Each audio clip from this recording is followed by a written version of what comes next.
Часть третья. Царство Московское. Глава первая. Неистовые люди. Рубеж. Изучая историю России XVI столетия, исследователь сталкивается с обилием информации. Если для анализа истории Древней Руси у нас часто не хватало сведений, и мы вынуждены были выдвигать известное количество версий, то в истории новой России нас встречает избыток фактического материала. Его становится невозможно включить в систему исследования целиком, так как тогда получится то, что в кибернетике называется шумы. Представим себе следующее. В комнате сидят несколько человек, и вдруг все одновременно начинают говорить о своих семейных делах. В итоге мы ничего не услышим и ничего не узнаем. Обилие фактов требует избирательности. И точно так же, как акустики выбирают интересующий их звук, мы должны отобрать те факты, которые нужны для освещения избранной темы этнической истории нашей страны. В XVI веке Россией последовательно управляли три монарха из числа потомков Александра Невского. И при всех трех – Василии Ивановиче III, Иване Васильевиче IV Грозном и его сыне Федоре – шло неуклонное расширение ареала российского суперэтноса. Василию III выпало завершить объединение всей русской земли и видеть падение Большой Орды, от власти которой освободился еще его отец Иван III. Дань Орде перестали платить в 1480 году, а в 1502 году Орда распалась, и Россия, вскоре присоединив к себе Рязань, Псков и Черниговское княжество, стала монолитной страной, граничащей на юге и востоке с татарскими государствами. Казанское ханство, союзное России ханство Крымское и Ногайская Орда, кочевавшая в Рын-Песках, были слабы, и тягаться с могучей, все набиравшей силу России во главе с Москвой уже не могли. Польско-литовское государство, потерпевшее целый ряд поражений в войнах с турками, находилось в состоянии крайнего неблагополучия, и довольно большие по существу силы литовцев и поляков не представляли для Руси серьезной опасности. Войны с поляками и литовцами шли вяло, военное счастье клонилось то в одну, то в другую сторону, хотя за Польшей и стояла военно-политическая мощь всей Западной Европы. Раскол западноевропейского суперэтноса в фазе надлома привел к тому, что пассионарность европейцев погашалась внутри системы в гражданских войнах реформации. Казалось бы, ситуация в Восточной Европе была исключительно благоприятная для России и ее народа. Вот тут-то и выяснилось, что цели и действия русских людей XVI века принципиально изменились по сравнению с поведением предшествовавших поколений московитов. Пассионарных людей стало много, а задача объединения и отстаивания рубежей страны была уже выполнена. И тогда пассионарные русские люди обрели новые цели жизни, новые императивы поведения. Мир стал тесен им. Они перестали выполнять свои обязанности, и каждый из них захотел стать самим собой. Не просто князем, а князем шуйским, не просто окольничьим, а Годуновым, не просто казаком, а Ермаком Тимофеевичем. Идеалом стал не человек, выполняющий долг, а человек, занявший первое место и получивший власть над соперниками и обстоятельствами. В Москве и на границах. С объединением страны была достигнута политическая и экономическая стабильность. В деревнях можно было тихо, спокойно заниматься сельским хозяйством, платя оброк владельцам земли. Наибольший оброк получали служилые дворяне, так как у них крестьян было мало, а содержать коня и копьеносцев полагалось за свой счет. Средние бояре и минимальные монастыри. Но богатая земля окупала любые затраты труда и любые налоги, и поэтому население Руси за первые 50 лет XVI века выросло в 1,5 раза, достигнув 9 миллионов человек. Но пассионарным молодым людям, о которых поэт сказал: «И все, кто дерзает, кто ищет, кому опостылили страны отцов, кто дерзко хохочет, насмешливо свищет, внимая заветам седых мудрецов», в деревне делать было нечего. Им было там безумно скучно. Деревню предпочитали люди гармоничные, тихие, трудолюбивые, спокойные. Они ничего не искали, но землю обрабатывали умело и налоги платили исправно. Пассионарии же стремились покинуть тихую деревню, руководствуясь идеей, сформулированной еще в античности: «Случай пробегает мимо, блажен, кто схватил его за волосы». А в XVI веке в России сделать карьеру можно было только на государственной службе. Надо сказать, что московские князья сами способствовали росту пассионарности в Москве.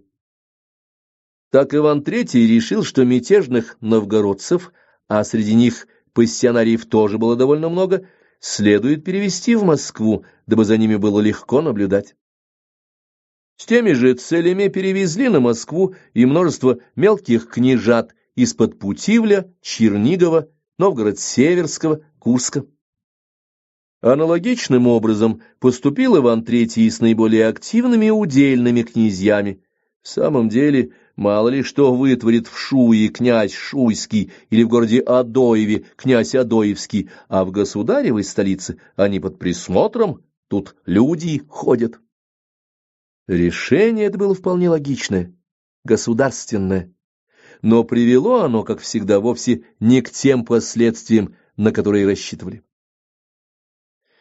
Поскольку в Москве, наряду с представителями пассионарной аристократии, сконцентрировалось огромное количество пассионарных послужильцев, отроков и просто посадских людей, найти себе сторонников было самым простым делом. И бояре их тут же находили. В итоге жители одной части Москвы поддерживали шуйских, другие — посадские, бельских и так далее. Москва очень быстро, уже к началу XVI века, превратилась в невероятный очаг пассионарности. Все население города было разбито на враждебные партии. К счастью, не все пассионарии шли в Москву. Ведь, обосновавшись там, надо было кому-то служить или при ком-то быть холопом. И хотя по тому времени это было очень выгодно, тебе и деньги перепадут, и выпить найдется, и служба легкая, и кафтан на тебе с барского плеча, обнаружилось огромное количество пассионарных людей, которым подобная перспектива казалась неприемлемой, ибо они были слишком независимы и честолюбивы. Человек говорил: «Ну и что мне с того, что ты боярин шуйский? Почему я, Ванька, должен тебе кланяться и твои объедки есть? Нет, шалишь». После этого Ваньке на Москве делать было нечего, и он вострил лапти туда, где боярин шуйский был над ним невластен. Таким местом были границы государства. Все они в XVI веке были неспокойны и предоставляли целеустремленным людям массу возможностей для реализации своей избыточной энергии. Хотя на южной границе с татарами был мир, но тревожили набегами нагайцы. В Поволжье шли постоянные войны с Мордвой, буртасами и казанскими татарами. Но не следует думать, что это были войны религиозные. Некоторые язычники поддерживали русских, другие язычники поддерживали татар. На северной границе войны не было. Обширные территории, простиравшиеся до Белого моря, а на восток до Уральского хребта и дальше, были уже освоены. Но суровая природа требовала огромного количества сил от того, кто хотел чего-то добиться в жизни. Богатство и независимость обеспечивали здесь не военной добычей, а мягкой рухлядью, драгоценными мехами, служившими эквивалентом золота. Добыть мех можно было двумя путями: либо охотясь самому, либо объясачивая инородцев. Но ни тот, ни другой путь легким не был. И, наконец, на западной границе было необходимо непрерывно отражать натиск литовцев и ливонских немцев. Заметим, что и само понятие «граница» для XVI века было иным, нежели сегодня. В современном понимании граница – это некий природный или искусственный рубеж, река, горный хребет, полоса укреплений, отделяющие своих от чужих. Но в то время, в условиях сибирских или южно-русских степей, определить границы подобным образом часто было просто невозможно. Рубежами, пограничьем растущей России в XVI веке служили огромные пространства Дикого поля и Сибири. Дикое поле – историческое название степей между Доном и левыми притоками Днепра и Десны.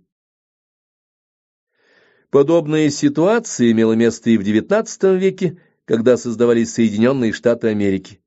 Янки считали своей границей на юге и западе всю огромную территорию от Миссисипи до Кордильер. Разумеется, русское государство было крайне заинтересовано в решении вопроса о пограничных территориях. Жизненно необходимо было определить границы, пригодные к обороне, потому что устраивать засеки на пространствах от Чернигова до Казани и Нижнего Новгорода было слишком трудным и дорогостоящим делом. На засеках приходилось держать значительное количество служилых людей, обязанности которых заключались в том, что они все время наблюдали за степью. Сидел на дереве парень и высматривал, не скачет ли в высокой траве Чамбул, конный татарский отряд. Увидев врага, нужно было сразу же запалить факел на дереве, посылая сигнал следующей стороже, спуститься на землю, вскочить на лошадь и нестись во весь опор к ближайшему гарнизону, потому что татары, заметив огонь, всегда пытались догнать сторожей. Сторожили обычно подвое. Один наблюдал за степью, другой за оседлыми лошадьми. В гарнизонах, увидев вспышки факелов, поднимали тревогу, отряжали гонцов в другие городки, в Москву, и довольно оперативно подтягивали войска. Но легкоконные татары за это время успевали наловить по окрестным деревням пленных и уже начинали отход. Русские гнались за ними на свежих конях, пользуясь определенным преимуществом. Лошади татар успевали к тому времени устать. Настигнутых татар рубили, а пленных освобождали и отпускали домой. Только через 200 лет, в XVIII веке, России удалось решить важнейшую проблему обретения естественных границ. Все эти 200 лет активные индивиды пополняли ряды защитников рубежей Отечества. И потому-то в XVI веке мы видим группы пассионариев не только в столице, но и на русском пограничье. Такое разделение пассионариев составляет характерную примету новой фазы этногенеза – акматической. Повышение пассионарности и в столице, и на окраине этнического ареала приводило, в принципе, к одинаковым последствиям. Внутри этнической системы увеличивалось количество входящих в нее подсистем, консорций и субэтносов. так как пассионарные люди чувствовали свою особину и объединялись. Выше мы уже упоминали, что активное население Москвы разбилось на партии, шуйских поддерживали люди торговых рядов, у бельских были свои кварталы, на которые они опирались, у глинских свои, у мстиславских свои. Сторонников каждого из этих боярских родов связывала общность исторической судьбы. Это были подлинные консорции. Для пограничных пассионариев были характерны объединения более высокого порядка, поскольку в ходе войны с татарами или нагайцами отношения с своими боярами переставали иметь какое-либо значение. Например, на Дону образовался особый субэтнос, впоследствии ставший этносом казаки. Они принимали к себе всех беглых крестьян и чувствовали себя совершенно самостоятельными. Неизменно признавая московского великого князя своим государем, они недолюбливали бояр и представителей тогдашней бюрократии дьяков. Независимость Дона была зафиксирована в двух емких формулах: «С Дону выдачи нет» и «Мы не кланяемся никому, окромя государя». Казаки не были склонны считаться с мнением московского правительства, часто своевольничали и назывались в царских письмах когда разбойниками, когда ворами, когда убийцами, когда государевыми изменниками. Но все же московские чиновники и казаки видели друг в друге своих, и потому на Дон неизменно приходили караваны с зерном, водкой, зельем, порохом, свинцом и просьбами к атаманам-молодцам навести хоть какой-нибудь порядок. Иосифляне и нестяжатели. Наряду с боярскими послужильцами и казаками, стремившимися к богатству, победам, успехам, были в Москве XVI века и те, чья пассионарность предполагала стремление к идеалу знания, к борьбе за свои убеждения. Им ни в холопы, ни на границу пути не было. По условиям времени вся мысль в XVI веке была мыслью церковной. Вопросы веры имели огромное значение, ибо форма исповедания отождествлялась с определенным поведением, определенной идеологической программой и легко переходила в политику и в быт. Именно вопросы свободы совести определили третье направление приложения сил русских пассионариев. Чтобы разобраться в последующих событиях, нам придется вернуться назад и вспомнить о явлении негативных мироощущений. Внедрение учений, имевших их в своей основе, вызвало одинаковый отрицательный результат и в католической Франции, где начались альбигойские войны, и в православной Болгарии, где крупный болгарский этнос ослабел и был разгромлен и подчинен Византии. Точно такой же отрицательный результат пропаганда негативной идеологии имела в мусульманском мире, поскольку карматские и исмаилитские движения сопровождались массовыми убийствами, произволом и всяческими безобразиями. В Россию негативные мироощущения проникли в конце XV века под видом ереси жидовствующих. Генетическая связь ее с иудаизмом весьма сомнительна, но важен другой. Церковные иерархи XV-XVI веков были людьми достаточно тонко чувствующими и широко образованными, чтобы понять потенциальную опасность подобных ересей для будущего страны. К сожалению, во мнениях о способах устранения еретиков единства среди деятелей церкви не было. Это расхождение и стало поводом для борьбы за свои убеждения для всех, кто к этой борьбе стремился, для кого она была потребностью. Развитие событий приобрело трагическую окраску после смерти Ивана III. Иван III тяжело заболел около 1500 года, и 5 последних лет его царствования фактическим правителем страны был его сын от второй жены Софьи Палеолог Василий Иванович. Представителями одного из церковных направлений были нестяжатели, сторонники заволжского старца Нила Сорского и его последователя Вассиана Патрикеева. Нестяжатели категорически отрицали возможность умерщвления еретиков, ссылаясь на то, что Бог хочет не смерти грешника, но его раскаяния, и потому долг церкви увещевать заблуждающихся. По мнению нестяжателей, тех, кто упорствует в ереси, следовало изолировать и даже высылать за границу, но нельзя насиловать совесть человеческую угрозой смерти. Оппонентами нестяжателей в споре о ереси стали сторонники Иосифа Волоцкого и осифляне. Они настаивали на крутых мерах по искоренению ереси, вплоть до применения западноевропейского опыта аутодафе – сожжения на костре. Победа в этом споре осталась за Иосифом Волоцким. В 1504 году совместным решением Ивана III, фактического правителя страны Василия, и собора епископов еретики были обречены на смерть. В Москве и в Новгороде запылали костры. Были сожжены многие вольнодумцы и крупные государственные чиновники, поддерживавшие ересь.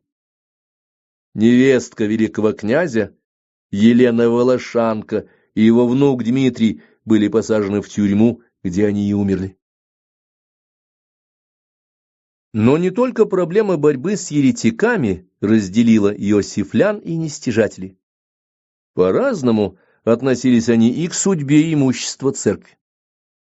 Дело в том, что у Василия III не хватало земель для раздачи за службы многочисленным дворянам, и великий князь сильно нуждался в средствах.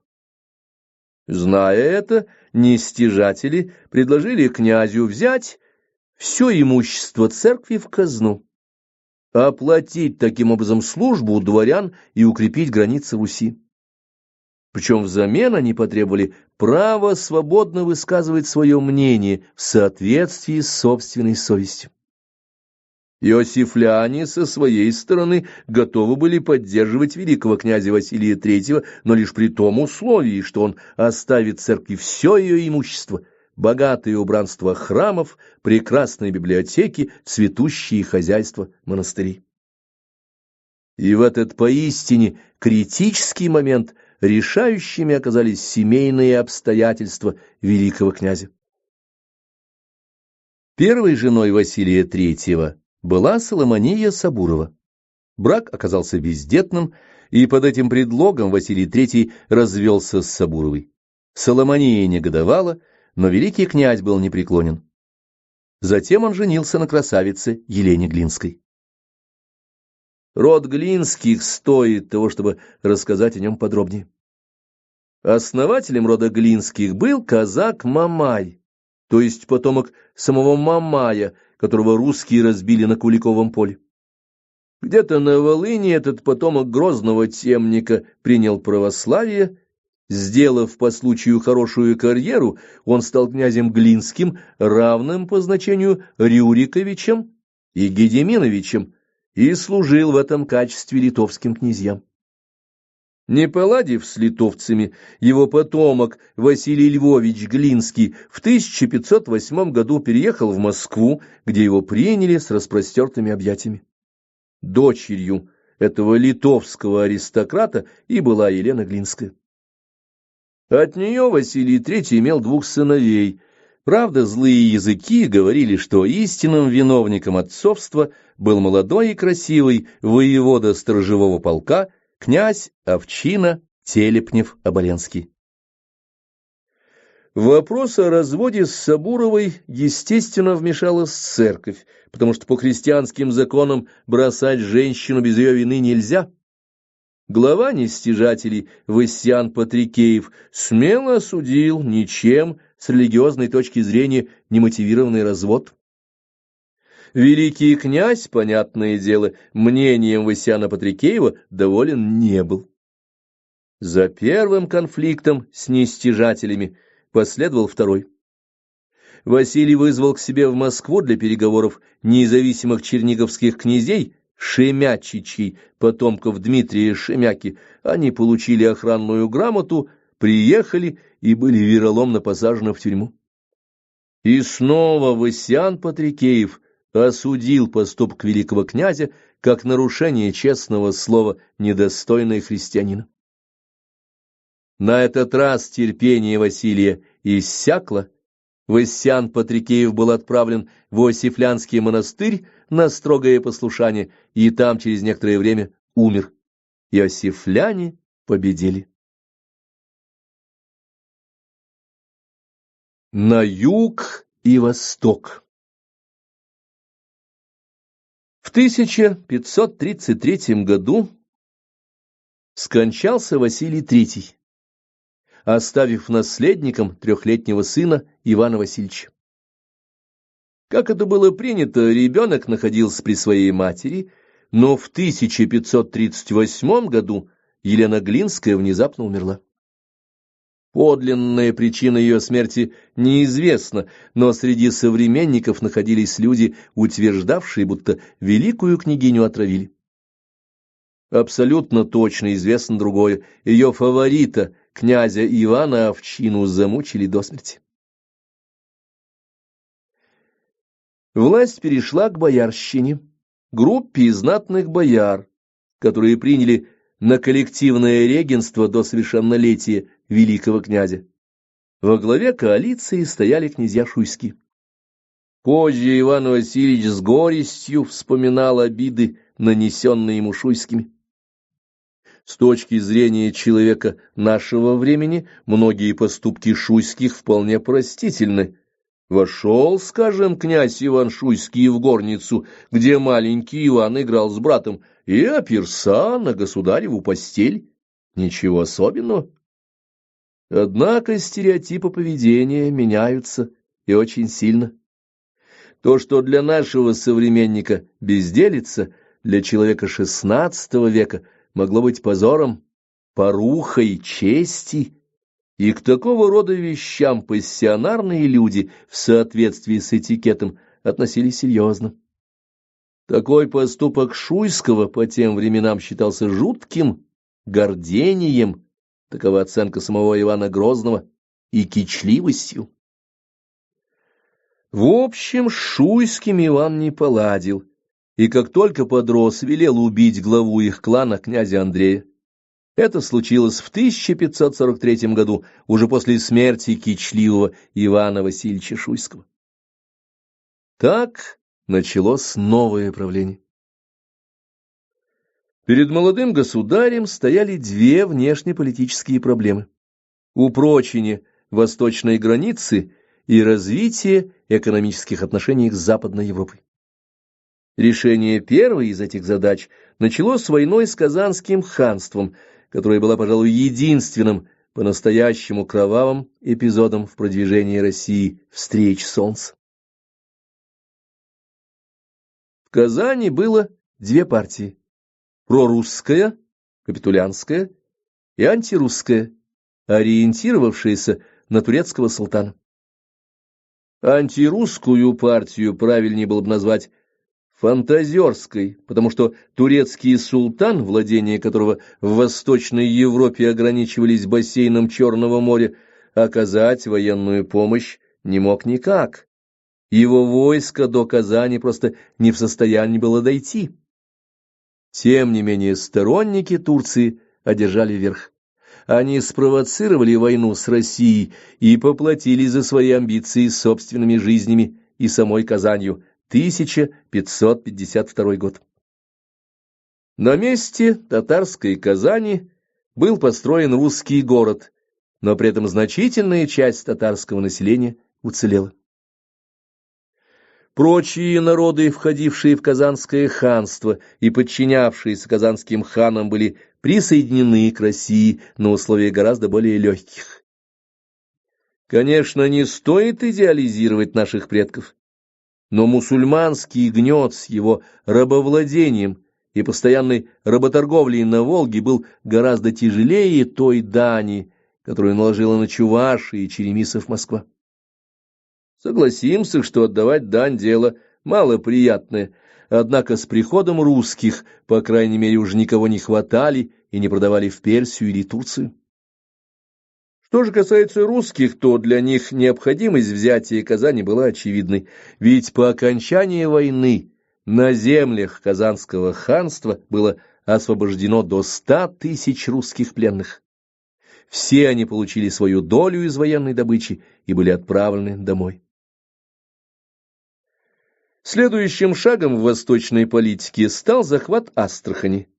Он прошел без пролития крови и даже без единого выстрела. Вниз по Волге спустились русские ладьи со стрельцами и ратными людьми, войска высадились перед крепостью Хаджи-Тархан и предложили гарнизону сдаться. Осажденные, подумав с полчаса, приняли предложение, после чего правительство сменилось, и началось строительство Астраханского Кремля на противоположном берегу Волги, 1556 год. Астраханский Кремль представляет собою подлинное археологическое бедствие. Он был построен из татарских кирпичей, сделанных еще при Батыя и взятых из развалин столицы Золотой Орды, Сарая.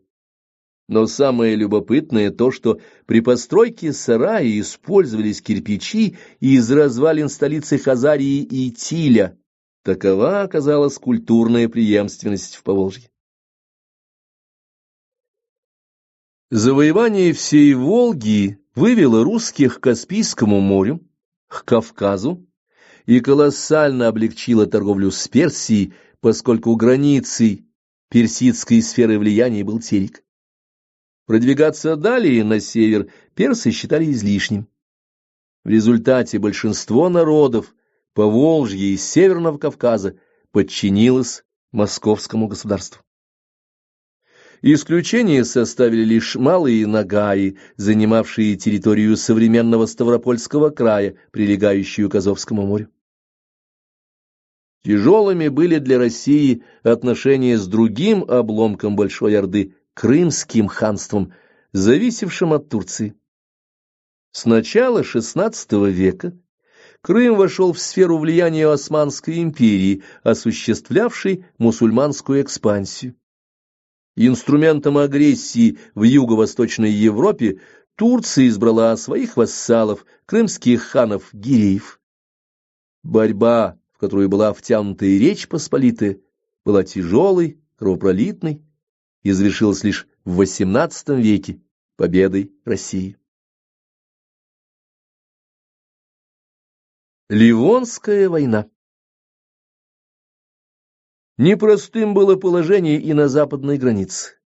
Конфликты с немцами происходили постоянно. То немцы, напав на русское пограничье, расправятся с пленниками, то наши предки, напав на немцев, перережут их за сапожными ножами. Ни тем, ни другим все это не нравилось. Взаимное озлобление нарастало. И вот в ходе одного из столкновений жители Ивангорода сначала просто ругались с немцами через неширокую речку Нарову, а потом внезапно с криком «Бей немцев!» начали в стихийном порыве переправляться на бревнах, плотах и бочках на противоположный берег и действительно бить немцев, захватив в итоге город Нарву. С такого незначительного эпизода, произошедшего в 1558 году, и началась тяжелая многолетняя Ливонская война. Самым важным для нашего предмета этнической истории России является то, что эмоциональный порыв жителей Ивангорода нашел поддержку московского правительства. Многие бояре высказались за завоевание Ливонии, ее присоединение к России, а войску Москвы было достаточно. Высокий уровень пассионарности дал множество людей, с детства учившихся только одному — воевать, и не знавших никакой иной профессии, кроме военной службы своему государю. Всем этим отборным рубакам, русской дворянской коннице, северским и рязанским казакам, дворянам-однодворцам могли противостоять только столь же пассионарные люди, как и они сами. В Ливонии с середины XVI века таких людей не было, и самостоятельно защищаться она не могла. Понимая это, немцы быстро приняли дипломатическое решение и прибегли к помощи иностранных войск. На территорию Эстляндии пригласили шведов. На остров Эзель, ныне Сааремаа, датчан, нашлось место и для поляков.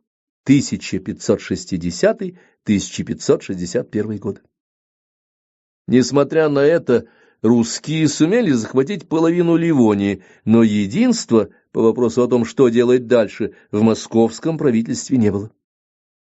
Надо сказать, что шведы первоначально довольно активно противостояли русскому натиску, но, не добившись решающих успехов, заняли более сдержанную позицию.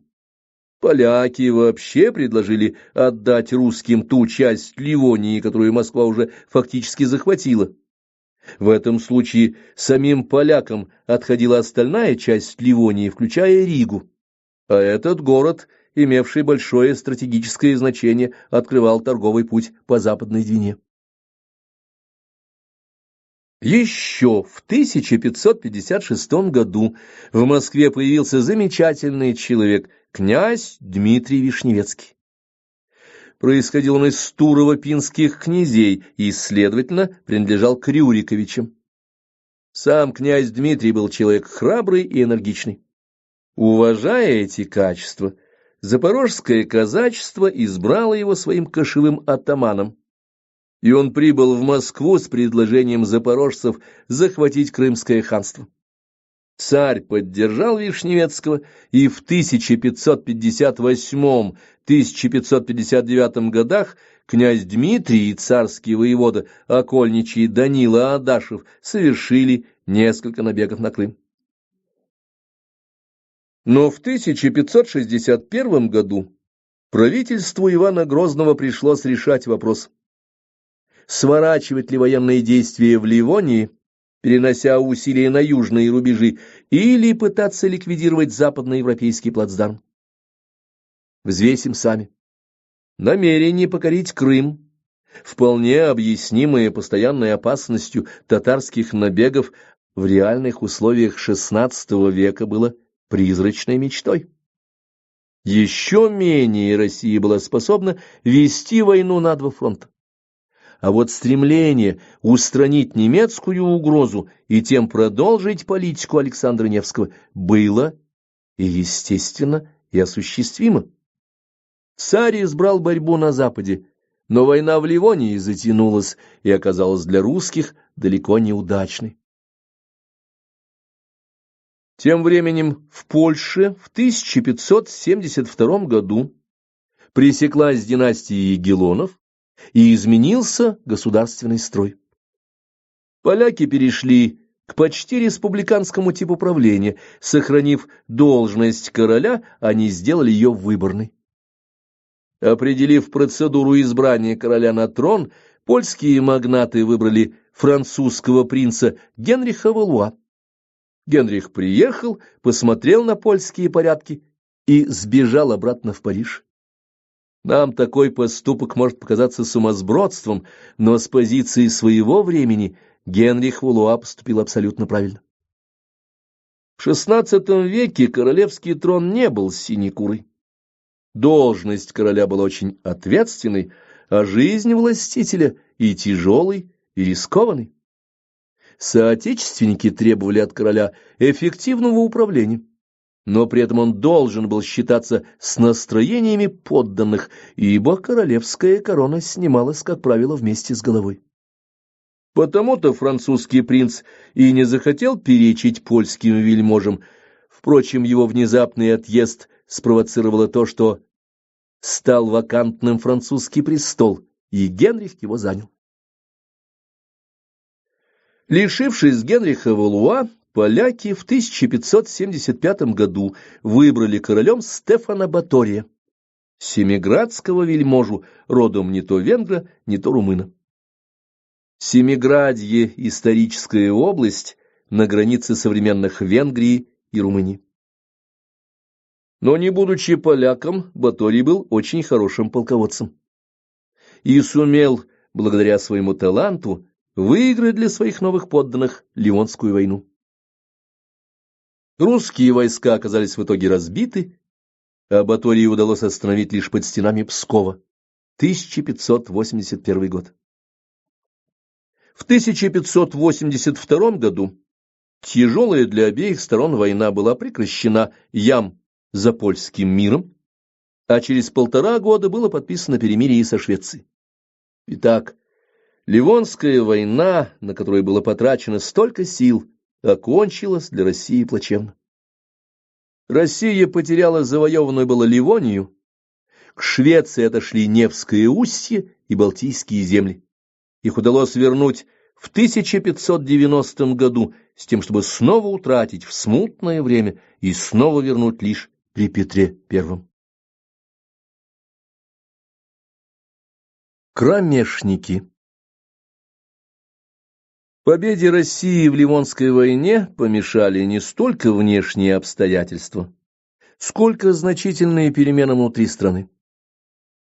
Мы уже упоминали, что в конце XV – начале XVI века на Москве, наряду с 2 направлениями религиозной мысли, представленными церковными течениями нестяжателей и иосифлян, появилось третье, которое было по существу антицерковным и которое у нас так неудачно окрестили ересью жидовствующих. В XVI веке эта система негативного мироощущения, для простоты будем называть ее антисистемой, не имела никакого отношения к евреям. Одним из наиболее крупных известных нам проповедников антисистемных взглядов на Руси был Феодосий Косой. Проповедь его была вполне доступна. Признавалась только Библия, отрицали церковные догматы, принципы и вся иерархия священнослужителей. Косого схватили, но при помощи друзей он сбежал из-под стражи и ушел в Литву, где продолжал проповедовать свое учение, а затем примкнул к радикалам реформации, антитринитариям. Антитринитарии – еретическая секта, отрицающая Святую Троицу. Проповедническая деятельность Косого была заметным явлением. Современные ересиарху-авторы ставили в один ряд восточного Бахамеда, то есть Мухаммеда, западного Мартина, то есть Лютера, и русского Феодосия Косого. Надо сказать, что это сопоставление было просто демагогической формулой. Ни по содержанию своих учений, ни по своему месту в этногенезе Мухаммед, Лютер и Феодосий Косой ничуть не похожи друг на друга. Мухаммед явился создателем новой мировой религии, которая была связана с фазой пассионарного подъема целого суперэтноса мусульманского мира. Лютер, напротив, был деятелем фазы спада пассионарного напряжения, фазы надлома, и его проповедь вовсе не была новым словом. Проповеди, призывавшие к реформации и исправлению недостатков католической церкви, звучали в Западной Европе и раньше, до Лютера. Гус в Чехии и Уиклиф в Англии говорили то же самое. Более того, обличение Лютера признавали правильным даже его противники, иерархи католической церкви. Никто не спорил с тем, что предоставление индульгенций превратилось в торговлю, что назначение на церковные должности по блату – зло, что невежество священников зло не меньше. Но, соглашаясь с доводами Лютера, католические прелаты утверждали, что лечение язв церкви – это дело Святого Престола. Правда, сами они для исправления ситуации ничего не предпринимали. Из-за этого, собственно, и начались разногласия. Физической же основой реформации стал раскол целостности христианского мира, вызванный резким падением его пассионарности после выхода из акматической фазы. Европа разделилась на протестантскую и католическую, и произошло это разделение в финале западноевропейского этногенеза, а не в начале его. В России XVI век был началом акматической фазы, и потому проповеди Феодосия Косова, а также его последователя Матвея Башкина нашли отклик только среди небольшой части населения, образовавшей еретические секты. Создание антисистемных сект в акматической фазе гораздо больше напоминало эпизоды альбигойских войн во Франции, богоумильского и павликианского движения в Византии, выступления карматов в мусульманском мире, но никак не события европейской реформации. В идеях Гусса, Уиклифа, Лютера не было ничего из того, что составляло суть новгородской ереси, уничтоженной в начале XVI века. Ничего подобного тому, что проповедовал Косой. Проповедь Косова не была заимствованием с Запада или Востока, она стала частным выражением того негативного мироощущения, которое всегда является следствием тесного контакта двух суперэтносов. Негативное мироощущение, как и позитивное, сопряжено с созданием особых философских, религиозных или политических концепций, которые меньше всего предназначены для доказательства чьей-либо правоты или убеждения оппонентов. Ведь для выражения мироощущения логических доказательств не требуется. Например, одни люди считают, что собак можно и нужно бить, а другие полагают, что бить беззащитных животных нельзя. Доказательств ни те, ни другие вам не приведут. Каждому его правота очевидна. Он ее ощущает. И вот один говорит: «Ну какая свинья, взял и ударил собаку». А другой ему возражает: «Ты что, дурак, что ли? Что ж ее не бить? Она же собака». Отношение к собаке кажется мелочью. Но именно из таких поведенческих мелочей слагаются глобальные симпатии и антипатии этнического и суперэтнического значения. И потому невозможно логическими доводами примирить людей, взгляды которых на происхождение и сущность мира полярны, ибо они исходят из принципиально различных мироощущений. Одни ощущают материальный мир и его многообразие как благо, другие как безусловное зло. Именно последние мироощущения, воплощавшиеся в России то в движении новгородских стрегольников, то в ереси жидовствующих, в XVI веке получило наиболее яркое выражение в опричнине 1565-1572 годы. Явление опричнины, как никакое другое, издавна привлекало к себе внимание историков, и дореволюционных – Карамзин, Соловьев, Платонов, и современных – Веселовский, Зимин, Скрынников, Альшиц. Фактические события опричнины описаны ими очень добротно в целом ряде капитальных трудов, и мы на этих общеизвестных фактах останавливаться не будем.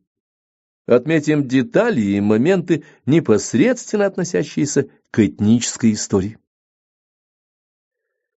Следует сказать, что историки XX века, в соответствии с духом времени, пытались обнаружить в явлении опричнины некий социальный смысл, ибо считалось, что человек социально необусловленных и экономически невыгодных какому-либо сословию или классу поступков совершать не должен. Однако попытки определить социальный состав опричнины оказались неудачны. Среди опричников находились и бояре, и духовные, и холопы. Все они, напротив, были свободными атомами, которые отделялись и от своих социальных групп, и от своих суперэтнических систем. Полностью порывая со своей прежней жизнью, опричники не могли существовать нигде, кроме как в окружении царя Ивана IV, пользуясь его расположением.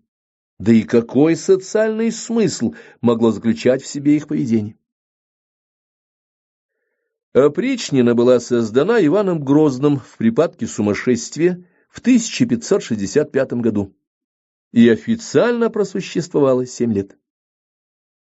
Задачей опричников было изводить государеву измену, причем определять измену должны были те же самые опричники. Таким образом, они могли убить любого человека, объявив его изменником. Одного обвинения было совершенно достаточно для того, чтобы привести в исполнение любой приговор, подвергнуть любому наказанию. Самыми мягкими из наказаний были обезглавливание и повешение. Но, кроме того, опричники жгли на кострах, четвертовали, сдирали с людей кожу, замораживали на снегу, травили псами, сажали на кол. Особенно страшной расправе был подвергнут в 1570 году Новгород, где было истреблено почти все население. Даже младенцев опричники бросали в ледяную воду Волхова. Они взялись также исправлять нравы. Новгородцы любили по праздникам выпить, но было объявлено, что пьянствовать нельзя. Тех, кого ловили пьяными, били кнутом и кидали в те же самые волховские проруби. При расправе с Новгородом, как при других подобных мероприятиях, погибло множество бояр. Но самое важное, на это обратили внимание современные историки, в отличие от историков XIX века, что также страдали и простые люди, приказные, посадские, крестьяне. Ведь опричники, казня боярина, вырезали его дворовых, крестьян же забирали себе и переводили их на собственные земли. В результате опричнины создалась та совершенно невыносимая обстановка, о которой хорошо сказал граф Алексей Константинович Толстой. Звон медный несется, гудит над Москвой, царь в смирной одежде трезвонит. Зовет ли обратно он прежний покой, иль совесть навеки хоронит? Но часто и мерно он в колокол бьет, и звону внимает московский народ. И молится полной боязни, чтоб день миновался без казни. В ответ властелину гудят терема, звонит с ним и Вяземский лютый, звонит всеопричник кромешная тьма, и Васька Грязной, и Малюта, и тут же, гордяся своею красой, с девичьей улыбкой, змеиной душой, любимец звонит Иоаннов, отверженный Богом Басманов. Итак, главным содержанием опричнины стали совершенно беспрецедентные и бессмысленные убийства ради убийств. Однако самая страшная и существенная этническая характеристика опричнины заключается в том, что и царь, и его опричники были абсолютно уверены в благости своих чудовищных злодеяний. Сначала Иван, убивая тело, стремился также убить душу. Тела рассекали на мелкие части, а в русском простонародном православии существовало и до сих пор существует предубеждение, что без тела покойник не может предстать на страшном суде. Потом царь стал заносить имена своих жертв в синодик, служил по ним панихиды и искренне считал свое покаяние совершенно достаточным для образцового православного христианина. Более того, Грозный, по меткому замечанию Панченко, создал совершенно особую концепцию царской власти. Он полагал царское величие равным Божьему, и потому лишал подданных права как-либо обсуждать его поступки. Таким образом, в опричнине мы в чистом виде сталкиваемся с тем, что характерно для каждой антисистемы. Добро и зло меняются местами. Антисистемный характер мироощущения опричников выразился не только в их поведении, но даже в названии. Старинное русское слово «опричь», то есть «кроме», дало современникам повод называть соратников Грозного кромешниками, а слово это имело вполне определенный натурфилософский смысл. И вот почему. В представлении христианина существует понятие ада, место мучений грешников. Ад — тьма кромешная. Как бы мы сказали сегодня, это пустота, вакуум, в котором нет и не может быть ничего материального, тварного. В те времена это называли небытие, считая его самой сутью зла. Значит, кромешники — это люди, одержимые ненавистью к миру, слуги метафизического абсолютного зла. Как видим, наши предки хорошо умели осмысливать суть вещей. От ужаса опричнины Россию спас, как ни странно, крымский хан. В разгар Ливонской войны Грозному удалось замириться с крымцами. Соглашение предусматривало, что хан не будет совершать набегов на Россию, и поэтому Иван Грозный распорядился снять с южной границы большую часть регулярных войск и направил их на запад, в Ливонию.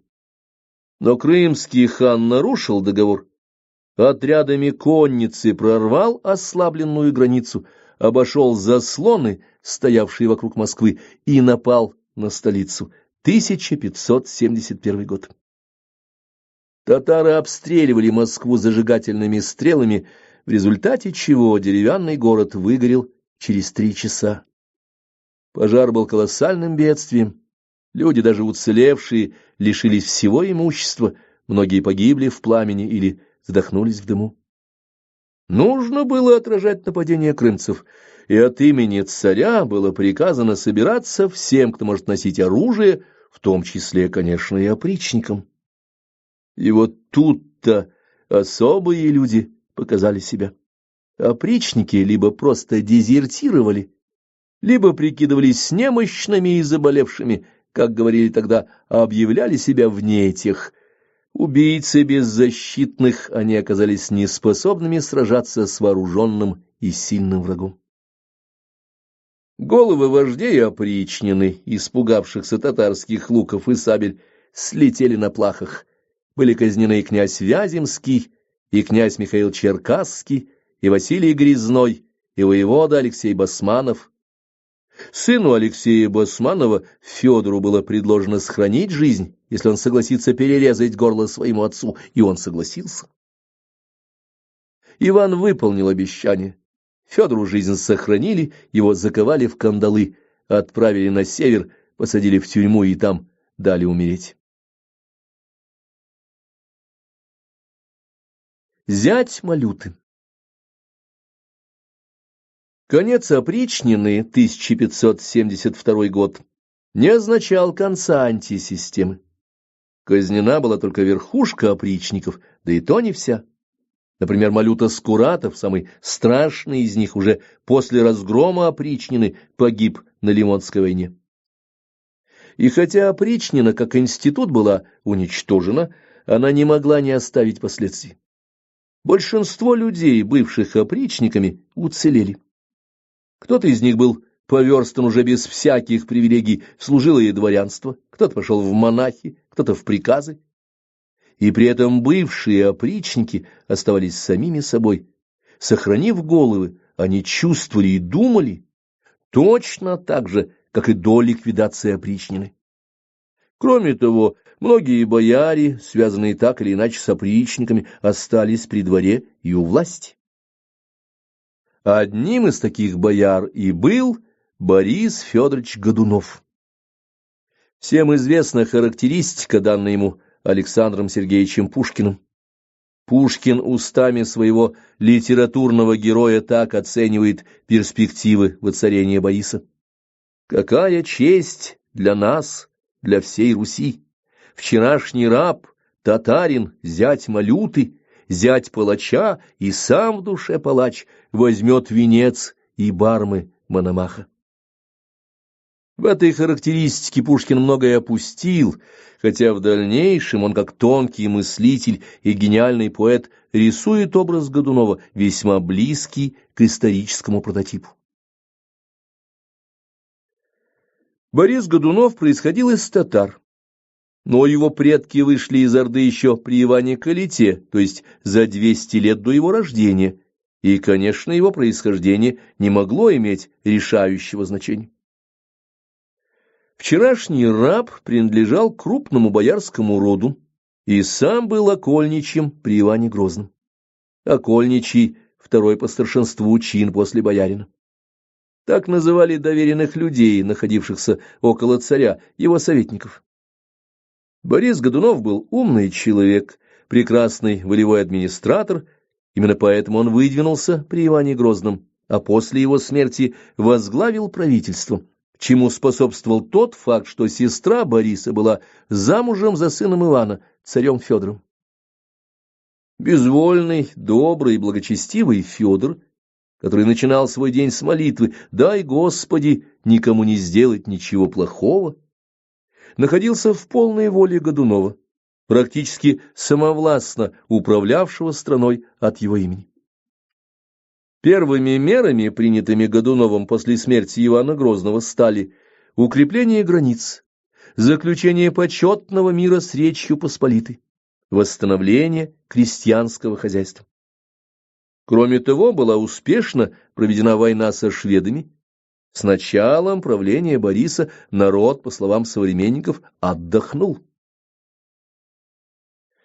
Оппозицию политики Годунова составляли с одной стороны противники опричнины, а с другой ее сторонники, но противники самого Годунова. Ведь в пассионарном супетносе, а именно таким образованием было боярство XVI века, каждый пассионарий враг всем другим пассионариям, и поскольку они ему мешают, он без зазрения совести отталкивает их локтями.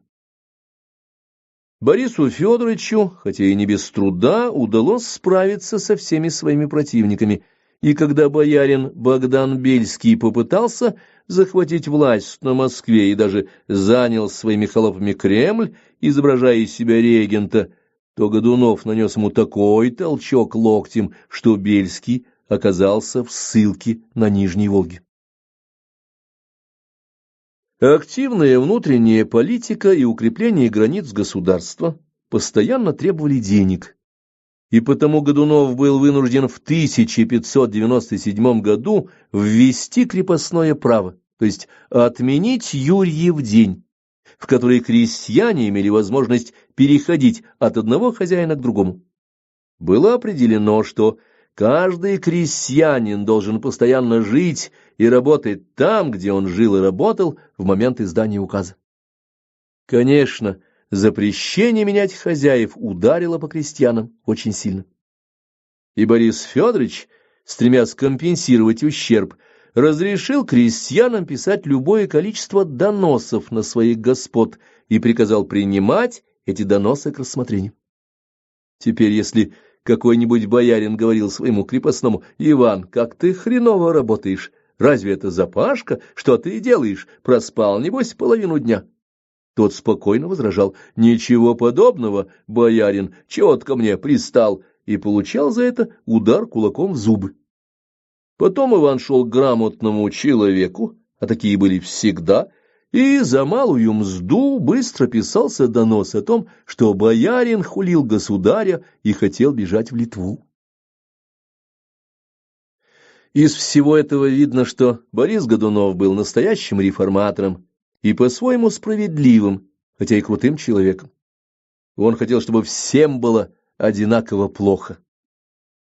Конечно, порядок, установленный Годуновым, был лишен тех крайностей и злодеяний, которые происходили при Иване Грозном, но режим во время его царствования, которое официально началось в 1598 году, после смерти Федора, вполне можно назвать полицейским. Этот режим оказался довольно тяжел для всего населения страны. Никто не чувствовал себя ни на одну минуту в безопасности. Знакомые, слуги, родственники всегда могли донести, и последствия этого могли быть самые печальные. Правда, казни применялись мало, воров в основном отправляли в ссылку, но ссылку тоже счастливой долей не назовешь. Интересно, что первым еще при Федоре был отправлен в ссылку за Уральский хребет в Тобольск не человек, а колокол у Угличского собора. Вся вина колокола состояла в том, что он зазвонил по поводу смерти царевича Дмитрия. Вслед за колоколом пошли и люди. Таким образом, правительство Бориса Годунова несмотря на очень разумную внешнюю политику, несмотря на то, что была налажена хозяйственная жизнь страны, сделаны большие государственные запасы, упорядочена налоговая система, было мало популярно в народе. Недовольство политикой Бориса зрело во всех сословиях и было вызвано прежде всего пережитками прошлого, то есть сохранением при Борисе наследия царствования Ивана Грозного в виде застенков и системы тотального доносительства. Всеобщее недовольство должно было найти выход, и оно нашло его в поддержке самозванца. Глава 2. Смутное время. Самозванец. Правительство Бориса Годунова с самого начала проводило политику довольно серьезной изоляции России от сопредельных западных государств, Речи Посполитой и Швеции. Тем не менее, события в Западной Европе весьма чувствительно отражались на истории народов нашей страны. В конце XVI – начале XVII века набрала силу католическая реакция, называемая контрреформацией. Католики, несмотря на то разложение, в котором погряз Святой Престол, организовались для отпора протестантам и обрели храбрых вождей и искренних сторонников. Императоры и испанские короли из династии Габсбургов, баварские герцоги, лотарингские гизы, возглавившие католическую партию во Франции, создали довольно сильную коалицию. Однако не теряли времени даром и деятели реформации, восторжествовавшие в Нидерландах, Северной Германии, Скандинавии и Англии. Все готовились к борьбе, и первой жертвой этой борьбы, как ни странно, оказалась не имевшая ничего общего не только с реформацией, но и с Западной Европой Россия. Польско-литовские магнаты, составлявшие правительство Речи Посполитой, очень внимательно наблюдали за развитием ситуации в России. Они прекрасно понимали всю меру непопулярности царя Бориса, к несчастью для себя и для своих родственников, пытавшегося совместить нравы опричнины с традиционным устройством русской земли. Невозможно было соединить несоединимое, и последствия такой попытки, как всегда, оказались плачевными.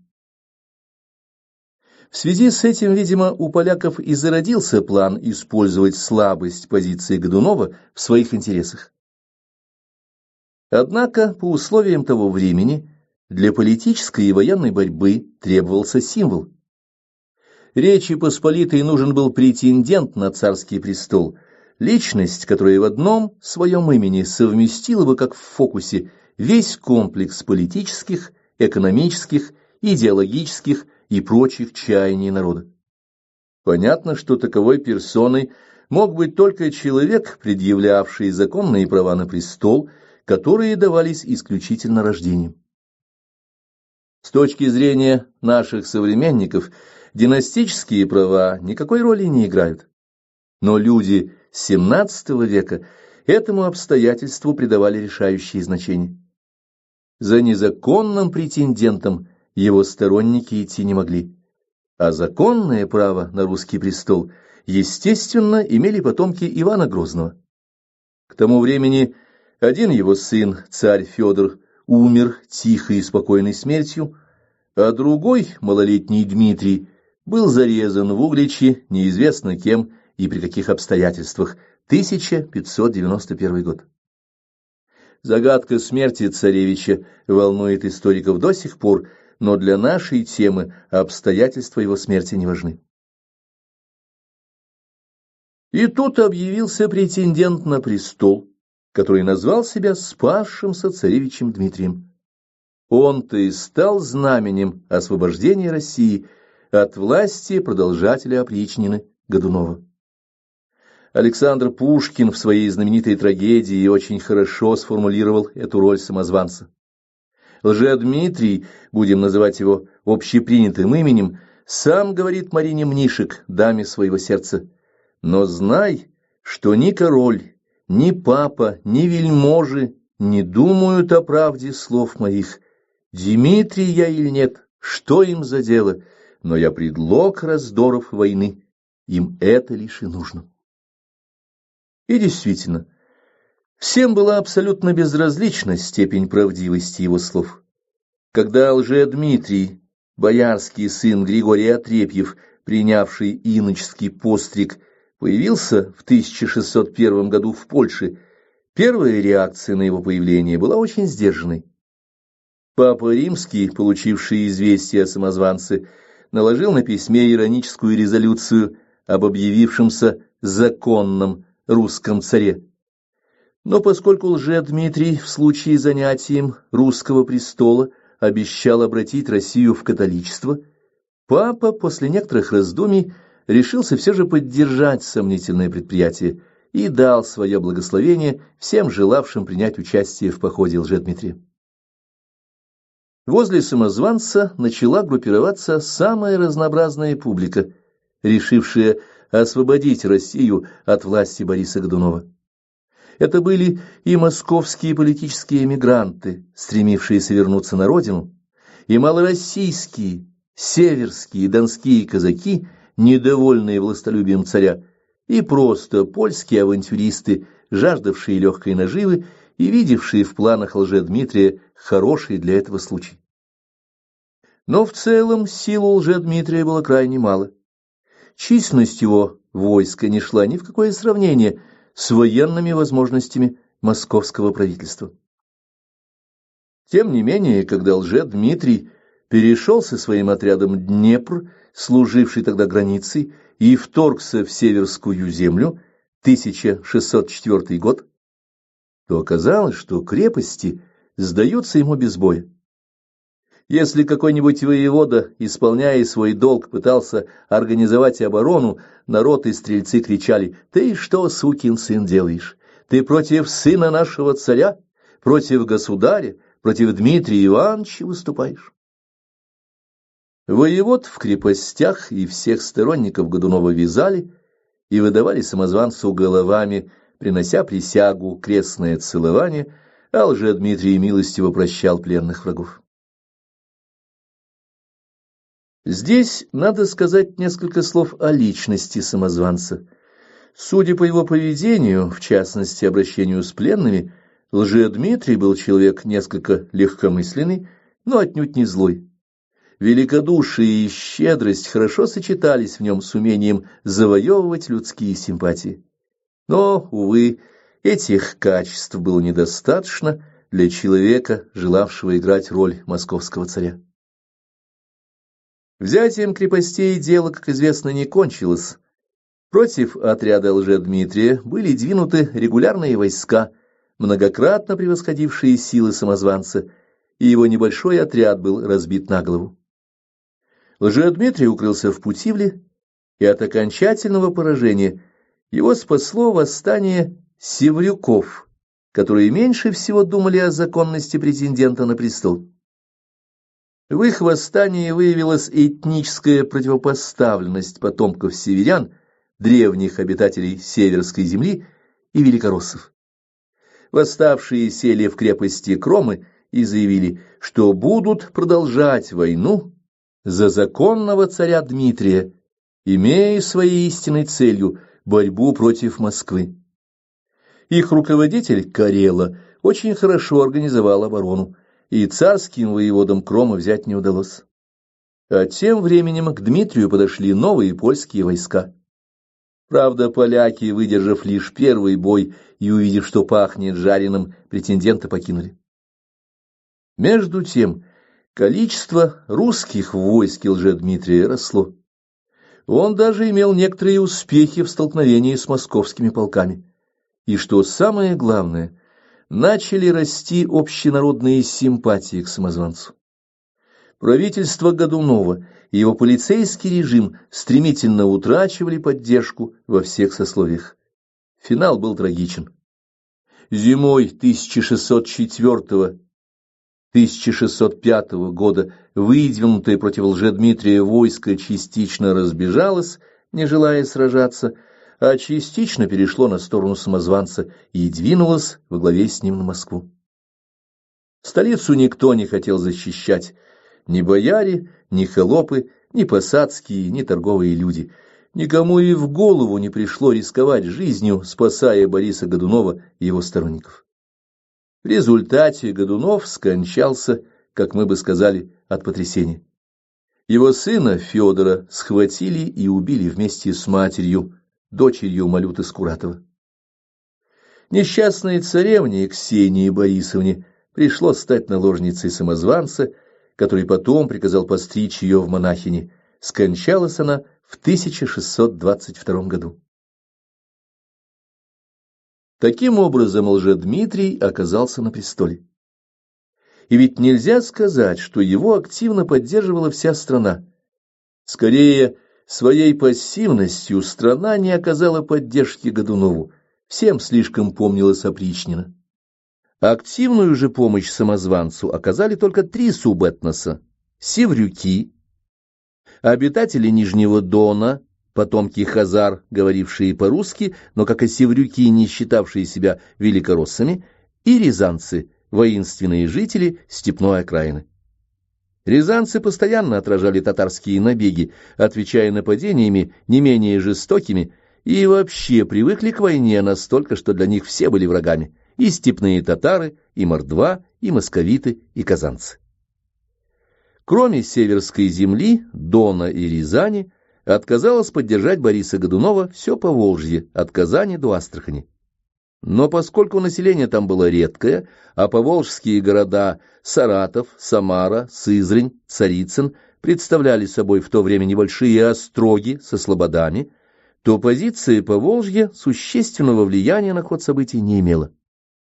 Центральная часть страны проявила себя абсолютно пассивной в столкновении с Лжедмитрием, и понятно почему. Вся пассионарность центра была смыта кровью, пролитой опричниками. Пассионарных людей здесь осталось очень мало, и, не имея возможности стронуть с места своих гармоничных соседей, оставшиеся пассионарии не смогли участвовать в общей борьбе. Итак, самозванец оказался в Москве. Но поскольку он пришел туда при польской поддержке, будучи обручен с Мариной Мнишек, с ним, естественно, прибыли и поляки. Много их явилось и позже, в поезде невесты. Лжедмитрий считал своим долгом рассчитаться с союзниками, а значит, ему нужно было проявить к ним щедрость. Впрочем, он был связан и прямыми обязательствами. Надо сказать, что при Иване Грозном и Борисе Годунове бюджет московского государства был хорошо сбалансирован. Расходы редко превышали доходы, и, как правило, дефицита в бюджете не было.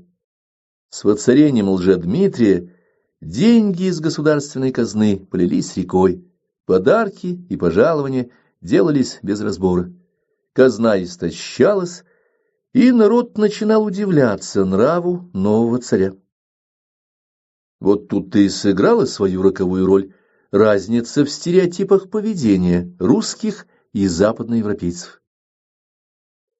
Поляки в XVII веке были народом очень смелым, талантливым, боевым, но весьма чванливым и задиристым. Польские паны, посадив своего царя на Москве, стали обращаться с московским населением крайне пренебрежительно. Русским было обидно, и поэтому конфликты вспыхивали постоянно. А царь, естественно, поддерживал поляков. Народное недовольство возникало и по более существенным поведенческим поводам. Известно, что у католиков иконы есть, но верующие просто кланяются им, а у православных к образам принято прикладываться. Жена самозванца Марина Мнишек была польской пани, и откуда ей было знать, как именно нужно прикладываться к иконе? Марина, помолившись перед образом Божьей Матери, приложилась не к руке, как то было принято на Москве, а к губам Богородицы. У москвичей такое поведение вызвало просто шок. Царица Богородицу в губы целует. Ну, видано ли дело? Возмущение против Лжедмитрия возрастало, и при этом во всех сословиях. Кончилось это драматически, но вполне закономерно. Весьма деятельные русские бояре во главе с Василием Шуйским быстро организовали заговор и достигли успеха. Несмотря на своих польских защитников, Лжедмитрий был схвачен и убит. Труп его был сожжен, пеплом заряжена была царь-пушка и произведен выстрел, единственный в истории выстрел царь-пушки. Царствование первого самозванца завершилось. Восстание Болотникова. Надо было выбирать нового царя. Им стал глава заговора, князь Василий Шуйский. Его с энтузиазмом признали на Москве, потому что у Шуйских были тесные связи с торговыми рядами. Не только купцы, но и приказчики, и работники, все они были связаны с Шуйскими и Шуйских поддерживали.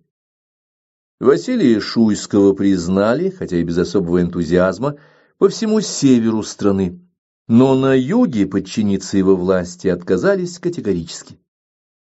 В Путивле поднял восстание сосланный туда князь Григорий Шаховской, в Чернигове опальный князь Андрей Телятевский, но гораздо более заметный след в истории сопротивления власти Шуйского оставил холоп князя Телятевского Иван Болотников. В начале XVII века холопы на Руси были двух категорий. Одни подневольные люди, которых заставляли делать тяжелую работу, плохо кормили и нередко наказывали, однако таких холопов было мало, потому что любому боярину казалось гораздо удобнее, легче и дешевле иметь дело с крепостными крестьянами, чем постоянно обеспечивать жизнь такого холопа и ждать от него неприятностей. Но были и другие холопы, называвшиеся дворовые люди.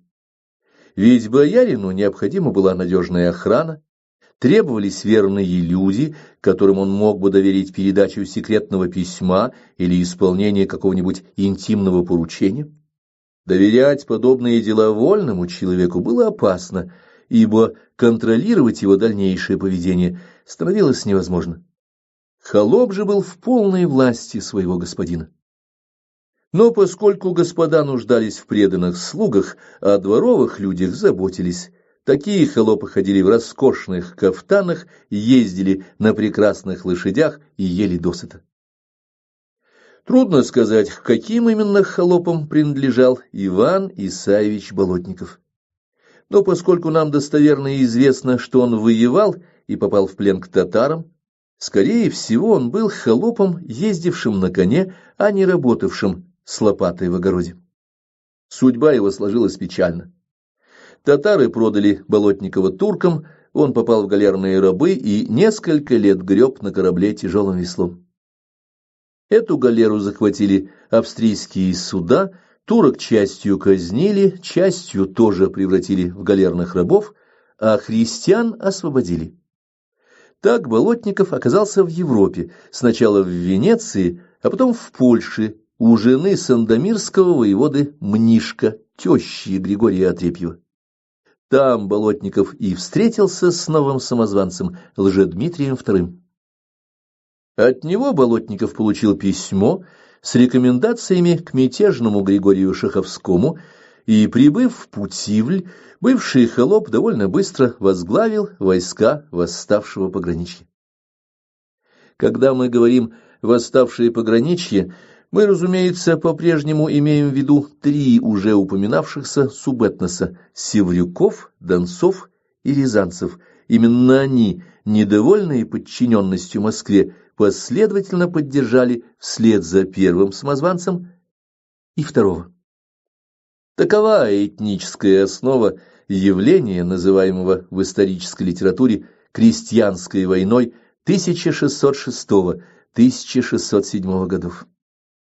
Пожалуй, трудно придумать другое название, столь же мало отражающее суть дела. И вот почему.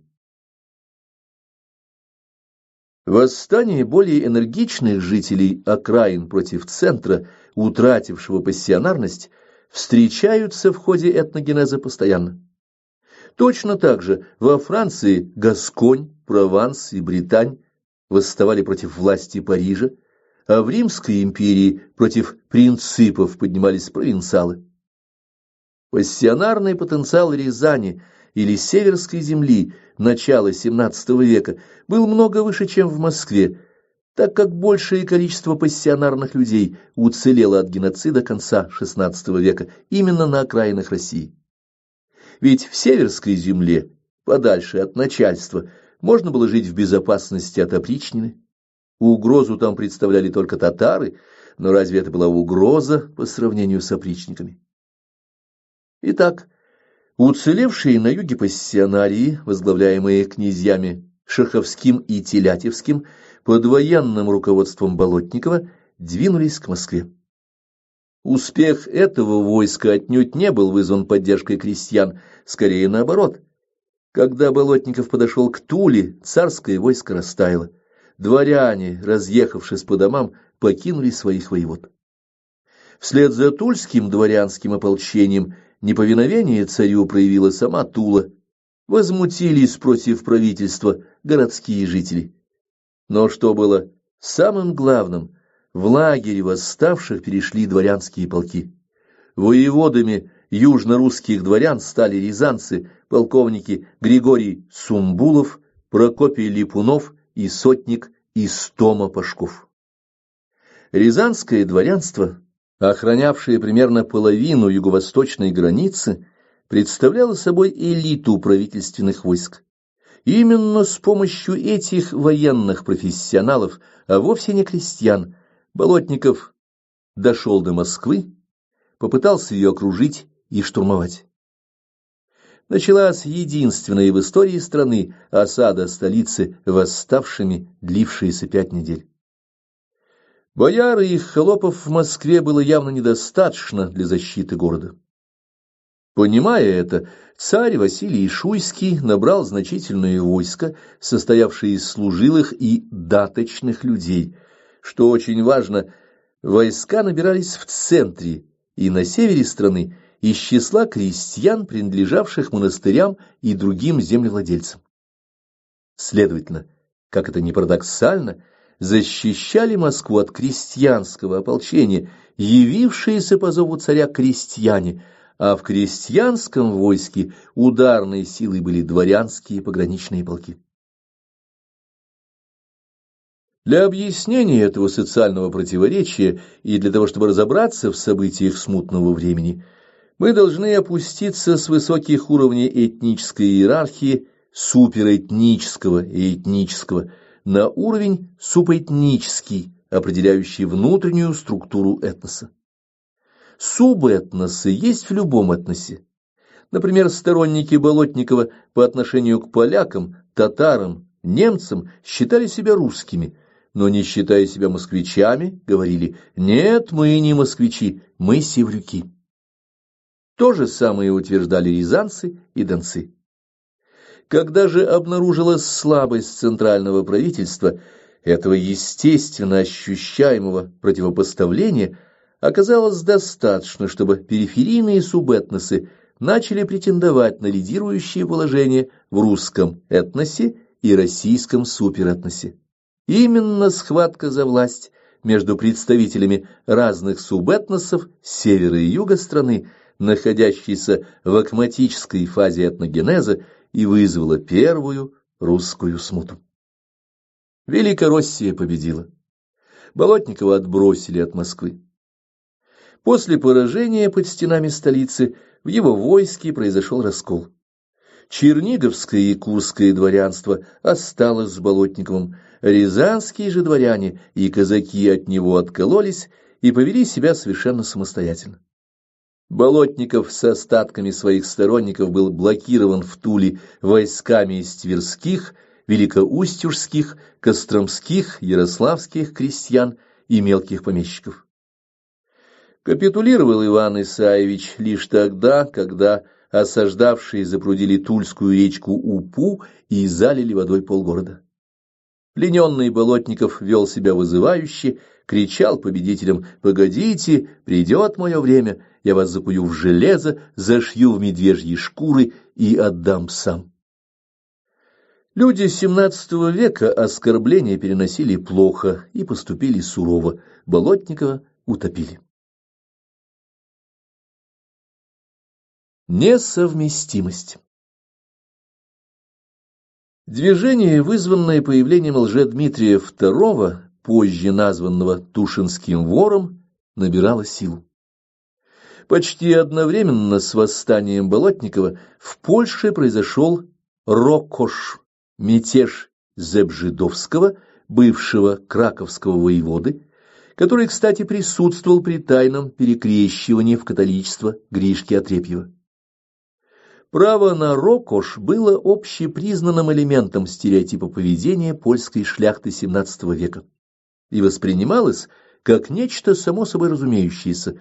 Поссорился Зебжидовский с королем, но и восстал, на то она и польская вольность. Но так как мятеж был подавлен, все участники рокоша оказались под угрозой наказания. Стремясь избежать расплаты, они перешли границу и объединились вокруг Лжедмитрия II. Лжедмитрий II возглавил польские отряды, подобно своему предшественнику, для того, чтобы идти на Москву и не изложить очередного узурпатора, на сей раз Василия Шуйского.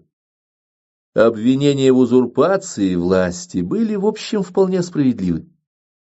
Василий Шуйский действительно был таким же главой возмущения, как и Болотников. Один возглавлял заговор в Москве, другой — восстание в Путивле.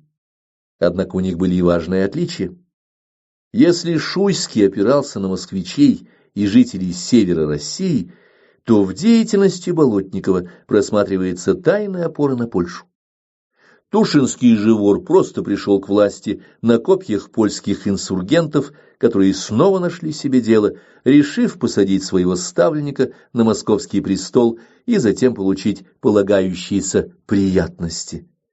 Разумеется, Лжедмитрию II трудно было бы добиться успеха, опираясь только на польских авантюристов. Но когда он со своими приверженцами подошел к Москве и стал лагерем в Тушине, множество русских людей, и казаки, и дворяне, и крестьяне стали перебегать в его стан, предлагать свои услуги, прося денежные награды и милости.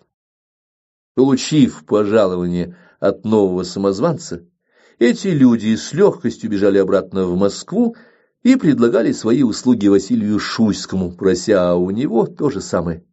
Называли этих искателей благ и выгод перелетами. Ни та, ни другая партия окончательно победить не могла. За Шуйского никто не хотел класть голову, а Тушинского вора поддерживали только поляки и казаки, которых не слишком занимала судьба их патрона. Пользуясь случаем, они в основном грабили население. Русские люди не любят, когда их грабят, и потому города садились в осаду, закладывали ворота и не впускали тушинцев. Однако противостоять профессиональным головорезам обыватели не могли. Тушинцы, особенно поляки, брали город за городом, крепость за крепостью. Маленькие деревянные крепостицы и деревни они сжигали, обирали до нитки крестьян, словно вели себя, как деморализованная солдатня в завоеванной стране. На серьезное сопротивление тушинцы натолкнулись только единожды в Троице-Сергиевом монастыре, основанном еще Сергием Радонежским, сохранились большие богатства, уцелевшие от всех смут конца XVI – начала XVII века. Когда сторонники Лжедмитрия II решили взять этот монастырь, осада его затянулась почти на 8 месяцев. Небольшой гарнизон из стрельцов, монахов и добровольцев сражался героически и отбил натиск 30-тысячного польского войска. Поляки вынуждены были в конце концов снять осаду и двинуться на поиски более легкой добычи. Мужественные защитники Троицы Сергиева монастыря, сковав 30 тысяч человек Лжедмитрия II, дали возможность Василию Шуйскому перегруппировать силы. На север был послан замечательный, очень способный человек, племянник царя Михаил Васильевич Скопин-Шуйский.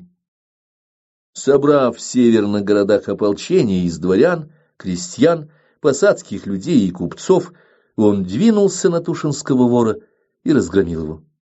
Лжедмитрий II бежал, покинутый поляками.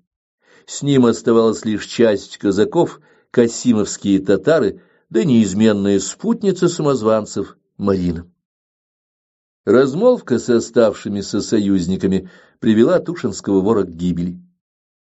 Самозванец, получив донос на касимовского царька хана Урас-Мухаммеда, приказал его убить.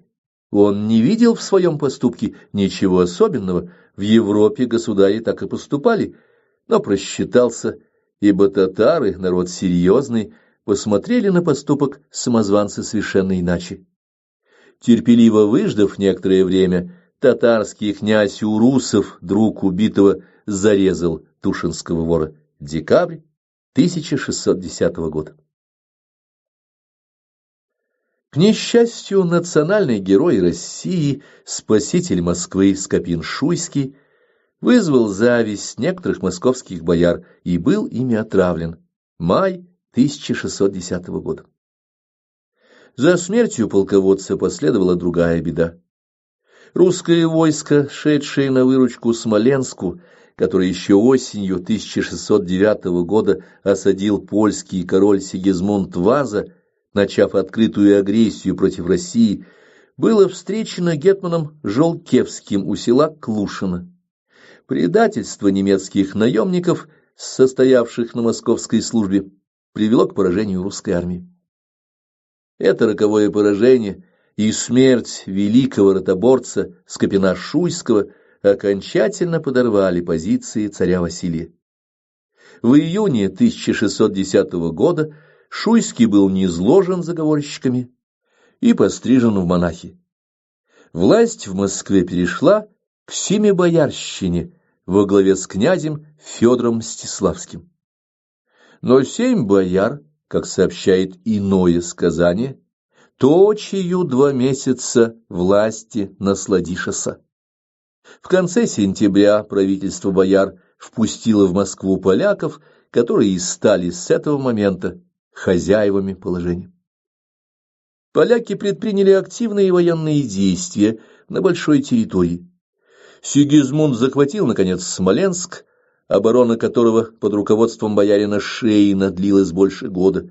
Лишь после столь длительной осады город, гарнизон которого насчитывал всего около 1000 стрельцов, был взят превосходящими силами врага. В этот же период начал военные действия и шведский король Густав Адольф. Предатели открыли шведским войскам ворота Новгорода, город был захвачен, новгородцы ограблены. 1611 год.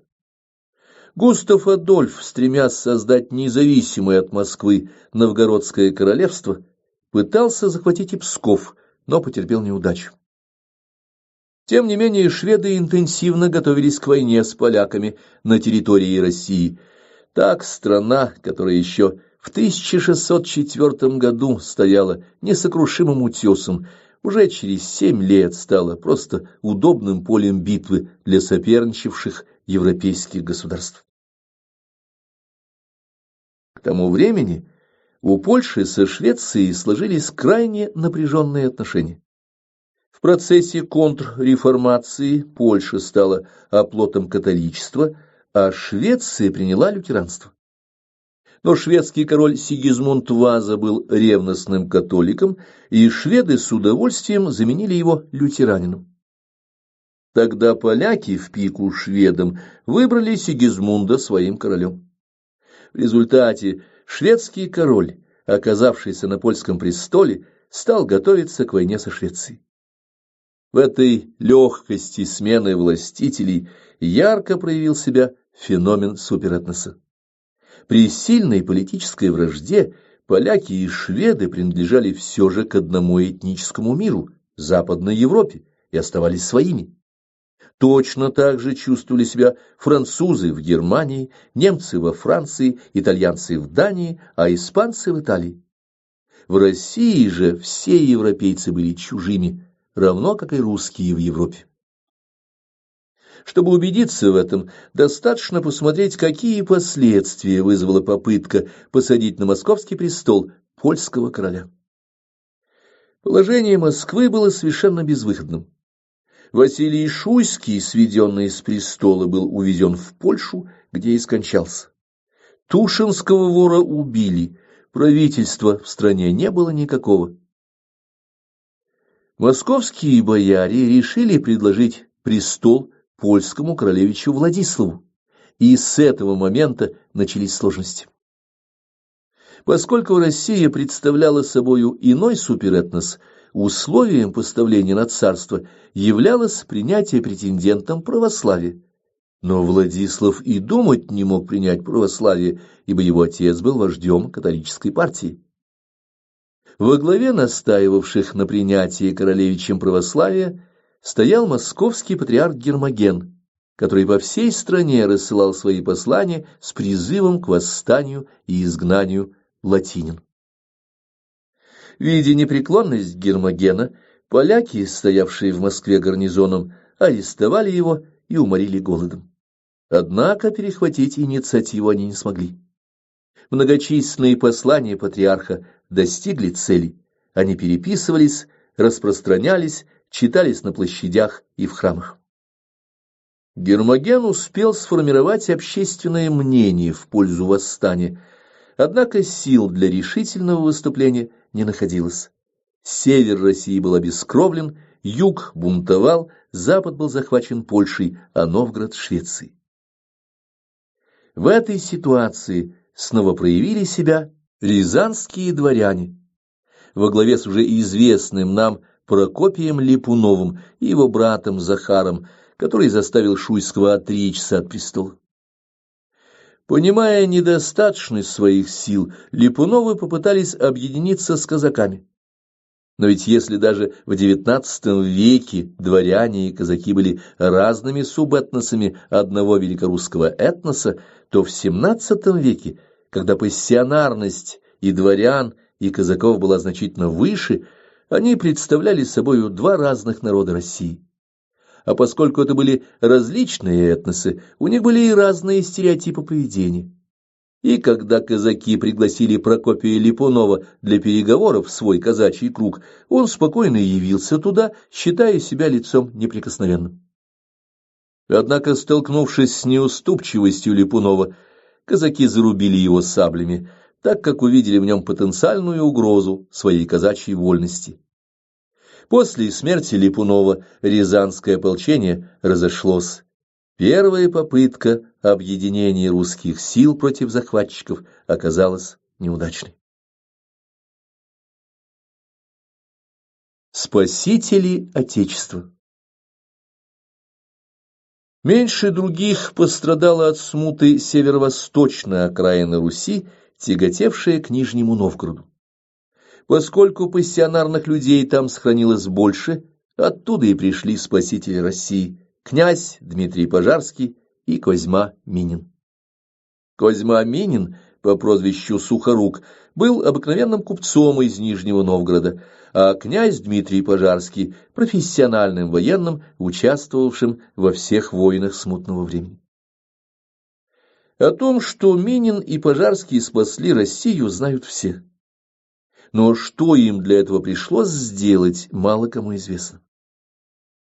Действительно, Минин и Пожарский были горячими сторонниками национального восстания против поляков и шведов. Собравшийся Земский собор единогласно принял решение, предложенное Мининым и Пожарским, суть которого состояла в том, что отчизну надо спасать. Для спасения требовались всего две вещи – люди, войско и деньги на организацию похода. Людей было достаточно, и деньги у жителей богатого Нижнего Новгорода водились. Казалось бы, оставалось лишь собрать средства и сформировать полки, но не тут-то было. Когда нижегородцам было предложено сделать раскладку средств по населению, население сказало: «А у нас денег нет». Один божился, что его товары ушли на Каспий, другой клялся, что казна его в Архангельске, у третьего приказчики уехали в Сибирь и денег не давали. Тогда Козьма Минин, великолепно зная сограждан, бросил свой знаменитый клич: «Заложим жен и детей наших, но спасем русскую землю». И снова никто не был против. А раз так, то Минин с выбранными людьми взял силой и выставил на продажу в холопы жен и детей всех состоятельных граждан города. Главам семейств ничего не оставалось сделать, как идти на огороды, выкапывать кубышки с запрятанными деньгами и выкупать собственные семьи. Так была спасена мать России. Здесь мы отвлечемся и, пользуясь приведенным примером, скажем несколько слов о механизме работы пассионарности в общем процессе этногенеза. Не стоит думать, что пассионарный человек обязательно стоит на высоких ступенях социальной иерархии, и его имя остается в истории. Те же выборные люди, которые поддерживали Козьму Минина, были пассионариями, но имен многих из них мы не знаем, поскольку они были не вождями масс, а частью народа, не возглавляли, а скорее раскачивали людей, толкая их к действию. Именно такие безымянные пассионарии представляют собой самый важный элемент в этногенезе. Действуя не столько силой, сколько личным примером, воодушевлением, а не подчинением, они являют окружающим новые стереотипы поведения, понуждают массу людей выполнять совершенно необходимую насущную работу. Именно эти безымянные пассионарии, заставляя соотечественников забывать лень и трусость, обеспечивали жизнь им, их семьям и потомству. Действовали они часто не столько жестоко, сколько жестко, но ведь каждому не объяснишь, что ему выгодно, чтобы Россия существовала независимо и не превращалась в колонию Польши и Швеции. Дискуссии же дело длительное, дорогое и бесперспективное, всех не переспоришь. Кроме того, всегда предпочтительнее не спорить, а действовать. Но действовать становится можно лишь тогда, когда пассионарность системы после достижения максимума начинает падать, что позволяет хоть как-то организовать людей. Те же сторонники Минина и Пожарского имели каждое свое мнение, но говорили: «Ладно, Козьма, ты лучше нас знаешь, ежели князь Дмитрий нас поведет, так мы пойдем». Брали рогатины и шли против поляков. Князь Дмитрий Михайлович Пожарский справился со своей миссией. Привел ополчение под Москву, осадил Кремль, потому что сама Москва уже была сожжена, взял приступом Китай-город и заставил поляков сдаться, несмотря на то, что гетман Хаткевич, хороший полководец, ветеран турецкой войны, пытался послать помощь сидевшим в Кремле полякам. После победы второго ополчения, которое пришло в Москву, уже лишенные всех традиций, опричненные всех людей, которые были так или иначе с опричниной связаны, сложилось довольно трудное положение. Представители национальной партии одолели иностранных интервентов, поляков и шведов, опираясь на объединенные силы дворянского ополчения, руководимого Мининым и Пожарским, и казачьего войска, руководимого князем Дмитрием Тимофеевичем Трубецким. Однако среди казаков произошел раскол, ибо у части казачества сохранились традиции антисистемы, поддерживавшей когда-то Тушинского вора. Главой этих казаков стал атаман Иван Мартынович Заруцкий, который женился на Марине Мнишек после гибели ее очередного мужа Лжедмитрия II. Связи Заруцкого с деятелями смуты были очень крепки, именно поэтому он со своими казаками оказался в изоляции.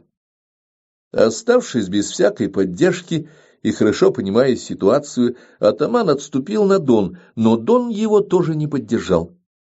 Заруцкому ничего не оставалось, как отступить еще дальше, на самую окраину тогдашней русской земли, в Астрахань. Астрахань Заруцкий занял и стал вынашивать план создания особого самостоятельного государства. Но как только астраханцы увидели, с кем имеют дело, они стали бить казаков и осадили самого Заруцкого в Астраханском Кремле. Тем временем к Астрахани подошли московские войска, которые население встречало с восторгом и ликованием. Заруцкие вместе с Мариной и сыном от нее, прозванным Варенком, бежали на Яик, но по дороге были пойманы и привезены в Москву. Сына повесили, Марина умерла в тюрьме при неизвестных обстоятельствах, а сам Заруцкий был посажен на кол. Казнь Заруцкого и его семьи стала последним кровавым эпизодом смутного времени, но война с Польшей продолжалась. Польский король Сигизмунд, начавший ее, к тому времени уже умер, и поляки выбрали на престол его сына, неудавшегося царя московского Владислава. Большинство польских магнатов и шляхтичей считали, что война с Москвой им совершенно не нужна, и наотрез отказались давать королю людей и деньги.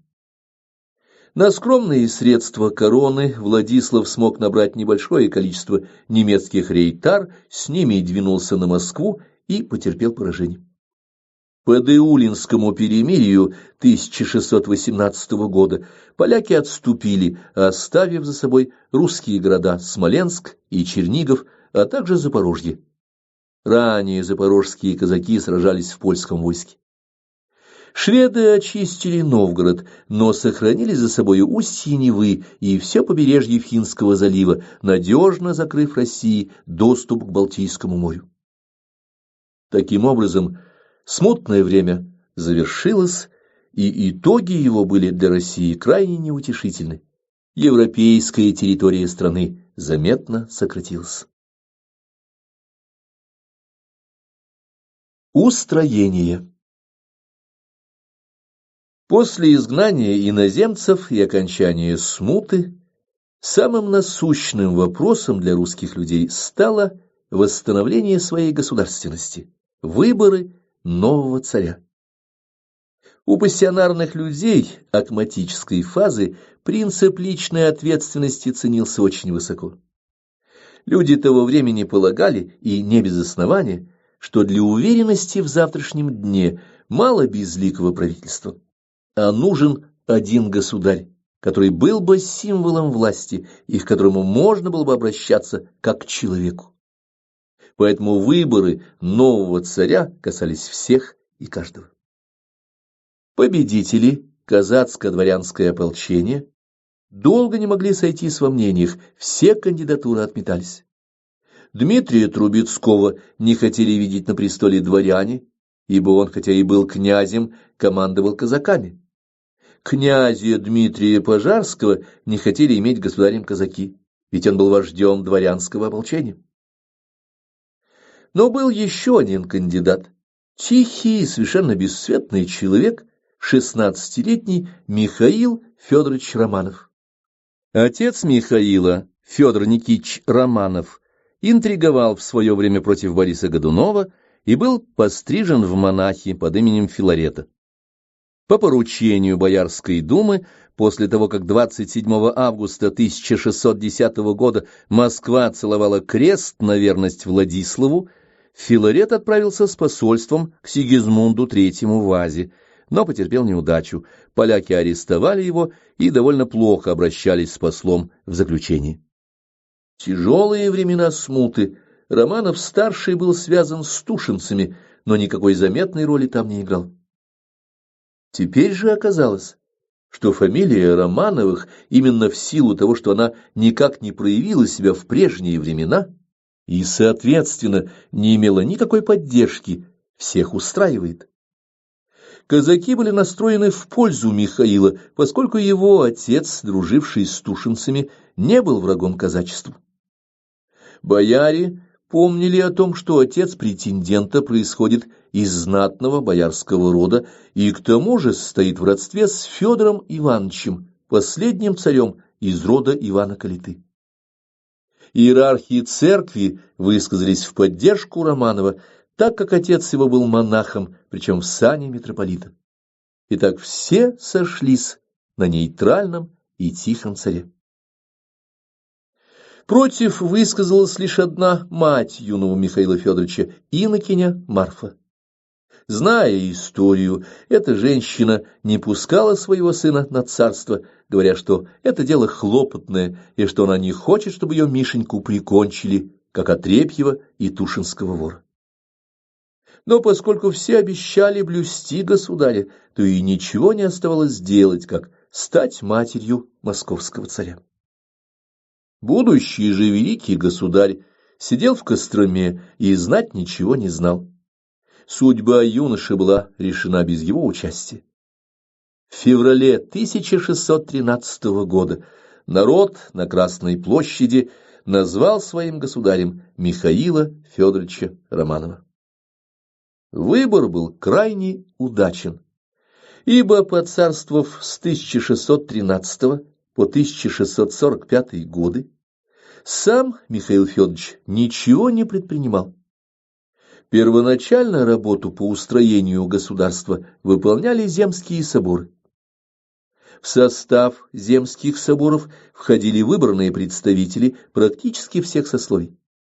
Таким образом, наши предки собирали самую уважаемую и мыслящую часть населения страны и решали с ее помощью насущные вопросы хозяйственные, военные, дипломатические. Позже установился постоянный состав правительства, в государстве был наведен относительный порядок, и нужда в земских соборах отпала. Их функции стал успешно выполнять тогдашний государственный аппарат приказы, в которых служили дьяки. Внутриполитическая ситуация во время царствования Михаила Романова оставалась стабильной. За 30 с лишним лет его правления произошло только одно серьезное выступление крестьян – 1615 год, когда 20 тысяч человек подошли к Москве и предъявили весьма оригинальные требования. Восставшие отнюдь не хотели низвержения правительства, они всего-навсего не хотели быть крестьянами и просили, чтобы их зачислили на военную службу. Требование имело смысл, поскольку военная служба оплачивалась. Но так как войск у правительства хватало, а лишних денег не было, то восставших разогнали, вождей их схватили и велели жить дома, не докучая властям самовольными инициативами.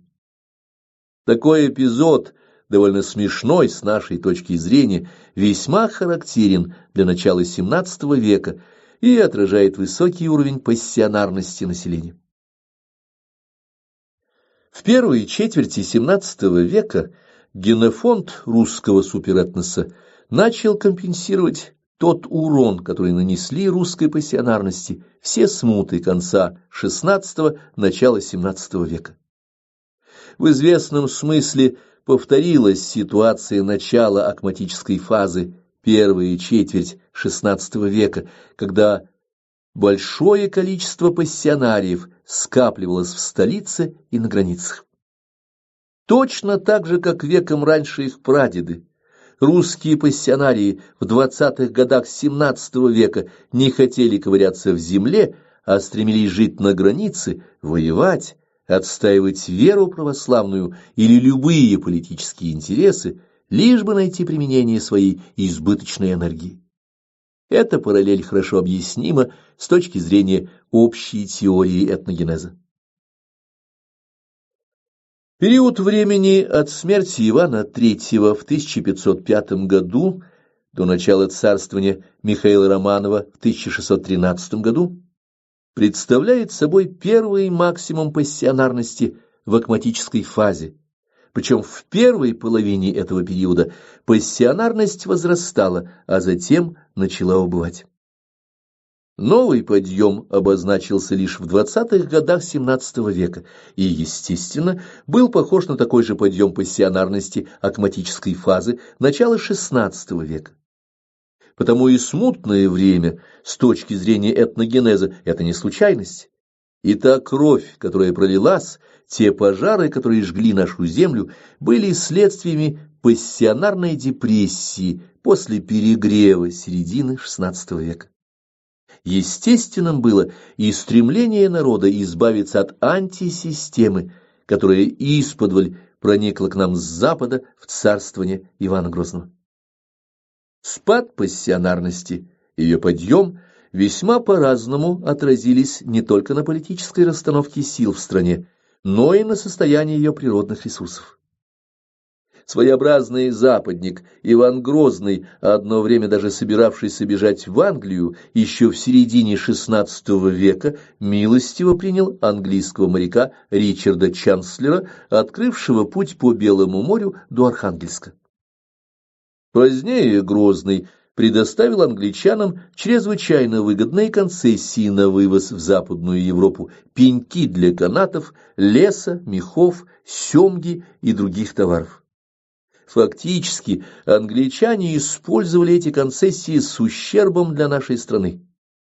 Русские купцы были ужасно недовольны, но, разумеется, возможности оспаривать решение Ивана Грозного не было никакой.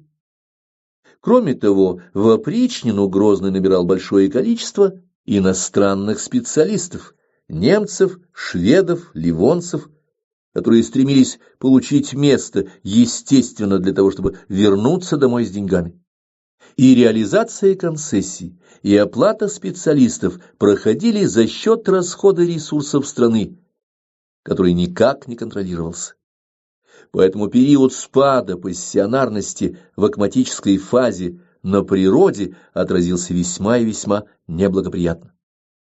К счастью, техника в XVI веке была развита не настолько, чтобы хищническая эксплуатация природных ресурсов в течение 50 лет привела к их полному исчерпанию, а на Земле стало невозможно жить. Природа тогда была еще сильнее техники и смогла довольно быстро восстановить и ландшафт, и ресурсы.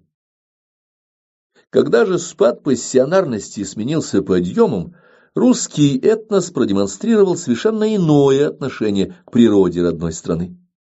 В отличие от Ивана Грозного и окружения самозванцев, правительство при Михаиле Романове ввело строгие ограничения для иностранных купцов, обложила их довольно большими налогами и перезаключила все прежние кабальные договоры. Во внешней торговле русское государство начало безоговорочно ориентироваться на интересы своих, русских купцов. И когда иностранцы выразили желание ездить через Россию в Персию, дабы конкурировать с русскими, торгующими со Средним и Ближним Востоком, правительством такие поездки были строжайше запрещены. Отметим, что эта традиция сохранялась в России весь период подъема пассионарности в акматической фазе, вплоть до начала царствования Алексея Михайловича. Ограничимся одним примером. В Европе бушевала 30-летняя война между протестантами и католиками. Начавшись в 1618 году чешским восстанием против австрийского правительства, война длилась до 1648 года. Англия, конечно, принимала в ней участие на стороне протестантов. Но в Англии, кроме того, произошла революция, которую начал король против парламента. Принято думать, что революция делает парламент против короля, но в Англии все произошло как раз наоборот. Английский парламент с XIII века определял бюджет страны, а король потребовал возможности бесконтрольно распоряжаться государственной казной. Парламент не только отказал ему, но и казнил королевских сторонников, поддержавших монарха в стремлении стать полновластным самодержцем. В ответ король поднял восстание против парламента, законной власти своей собственной страны. Восстание было подавлено в 1648 году, а в 1649 году король был казнен, и к власти пришел лорд-протектор Оливер Кромвель. Затем Кромвель разогнал парламент и взял всю власть в свои руки. Именно в это время, в 1650 году, кончился торговый договор между Англией и Россией, один из немногих заключенных еще во времена Ивана Грозного. Когда английские послы явились в Москву и обратились в правительство Алексея Михайловича с просьбой возобновить договор на очередной срок, то от имени царя им было отвечено: «По елику оные аглицкие немцы своего короля Каролуса до смерти убили, то великий государь московский и всея Руси повелел он их, английских немцев, на русскую землю не пущать». Торговый договор на жестких условиях заключили не с англичанами, а с голландцами. Таким образом, в период подъема пассионарности в акматической фазе вывоз русских ресурсов за границу строго ограничивался, а тем самым регулировалось и давление на ландшафты страны.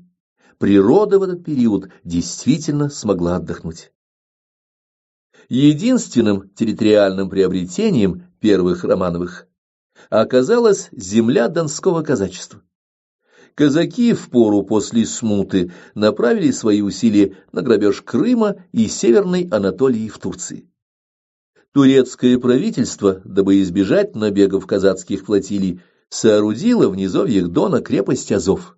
И Азов крайне стеснил действия казаков, но в 1637 году они взяли крепость и тем самым открыли себе доступ в Черное море.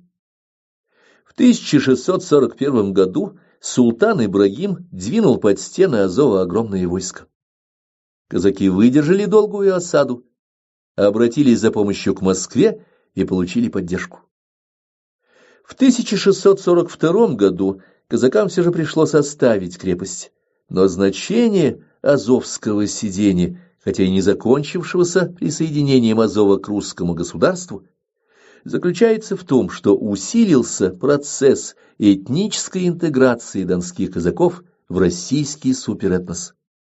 С тех пор донцы никогда не поддерживали силы враждебной России. Глава 3. Воссоединение. В борьбе за совесть. По Столбовскому миру 1617 год и Деулинскому перемирию 1618 год западные русские земли отошли к Швеции и Польше. Но если в шведских владениях было немного русского населения, то в польских гораздо больше. Речь Посполитая включала в себя не только Белоруссию и Украину, но и часть Великороссии, Смоленск, а кроме того Литву и часть Латвии. В начале XVII века Польша переживала те же неприятности, которые переживали все европейские государства, а назывались эти неприятности контрреформацией. Правда, сама Польша не участвовала в 30-летней войне между католической и протестантской коалициями, но ей приходилось сдерживать Россию, которая выступала как сторонница протестантской унии. Так Польша и Россия снова оказались соперницами в политической борьбе. Начало военных действий не заставило себя ждать. В 1632 году русские войска сделали попытку отбить Смоленск. Брошенное под стены Смоленска русское войско состояло из 4 солдатских полков, которых западному воинскому артикулу обучали служилые немцы, дворянской конницы и казаков южно-русских окраин. Русские осадили город, но Смоленск, имевший прекрасные оборонительные укрепления, долгое время успешно защищался.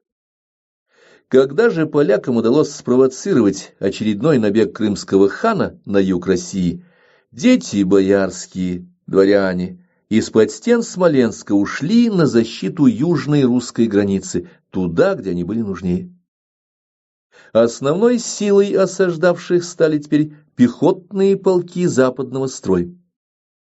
Но когда король Владислав подошел к Смоленску с 20-тысячным войском, немцы просто сдались, а затем перешли к нему на службу.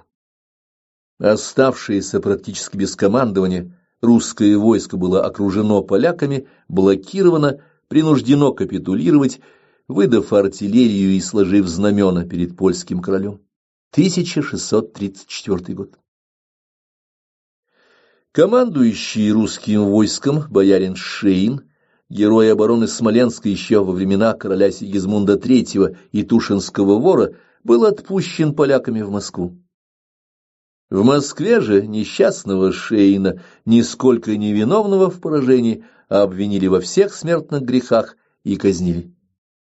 И хотя казнь Шейна была вопиющей несправедливостью, Война есть война, и никто не застрахован от неудачи.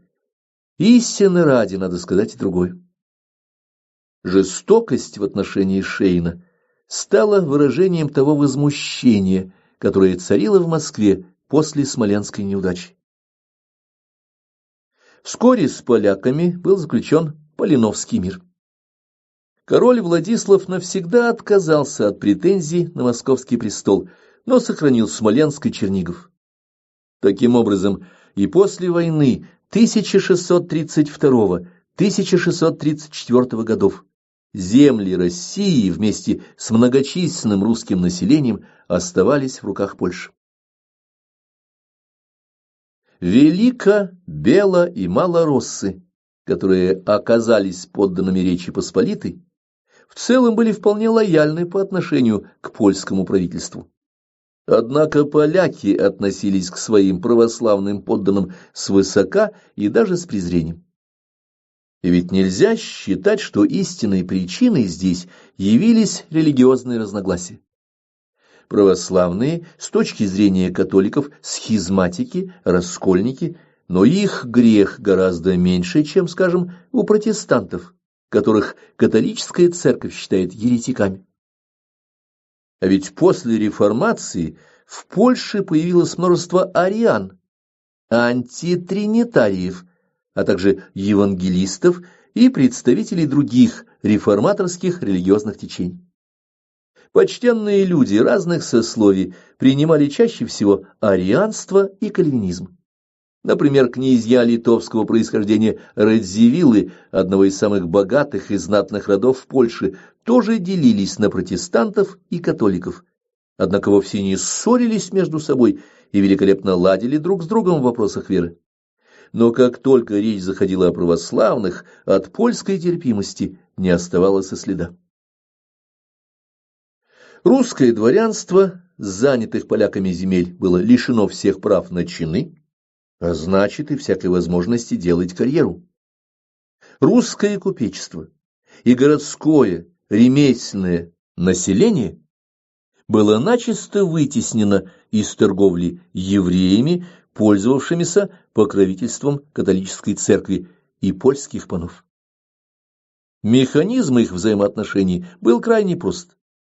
Польские магнаты, получив в захваченных ими русских землях большие поместья, совсем не хотели заниматься хозяйством, а они предпочитали ездить по блестящим столицам Западной Европы.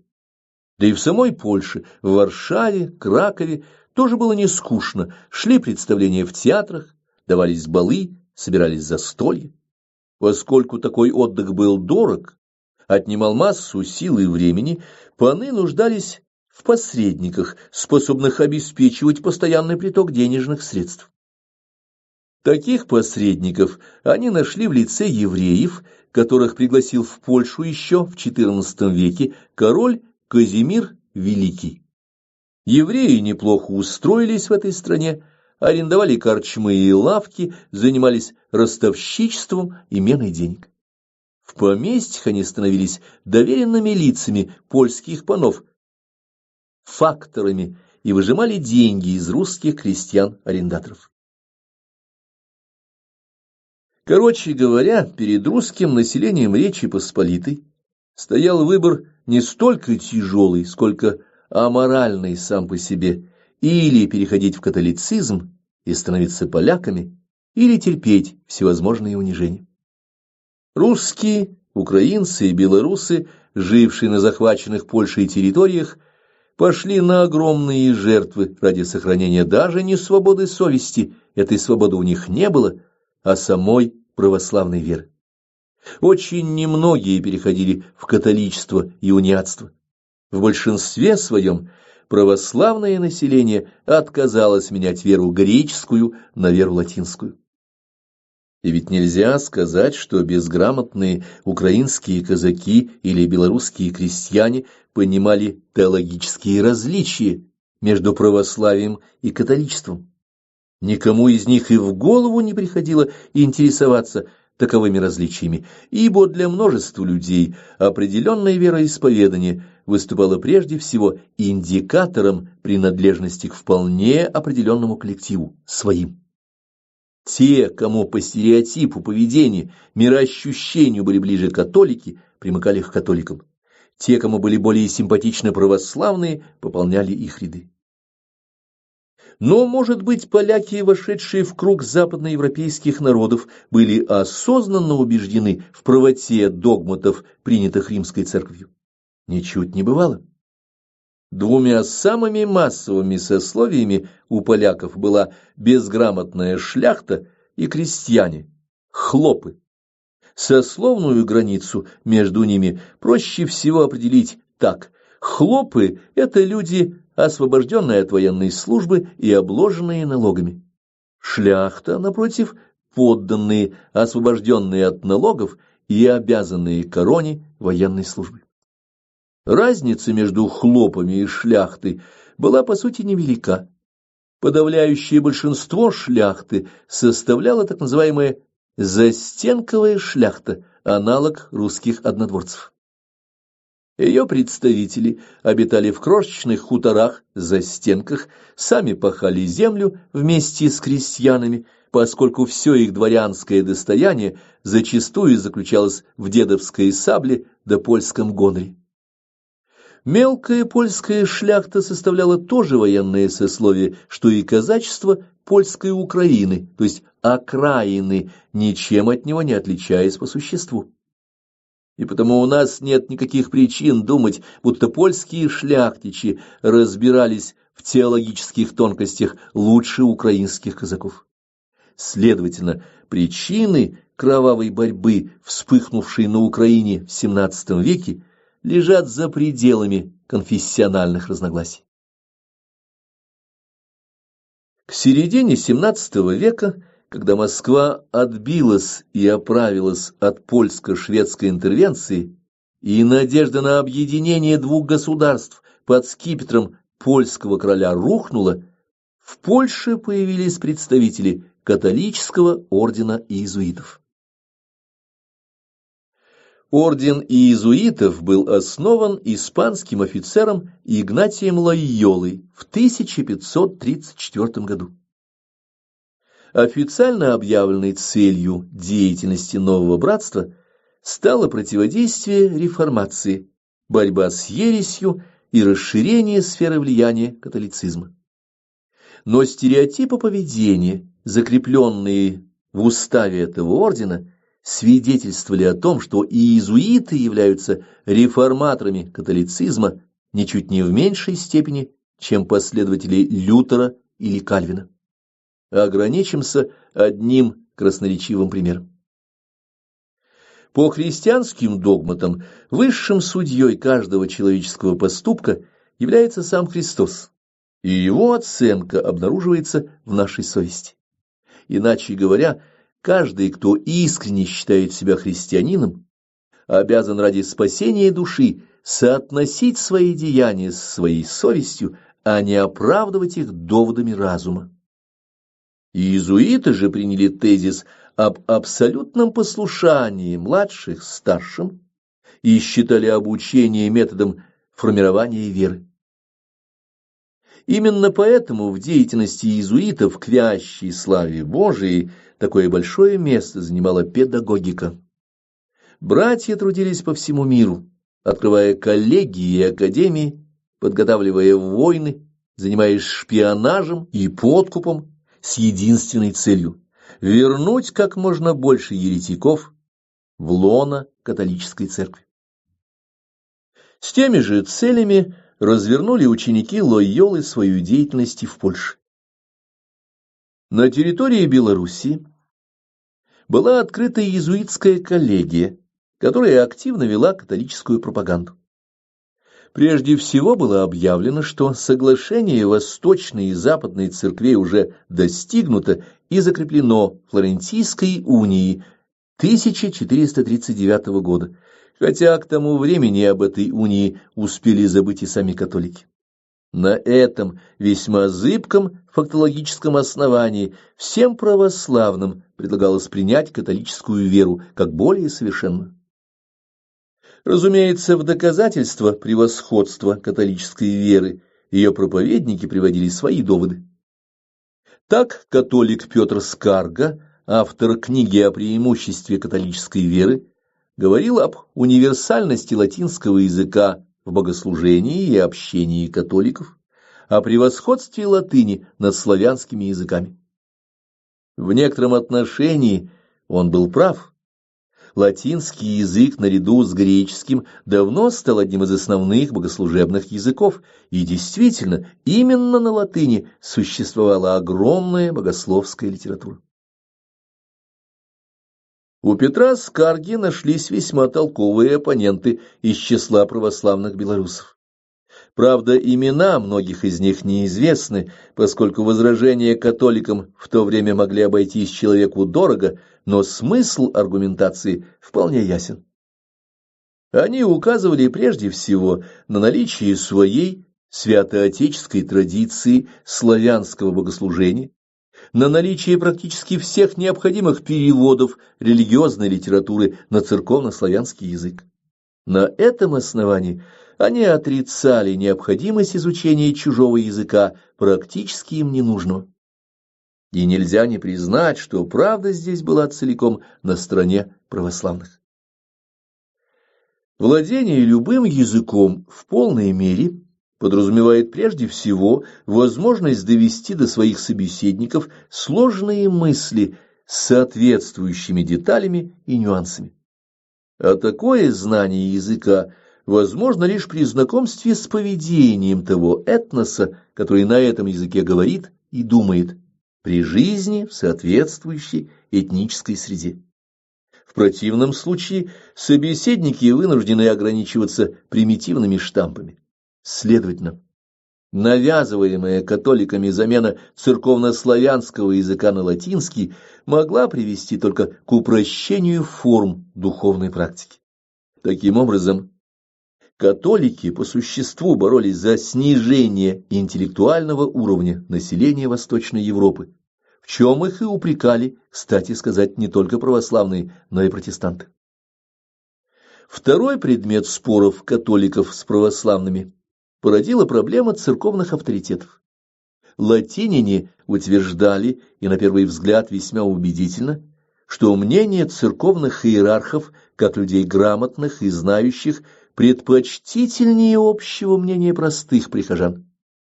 Логическим завершением вышеприведенного утверждения, естественно, стал тезис о безусловном авторитете Папы Римского. Оппоненты Петра Скарги, возражая католикам, ссылались на целый ряд примеров из истории церкви, когда крупные иерархи Несторий, Евтихий, Македоний оказывались основоположниками ересей, осужденных церковными соборами. Православные отвергали латинское понимание церковного авторитета и, руководствуясь принципом соборности, требовали оставить за ними право на определение истины, исходя из чувства совести всех и каждого. Анализируя эти противоречия православных и католиков, можно сделать вывод, что в данном случае под религиозными и идеологическими оболочками скрывались два разных мироощущения. Понятно, что при возникших коллизиях жизнь русского населения в Польше стала тяжела. В то время все православное население Польши называло себя именно русским, тогда как слово «украинец» обозначало просто жителя окраины. При этом русские, жившие в русском государстве, четко отделялись от русских Польши и назывались российские. Такое различие представляет типичную фиксацию общей суперэтнической принадлежности. Конечно, существовавшие проблемы могли быть решены, но только при наличии доброй воли обеих сторон, а ее как раз и не хватало. Заметим попутно, что крепостного права, как такового, в Польше не было. Каждый крестьянин мог уйти от пана, если хотел. Но уйти означало бросить все имущество, а часто и потерять личную свободу, потому что личная свобода крестьян ограничивалась жесткой системой налогов. Налоги платились помещику, и если у крестьянина денег не находилось, он становился дворовым человеком. Как видим, отсутствие крепостного права создавало для крестьян условия жизни гораздо худшие, нежели при крепостном праве, имевшем место на Московской Руси. Парадоксально, но отсутствие крепостной зависимости крестьян обрекало их на полное бесправие. Налогами были обложены земли, водоемы, охотничьи угодья, сенокосы и даже православные церкви. Последнее особенно возмущало православных. Еврей-фактор пользовался ключами от церкви так же, как ключами от амбара, открывая храм для службы по своему желанию, в зависимости от уплаты прихожанами соответствующей суммы. Конечно, от произвола польских панов и еврейских факторов страдали и польские, и литовские крестьяне. Но крестьяне-католики могли договориться со шляхтичами и помещиками, они оставались своими, несмотря на социальную рознь. У православных же не было такой возможности. Польские паны их слушать не хотели, ибо они были чужие, схизматики. Именно в силу этого различия ни польские, ни литовские крестьяне никаких крупных бунтов или восстаний против панов, несмотря на всю тяжесть эксплуатации, не устраивали. А православным, напротив, ничего другого делать не оставалось, и с конца XVI века восстания русских шли одно с другим. Первым поднял мятеж Наливайко, 1594-1596 годы, но был схвачен и казнен в Варшаве. За восстанием Наливайко произошли и другие – Павлюка, Остраницы, Гуни. Апофеозом долгой борьбы православия и католицизма по праву считается восстание Богдана Хмельницкого, положившее начало освободительной войне на польской Украине. Гетман и народ. Богдан Хмельницкий был православный шляхтич русского происхождения, служивший в пограничных польских войсках. Как и всякий шляхтич, Хмельницкий имел собственный хутор и нескольких работников. Местный староста, помощник губернатора, католик Чеплицкий, не взлюбил Хмельницкого до такой степени, что даже устраивал покушение на его жизнь. Так, один раз только шлем спас будущего гетмана Украины от смертельного удара. Затем Чеплицкий устроил набег на хутор Хмельницкого, захватил его вместе с семьей и отобрал все имущество, включая лошадей и хлеб с гумна. Когда же Хмельницкий пригрозил обращением в суд, разъяренный Чеплицкий, желая показать свою безнаказанность, велел пороть на базаре 10-летнего сына Хмельницкого. Ретивые исполнители запороли несчастного мальчика, и на третий день он умер. Понимая бесполезность своего обращения в суд, где заседали те же католики, что и Чеплицкий, Хмельницкий отправился прямо в Варшаву к королю Владиславу. Дела Владислава шли трудно. Сейм, контролируемый польскими панами, постоянно отказывал ему в средствах для войны с турками и операций против Московии. Владислав принял Хмельницкого, но, выслушав шляхтича, король только пожаловался на свое бессилие перед панами. Не добившись правосудия у короля, Хмельницкий поехал в Запорожье. В XVII веке Запорожье, располагавшееся на границе Польши и Дикого поля, представляло собой явление исключительное. Туда бежали от шляхетского ига православные русские пассионарии. Само Запорожье представляло собой густую сеть населенных пунктов, в которых развивались кузнечное, столярное, слесарное, сапожное и другие ремесла. Население производило для себя все необходимое. Отдельные поселения, курени, составляли своеобразный рыцарский орден, живший вполне независимо. Высокая пассионарность обитателей Запорожья и неприятиями польских порядков уже к XVI веку сформировали особый стереотип поведения, давший жизнь новому этносу – запорожскому казачеству. Естественно, что поляки относились к запорожским казакам крайне настороженно и недоброжелательно. Столько же подозрительным и неприязненным было отношение шляхты и магнатов к реестровому казачеству. Реестровыми назывались казаки, служившие польской короне. Для отражения татарских набегов под знамена гетмана обыкновенно собиралось множество казаков. Но по окончании войны войско распускалось, и вчерашнему воину предстояло возвращаться до плуга к пану. Понятно, что одним из главных требований казаков Речи Посполитой было увеличение численности реестра. Степень неприятия друг друга представителями двух различных суперэтносов, православными и католиками, в Речи Посполитой была очень высока. Ненависть к казакам существовала, вопреки тому, что они вовсе не покушались на устои польского государства. Более того, казаки служили Речи Посполитой надежной защитой от татарских набегов, ведь татарские чамбулы грабили страну, доходя до Кракова. И тем не менее поляки ограничивали численность реестрового казачьего войска 6000 сабель. 1625 год.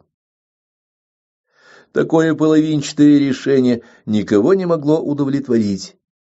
В XVII веке на польской Украине имелось уже около 200 000 человек, желавших быть казаками и бывших ими де-факто.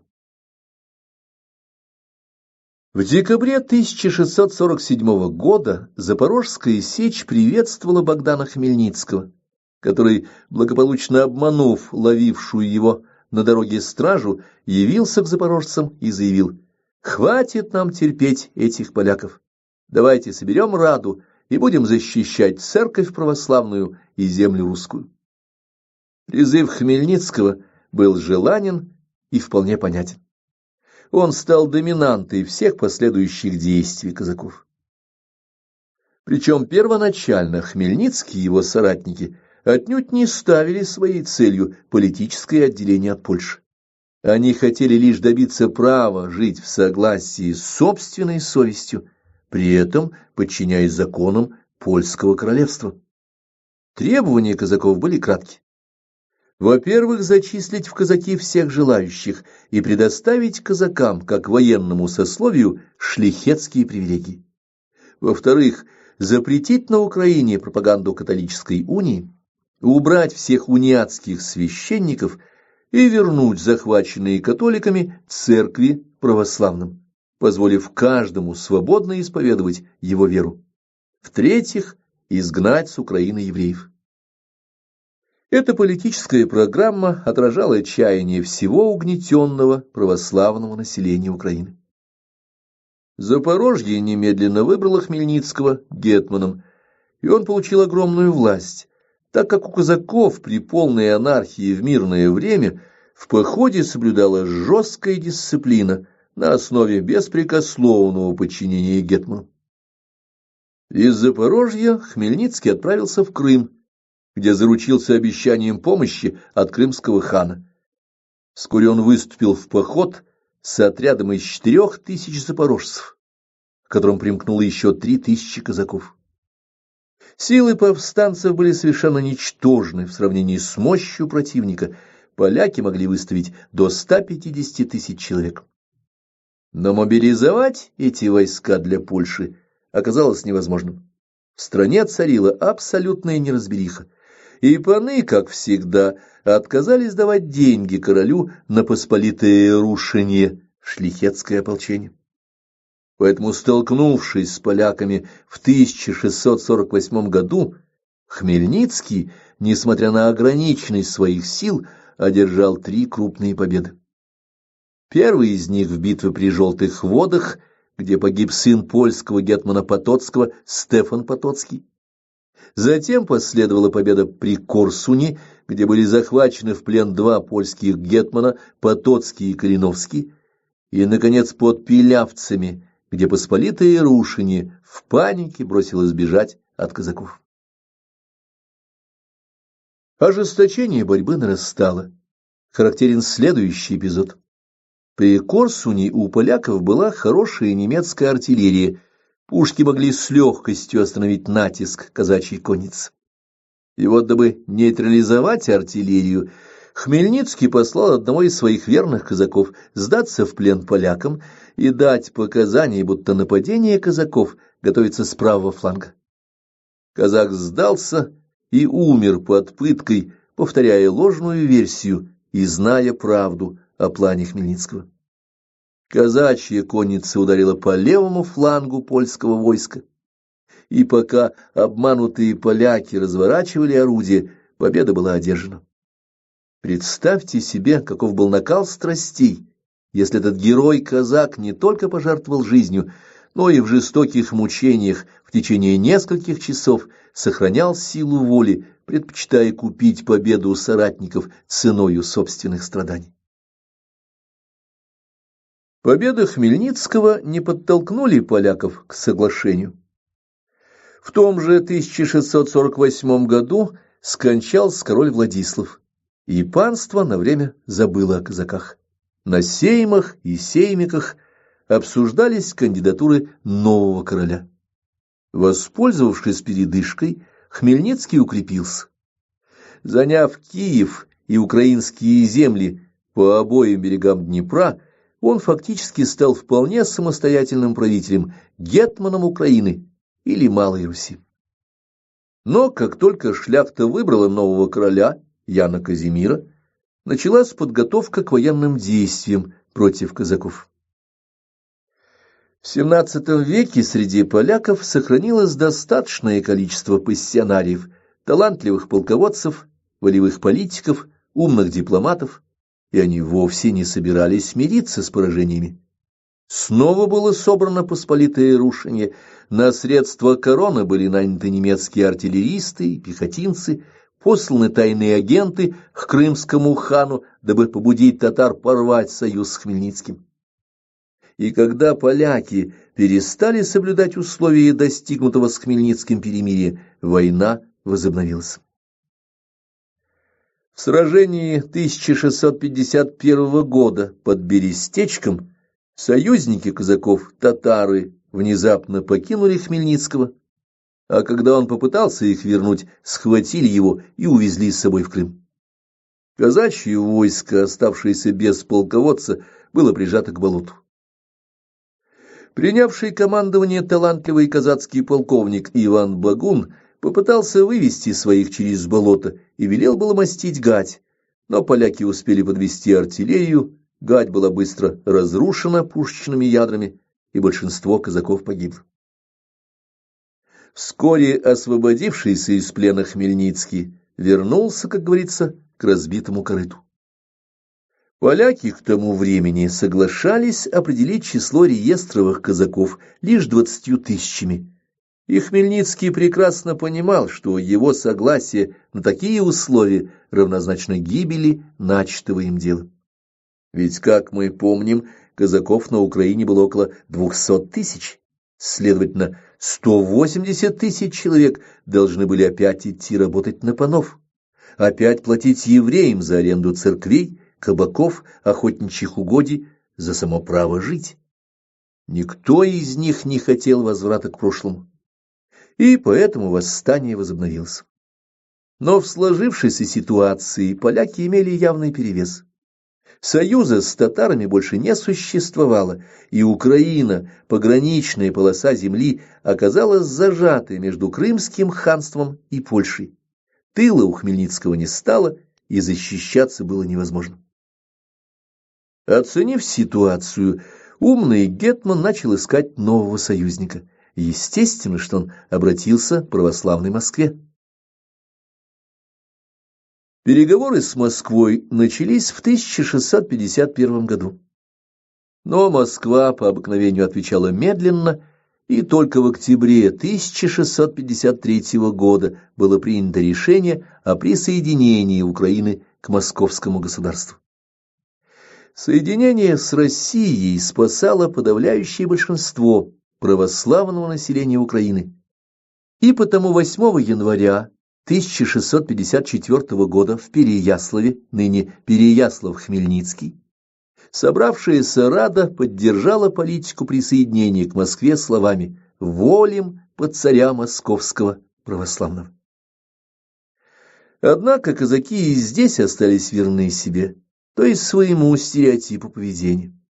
Выражая полную готовность дать царю Алексею Михайловичу присягу на верность, они потребовали, чтобы царь со своей стороны дал им присягу в сохранении казачьих вольностей. Шокированный боярин Бутурлин, представлявший московского государя, отказал категорически, заявив, что у нас не повелось, чтобы цари давали подданным присягу, а вольности ваши государем соблюдены будут. Поскольку ситуация была безвыходная, казаки, тряхнув длинными чубами, согласились и тем покончили дело. Еще до решения московского правительства и Переяславской рады Хмельницкий перенес военные действия на правобережье Днепра и дважды разбил польские войска при Батоге 1652 год и при Жванце 1653 год. Последняя победа совпала с радостным известием из Москвы. Если, взвешивая свое решение, правительство Алексея Михайловича не торопилось, то, приняв его, оно действовало энергично. В 1654 году русские войска взяли Смоленск, а в 1655 году Вильно, Ковно, Гродно и дошли до Бреста. Польша терпела поражение по всему фронту. Слабеющая держава, как это обычно бывает, привлекла внимание. Шведский король Карл X вторгся в Польшу 1655 год и изгнал Яна Казимира, и частью шляхты и магнатов был признан польским королем.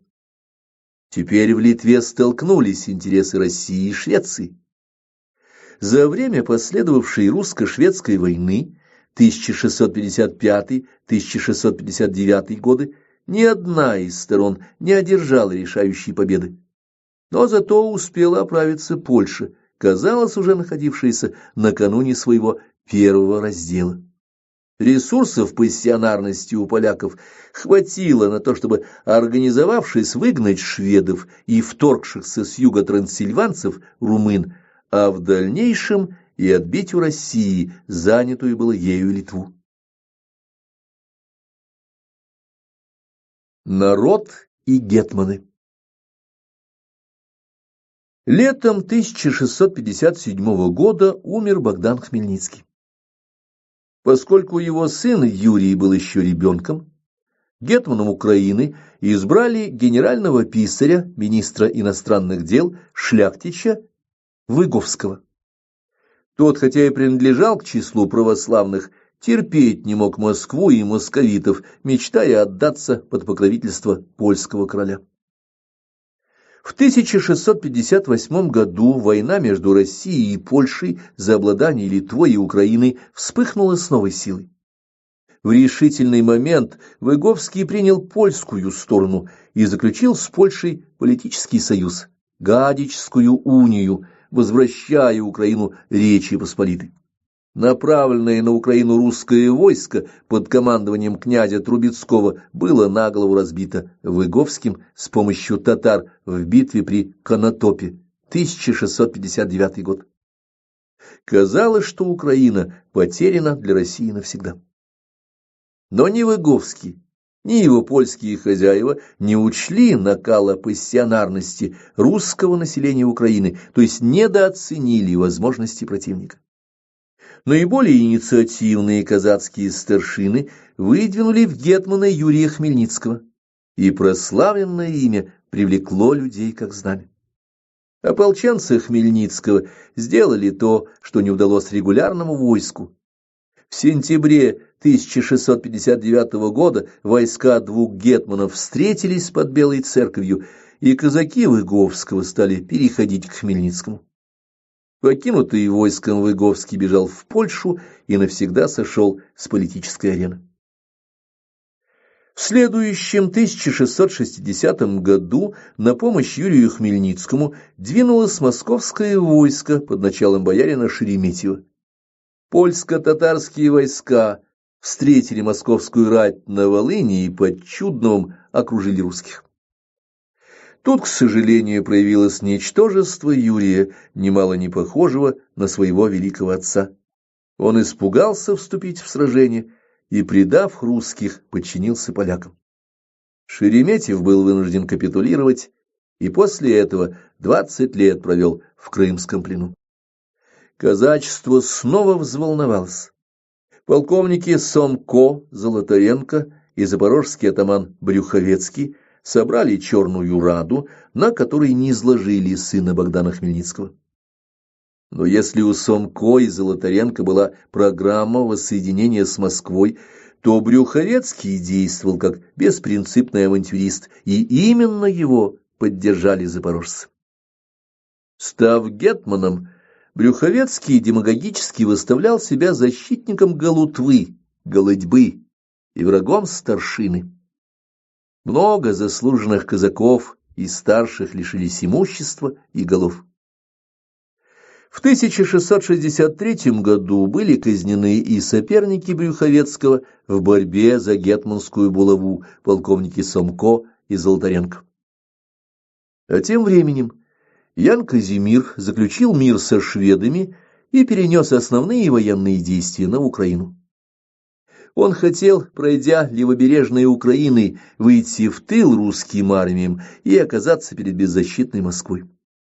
Но русские пограничные войска дважды нанесли ему поражение под Глуховым и Новгород-Северским и отбросили поляков за Днепр, 1664 год.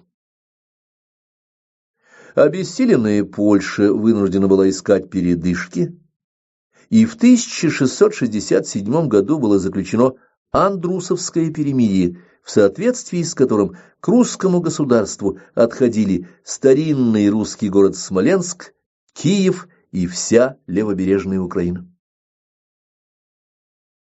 Однако победа над Польшей не привела к единству казаков. Еще в 1665 году казацкие старшины правобережья собрали свою раду и выкликнули гетманом Петра Дорошенко, отстаивавшего идею вольной Украины, то есть создания украинского государства, независимого ни от России, ни от Польши. Твердо придерживавшись своей программы, Дорошенко одновременно вступил в борьбу и с Польшей, и со своим противником гетманом Брюховецким. Брюховецкий к тому времени тоже изменил союз с Россией и снесся с турками. Он даже получил татарскую помощь, но не успел ею воспользоваться. Возмущенные казаки растерзали предателя. 1668 год. После смерти Брюховецкого гетманом на некоторое время, 1668-1672 годы, стал Демьян Многогрешный, признавший верховную власть Москвы. Но и он не сумел долго держать в руках гетманскую булаву, его карьера закончилась печально ссылкой в Сибирь. Новым гетманом всея Украины стал в 1672 году Самойлович, оказавшийся в очень затруднительном положении. В Подолью вторглись турки, и поборник независимости Украины Дорошенко присоединился к войску турецкого султана Магомета IV. Польша капитулировала перед османами и уступила туркам значительную часть правобережья. 2 года, 1672-1674 годы, гетман Дорошенко сидел в Чигирине как вассал турецкого султана. Конец этому положила русская армия, выступившая на освобождение единоверцев. За Днепр московские рати перешли вместе с полками левобережных казаков. В 1676 году Дорошенко сдался и был прощен, а гетманом обеих сторон Днепра стал Самойлович. Пытавшиеся удержаться в Подолии турки поставили гетманом Юрия Хмельницкого. Но этот негодяй окончательно скомпрометировал возглавляемую им партию. Изыскивая денежные средства, Юрий ввел налог даже на свадьбы. Не получив с одного бракосочетания установленную им мзду, Гетман напал на дом родителей новобрачной и предал мать мучительной смерти. Муж погибший, богатый купец, пребывал в то время в Стамбуле. Узнав о случившемся, купец обратился с жалобой к визирю, и дело было расследовано. Изверг был схвачен, судим и по приговору утоплен. 1681 год. Туркам не суждено было надолго закрепиться в правобережной Украине. Украина была слишком пассионарна, и то, что османам удалось в Болгарии и Сербии, оказалось невозможным на Волыни и в Подолье. Успехи русских регулярных войск и казачьих полков, а также поражение турок в Центральной Европе уже в начале 80-х годов избавили Украину от османской угрозы. Самойлович гетманствовал довольно долго, до полного окончания русско-польской войны, когда, наконец, был подписан трактат о вечном мире между Россией и Польшей, 1686 год. Причиной крушения Самойловича в 1687 году стали интриги Мазепы. Мазепа, вошедший в доверие к всесильному фавориту царевны Софьи, князю Голицыну, обвинил гетмана в измене. Несчастный Самойлович был арестован и сослан, но Голицын дорого заплатил за потворство предательству, и избранный гетманом Мазепа точно так же предал Голицына, а после Петра, избрав сторону Карла XII и решив, что при поддержке шведов он сможет стать самостоятельным государем. Однако и в устах Мазепы призыв к созданию самостоятельной Украины не получил народной поддержки.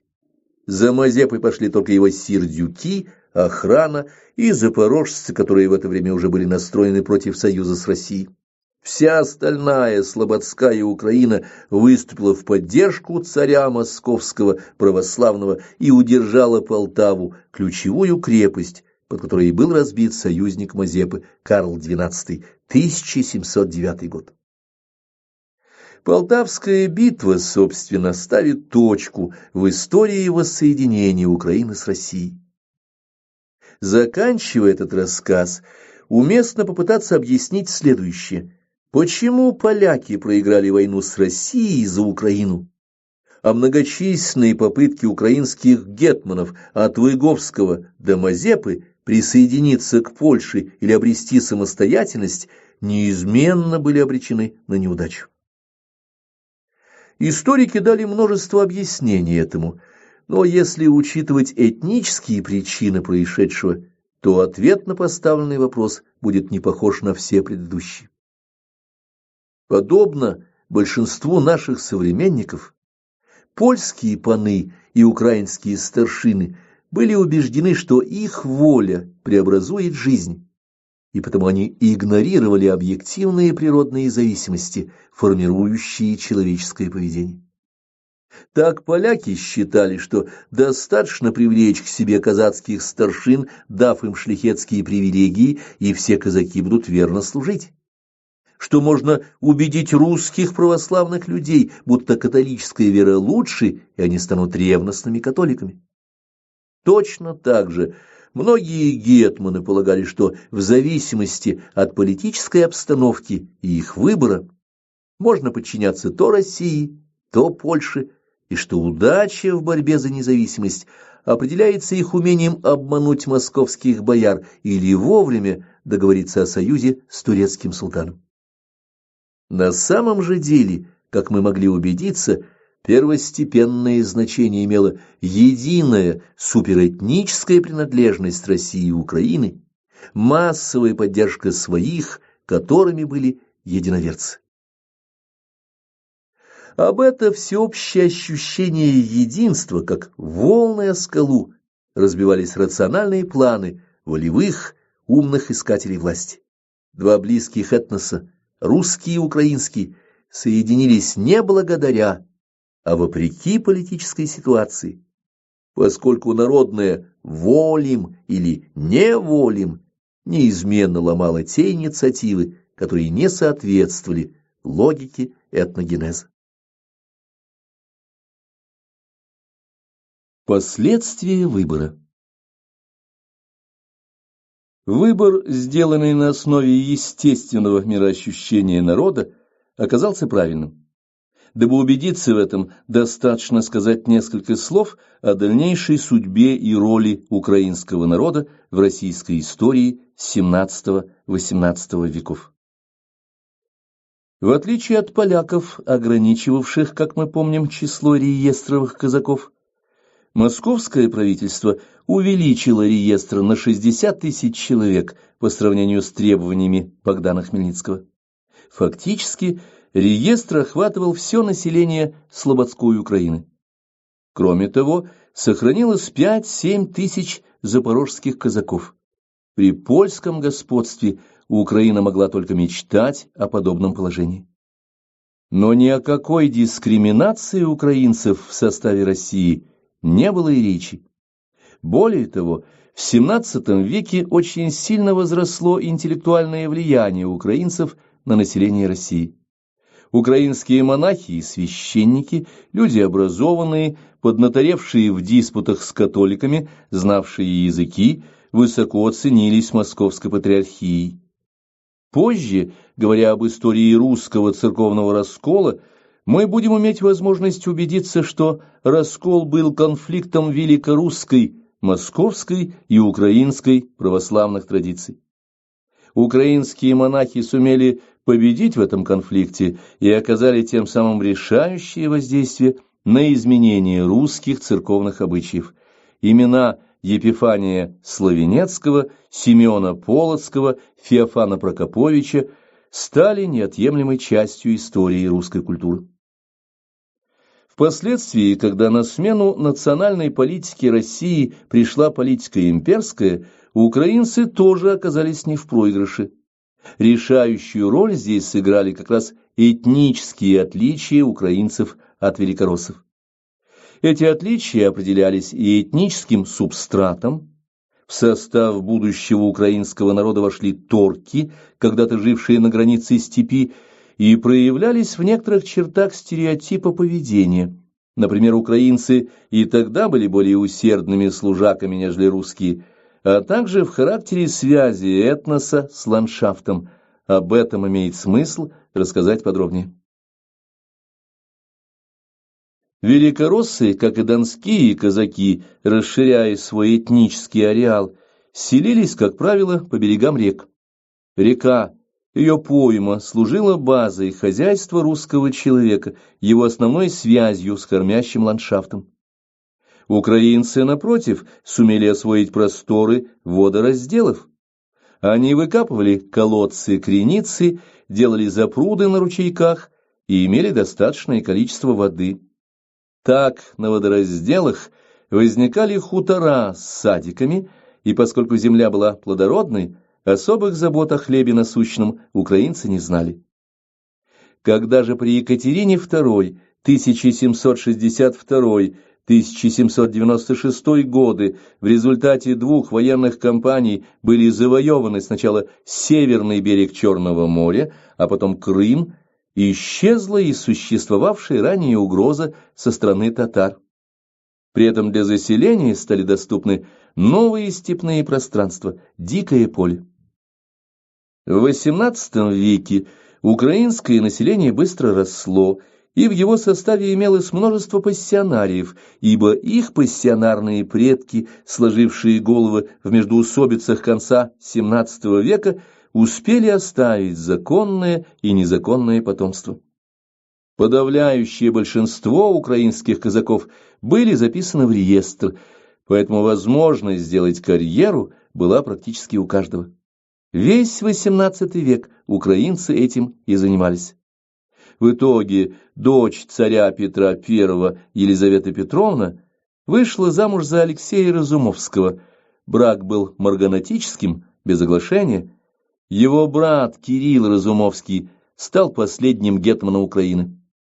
И хотя при Екатерине II Украина потеряла свое самоуправление, позиции украинцев при дворе поколеблены не были. Обязанности великого канцлера империи исполнял граф Безбородко, который сформулировал свое политическое кредо в следующих словах: «Як матушка-царица захоче, так хай и буде». Ни акцент, ни происхождение Безбородка никого не смущали и не помешали ему стать первым чиновником государства. Может быть, эта взаимная терпимость украинцев и великороссов и была важнейшим свидетельством правильности выбора, сделанного на Переяславской Раде в 1654 году. Глава 4. На просторах Евразии. Вглубь улуса Джучиева. В отношениях России и Украины ярко проявилось такое качество русского человека, как терпимость к нравам и обычаям других народов. Прав был наш великий соотечественник Федор Михайлович Достоевский, отметивший, что если у французов есть гордость, любовь к изяществу, у испанцев ревность, у англичан честность и дотошность, у немцев аккуратность, то у русских есть умение понимать и принимать все другие народы. И действительно, русские понимают, к примеру, европейцев гораздо лучше, чем те понимают россиян. Наши предки великолепно осознавали уникальность образа жизни тех народов, с которыми сталкивались, и потому этническое многообразие России продолжало увеличиваться. Одновременно с борьбой на Украине полным ходом шел начавшийся еще в XVI столетии процесс продвижения русского суперэтноса на восток.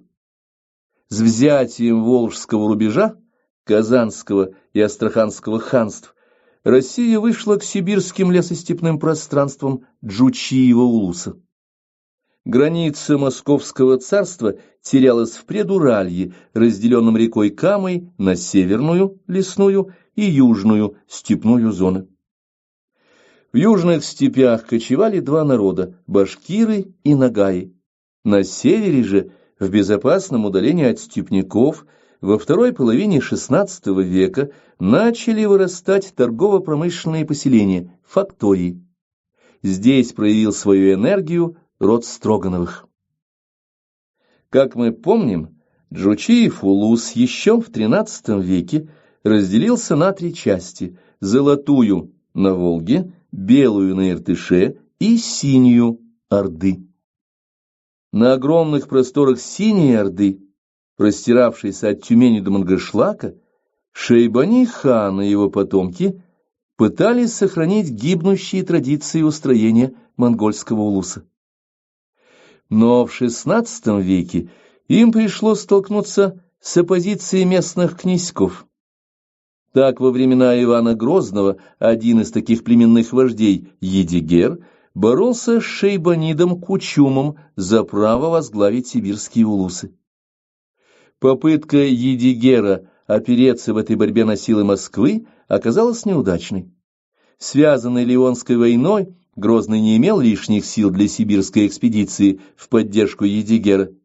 В 1563 году Кучум победил и стал царем Сибири, а нападения его воинов превратились в постоянную угрозу для городков Строгановых. Но, начав эту борьбу, Кучум переоценил собственные силы. Еще в конце XV века Синяя Орда испытала колоссальный отток пассионарности. Правитель ее, Шейбани-хан, вторгся в Среднюю Азию, покоряя владения тимуридов. Ему удалось, дойдя до Амударьи, захватить огромную территорию с богатым и культурным населением. Вместе с Шейбани в Среднюю Азию ушла наиболее активная и боеспособная часть населения Синей Орды, что десятки лет спустя негативно сказалось на судьбе Кучумова царства. К 70-м годам XVI века столкновения Строгановых с татарами вылились в открытую войну.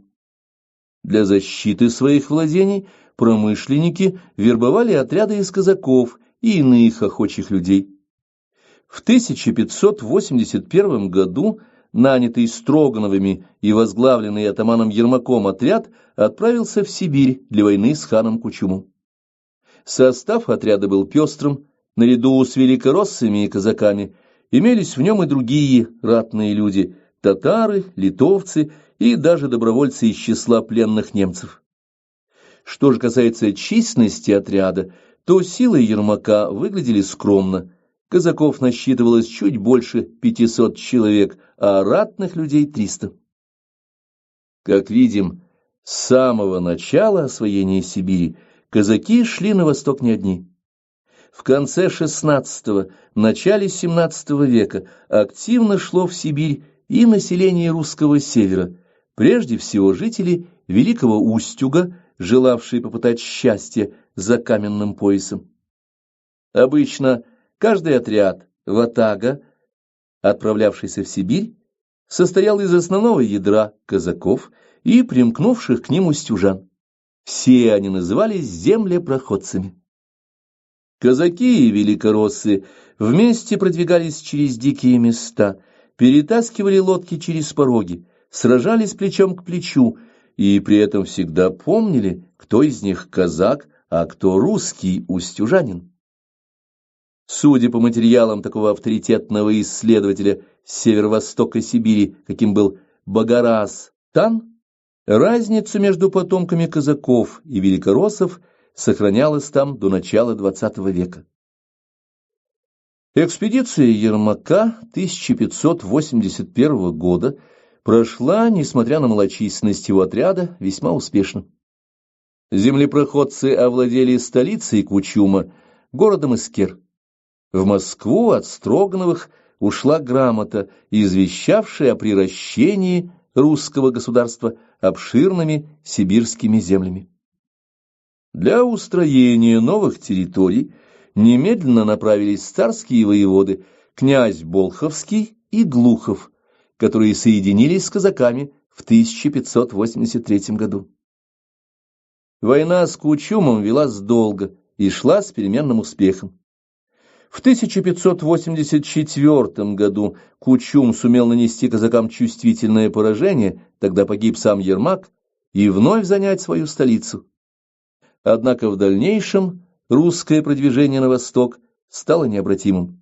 Кучум отступил в Барабинскую степь и оттуда лишь набегами тревожил русские владения. В 1591 году князь Кольцов-Моссальский окончательно разгромил последнего сибирского хана, и Кучум был вынужден обратиться к царю со слезной просьбой вернуть ему отнятый улус, обещая полную покорность. История Синей Орды завершилась. Может возникнуть вопрос: почему столь пассивно вели себя могучие степные народы, ойраты, западные монголы и казахи? Ни те, ни другие не приняли активного участия в борьбе Кучума с русскими землепроходцами и воеводами. Это, видимо, объясняется тем, что силы ойратов, которые были буддистами, и казахов-мусульман, были скованы их собственной междоусобной борьбой, и тем, что русские, продвигавшиеся лесными массивами Сибири, не представляли для степняков никакой угрозы. Народы Северной Сибири – остяки, ханты, вогулы, манси, тунгусы, эвенки, самоеды, ненцы – также не вступали в борьбу с русскими. Очевидно, ни одна из сторон не давала повода для конфликта. В конце XVI века в Сибири начинают возникать русские города. Уже в 1585 году воевода Мансуров заложил городок в устье Иртыша. Вскоре появились Тюмень, Тобольск, Пилым, Березов, Сургут, Тара, Нарым. Встреч солнца.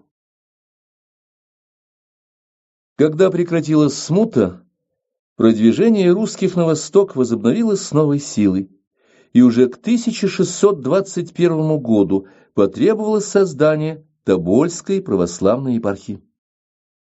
Из Западной Сибири на Дальний Восток вели два пути. Устюжане в основном двигались через Мангазею на северо-восток, а казаки направлялись большую частью в Забайкалье. После 1625 года казаки встретились с братскими людьми, бурятами, а в 30-е годы XVII века русские варяги освоили бассейн Лены. Именно землепроходцы в первой половине XVII века заложили Томск, Енисейск, Якутск, Красноярск, Иркутск. А ведь известно, что лучший показатель интенсивности освоения новых территорий – возникновение городов и острожков. Следующее десятилетие привело россиян на границе Евразии. В результате трехлетней экспедиции Поярков, спустившись по Амуру, достиг Охотского моря. 1645 год. В 1648-1649 годах экспедиция Ерофея Хабарова прошла средним течением Амура. На всем гигантском пути встреч Солнца землепроходцы практически не встречали серьезно организованного сопротивления. Единственным исключением стали столкновения казаков с маньчжурами, джурдженями, на границе Китая в 80-х годах XVII века. Маньчжуры, о которых мы рассказывали в связи с историей монгольского улуса, с XVII до начала XX века господствовали над Китаем, сохраняя еще достаточно пассионарность. Маньчжуры, народ мужественный и благородный, остановили казаков. Те, пытаясь укрепиться, возвели на Амуре крепость Албазин, 1686 год, но маньчжуры потребовали очистить острог. Воевода Толбузин отказался, и война с маньчжурами возобновилась. В гарнизоне Албазина было несколько сотен человек, против которых маньчжуры выставили не 1000. Осажденные вынуждены были сдаться и покинуть крепость. Албазин был разрушен, но упрямые казаки и государевы люди уже в следующем, 1688 году, срубили на том же месте новый острог. Вторично взять крепость маньчжурам не удалось, но Албазин был оставлен русскими по Нерчинскому миру, 1689 год. Практически за 1 век от похода Ермака Тимофеевича 1581-1583 годы до войн с маньчжурами на Амуре 1687-1689 годы землепроходцами было преодолено расстояние от Урала до Тихого океана, и Россия легко и быстро закрепилась на этом огромном пространстве. Попробуем ответить на вопрос, почему так произошло? Во-первых, русские землепроходцы были людьми очень пассионарными, жестокими, инициативными, настойчивыми, и потому часто нарывались на неприятности с тогдашним начальством, воеводами. Сибирь манила буйные головушки волей, а сибирских аборигенов, морозов и просторов они не боялись. Но, как мы видели на примере Ермака, воеводы двигались за землепроходцами по пятам, пытаясь прекратить их самовольные жестокости, и поневоле вынуждали тех идти все дальше и дальше. Действия администраторов были вполне логичны и объяснимы. Они всеми силами защищали инородцев, плативших в казну ясак мехами. Попытки воевод навести порядок оправданы и в моральном смысле. Ведь народы Сибири в XVII веке находились в фазе этнического гомеостаза, равновесия с природной средой. У них просто не хватало сил, чтобы защищаться от притеснений русских пассионариев.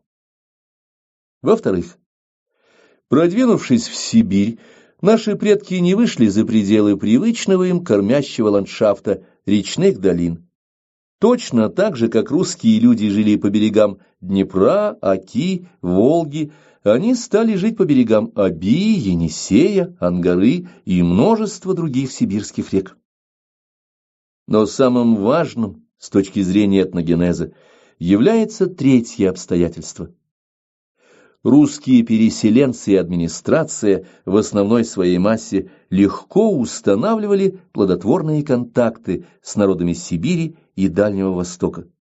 Недаром противодействие эмиграции русских было столь ничтожно. Конфликты с русскими, если они и возникали на первых порах, например, у бурят или якутов, быстро улаживались и не имели тяжелых последствий в виде национальной розни. Единственным практическим следствием русского присутствия для аборигенов стал ясак, уплата 1-2 соболей в год, которые инородцы понимали как подарок, дань вежливости белому царю. При огромных пушных ресурсах Сибири дань была ничтожна, в то же время, попав в списки ясашных инородцев, местный житель получал от центрального правительства твердые гарантии защиты жизни и имущества. Никакой воевода не имел права казнить ясашного инородца. При любых преступлениях дело посылалось на рассмотрение в Москву, а Москва смертных приговоров аборигенам никогда не утверждала. Известен характерный случай. Некий бурятский лама, попытавшийся поднять восстание с целью изгнать всех русских и передать Забайкалье маньчжурам, был отправлен как ясашный народец в Москву, где его просто помиловали. В целом, с установлением власти московского царя образ жизни местного населения Сибири никак не изменился, потому что никто не пытался его сломать и сделать из аборигенов русских. Скорее наоборот. Так в якутах русские встретили народ, оседлый быт которого был им близок. Россияне, выучив якутский язык и усвоив местные обычаи и навыки, в большей степени приближались к якутам, чем якуты к ним. Если местные жители хотели соблюдать языческие обряды, к тому не было никаких препятствий. Конечно, христианство им проповедовали, иногда успешно, чаще нет, но результаты этой проповеди интересовали только священников. Остяки, вогулы, тунгусы служили проводниками русских отрядов, охотились, гоняли оленей, шаманили и были вполне уверены в своей судьбе. Поскольку русские не стали переучивать непохожих на них людей, а предпочли найти с местными жителями общий язык, они прочно закрепились в Сибири, где живут по сей день. Так в очередной раз были подтверждены преимущества уважения к праву других людей жить по-своему. Обобщим сказанное. За считанные десятилетия русский народ освоил колоссальные, хотя и малонаселенные пространства на востоке Евразии, сдерживая при этом агрессию Запада. Включение в Московское царство огромных территорий осуществлялось не за счет истребления присоединяемых народов или насилия над традициями и верой туземцев, а за счет комплементарных контактов русских с аборигенами или добровольного перехода народов под руку московского царя. Таким образом, колонизация Сибири русскими не была похожа ни на истребление североамериканских индейцев англосаксами, ни на работорговлю, осуществлявшуюся французскими и португальскими авантюристами, ни на эксплуатацию яванцев голландскими купцами. А ведь в пору этих деяний и англосаксы, и французы, и португальцы, и голландцы уже пережили век просвещения и гордились своей цивилизованностью. Глава 5. Церковь и власть. Истоки раскола. В XVII столетии Россию ждали события, потрясшие духовную основу государства – церковь.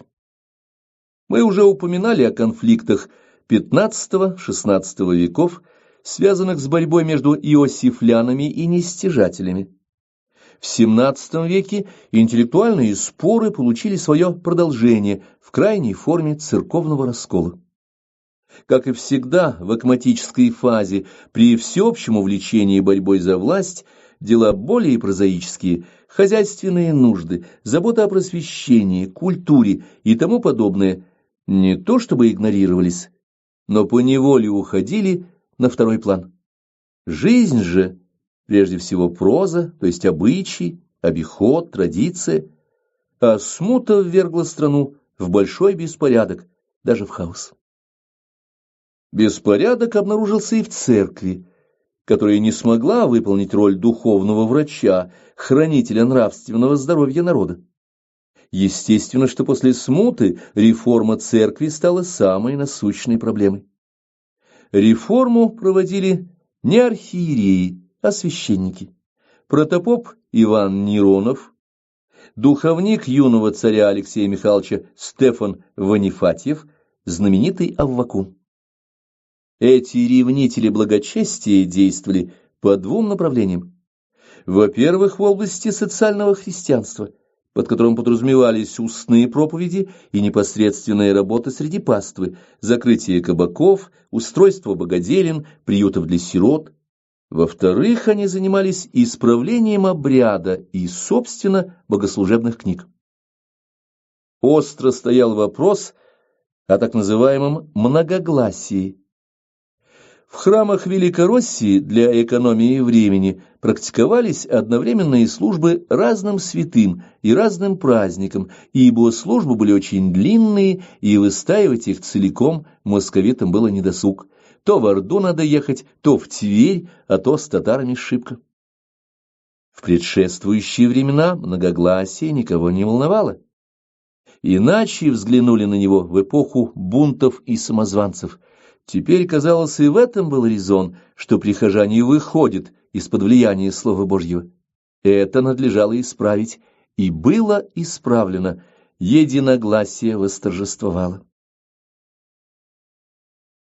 Однако конфликтная ситуация этим не была исчерпана. Напротив, конфликт только разрастался. Его обусловили различия в московском и греческом обряде, прежде всего в перстосложении. Великороссы крестились 2 перстами, греки 3. Эти различия привели к спору об исторической правоте. Фактически спор свелся к выяснению вопроса о том, появился ли русский церковный обряд двуперстие, осьмиконечный крест, богослужение на 7 просфорах, сугубое аллилуйя, хождение посолонь, то есть по солнцу при совершении обрядов и так далее, в результате искажения невежественными переписчиками богослужебных книг или нет. Доказано, в частности Голубинским, самым авторитетным историком церкви, что русские вовсе не исказили обряд, и что в Киеве при князе Владимире крестились 2 перстами, точно так же, как крестились в Москве до середины XVII века. Дело в том, что в эпоху христианизации Руси в Византии пользовались 2 уставами – иерусалимским и студийским, которые в обрядовом отношении разноречили. Восточные славяне приняли и соблюдали первый, у греков, а вслед за ними и у других православных народов, в том числе и у малороссов, возобладал второй. Вообще следует сказать, что обряды – это не догматы. Догматы должны быть святы и нерушимы, а обряды же могут меняться, что на Руси происходило не раз, и притом без особых потрясений. Например, при митрополите Киприане в 1551 году Стоглавый собор понудил псковичей, употреблявших троеперстие, вернуться к двуперстию. Но к середине XVII века обстоятельства радикально изменились. Уходила в прошлое светлая Русь с ее относительным единством в мировоззрении и поведении людей. Стране предстоял троякий выбор: изоляционизм, путь Аввакума, создание теократической вселенско-православной империи, путь Никона, вхождение в концерт европейских держав, выбор Петра, с неизбежным подчинением церкви государству. Присоединение Украины сделало проблему выбора еще актуальнее, ибо приходилось думать о единообразии церковного обряда. Появившиеся на Москве еще до присоединения Украины киевские монахи, самым замечательным из которых был Епифаний Славенецкий, стали настаивать на исправлении церковной службы и книг в соответствии со своими представлениями. В этот острый момент Умер патриарх Иосиф, 1652 год. Нужно было избрать нового патриарха. Без патриаршего благословения в ту пору на Москве никакого государственного, а уж тем паче церковного мероприятия провести было невозможно. Сам царь Алексей Михайлович, человек благочестивый и набожный, был сильно заинтересован в скорейшем избрании патриарха и хотел видеть на патриаршем престоле своего особенного друга, новгородского митрополита Никона, которого очень ценил и с которым всегда считался. Царь и патриарх. Типичный человек акматической фазы, будущий патриарх московский Никон, был человеком крайне тщеславным и властолюбивым. Происходил он из мордовских крестьян и в миру носил имя Никиты Минича. Сделав головокружительную карьеру, Никон прославился твердым нравом и суровостью, характерной не столько для церковного иерарха, сколько для светского властителя. Не удовлетворяясь своим огромным влиянием на царя и властью над боярами и руководствуясь принципом «Божие выше царева», Никон задумал узаконить свои права, получив власть в государстве, равную царской.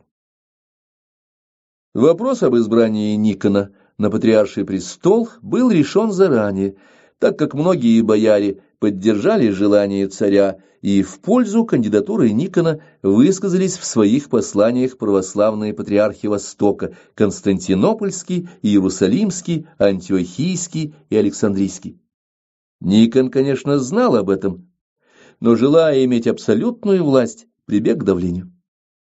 Во время процедуры поставления в патриархи он в присутствии царя демонстративно отказался принять знаки патриаршего достоинства.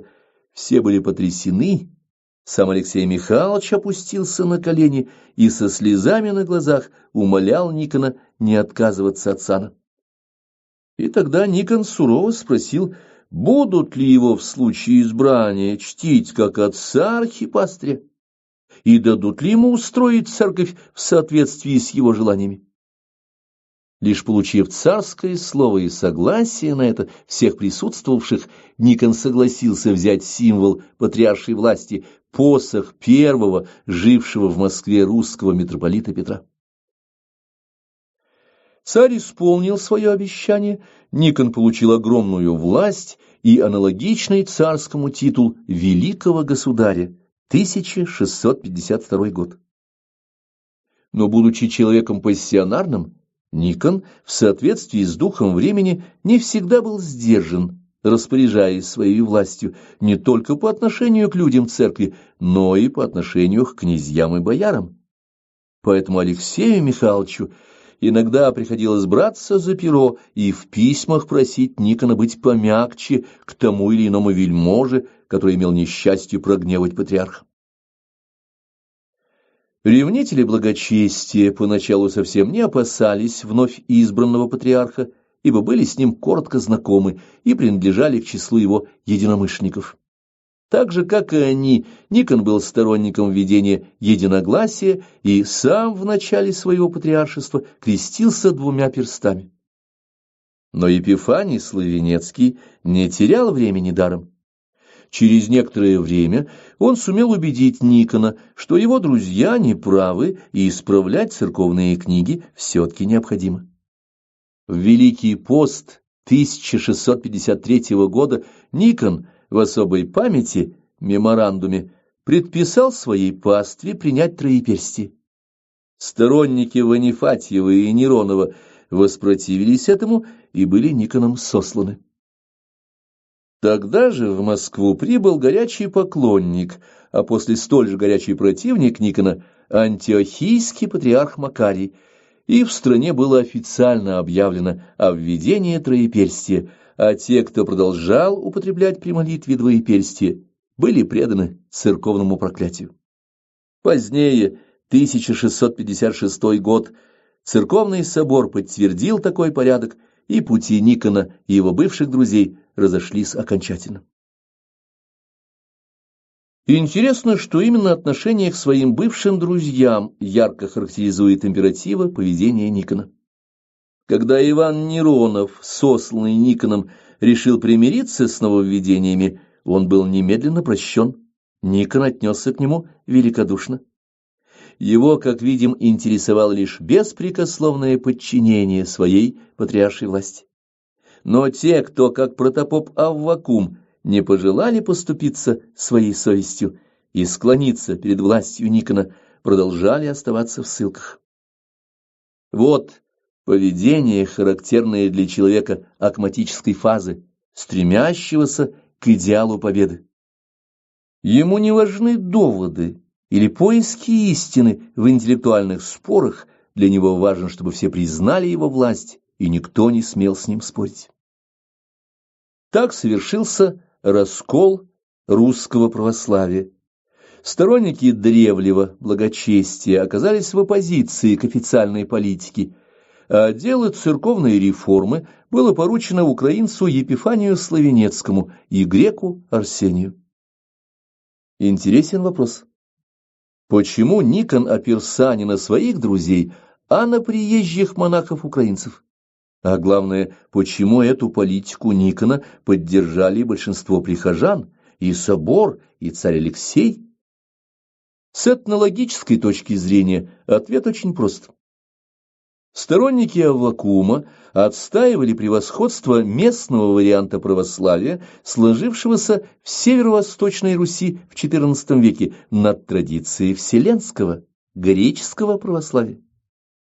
Древнее благочестие могло быть платформой для узкого московского национализма и соответствовало идеалу Третьего Рима, Святой Руси. С точки зрения Аввакума, православие украинцев, сербов, греков было неполноценным. Иначе за что же Бог покарал их, отдав под власть иноверцев? Православие Аввакума, таким образом, не могло быть связующей основой суперэтноса, как скопление близких, но разных народов. Представители этих народов рассматривались старообрядцами лишь как жертвы заблуждения, нуждавшиеся в переучивании. Разумеется, такая перспектива ни у кого не вызвала бы искренней симпатии и желания объединиться с Москвой. И царь, и патриарх прекрасно понимали сию тонкость. Поэтому, стремясь к росту и расширению своей власти, они ориентировались на вселенское, греческое православие, по отношению к которому и православие русских, и православие украинцев, и православие сербов были не более чем допустимыми вариациями. Именно в установлении вселенского характера русского православия состоит историческая заслуга патриарха Никона. Но, к сожалению, крутой нрав Никона продолжал сказываться, постепенно создавая ему много противников среди бояр. Последние всячески стремились испортить отношения патриарха и царя и преуспели в этом. Началось все вроде бы с мелочей. В 1658 году, во время очередного праздника, царский окольничий, прокладывая по обычаю дорогу для государя, ударил палкой патриаршего человека. Тот начал возмущаться, называя себя патриаршим боярским сыном, и тут же получил еще один удар палкой по лбу. Никон, узнав об этом случае, пришел в крайнее негодование и потребовал у Алексея Михайловича расследования и наказания виновного боярина. Но расследование не было начато, а виновный остался безнаказанным. Видя изменившиеся отношения царя к себе, Никон решил еще раз прибегнуть к приему, уже испытанному им при восшествии на патриарший престол. После обедни в Успенском соборе он снял с себя патриаршие ризы и объявил, что оставляет место патриарха и уходит жить в свой любимый Воскресенский монастырь под Москвой, называемый Новым Иерусалимом. Попытки народа остановить патриарха были безуспешны. Несмотря на то, что народ выпряг лошадей из его кареты, Никон не изменил своего решения и ушел в Новый Иерусалим пешком. Патриарший престол остался пустым. Никон рассчитывал на испуг Алексея Михайловича, но просчитался. царь не приехал к нему. Начались долгие годы борьбы Никона за патриарший престол.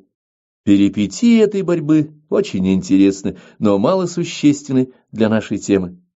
Царь старался добиться от Никона окончательного отказа от патриаршего звания и возвращения патриарших регалий, чтобы можно было избрать нового патриарха. Никон же стремился доказать, что он волен вернуться на патриарший престол в любой момент. Такое положение было, конечно, абсолютно нетерпимым. Тогда Алексей Михайлович прибег к посредничеству вселенских патриархов.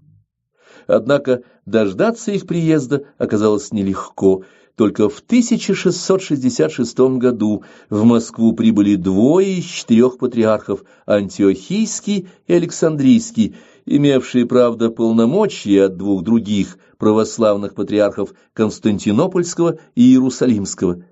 Несмотря на все уловки и сопротивление Никона, он все же предстал перед судом патриархов и был лишен своего сана.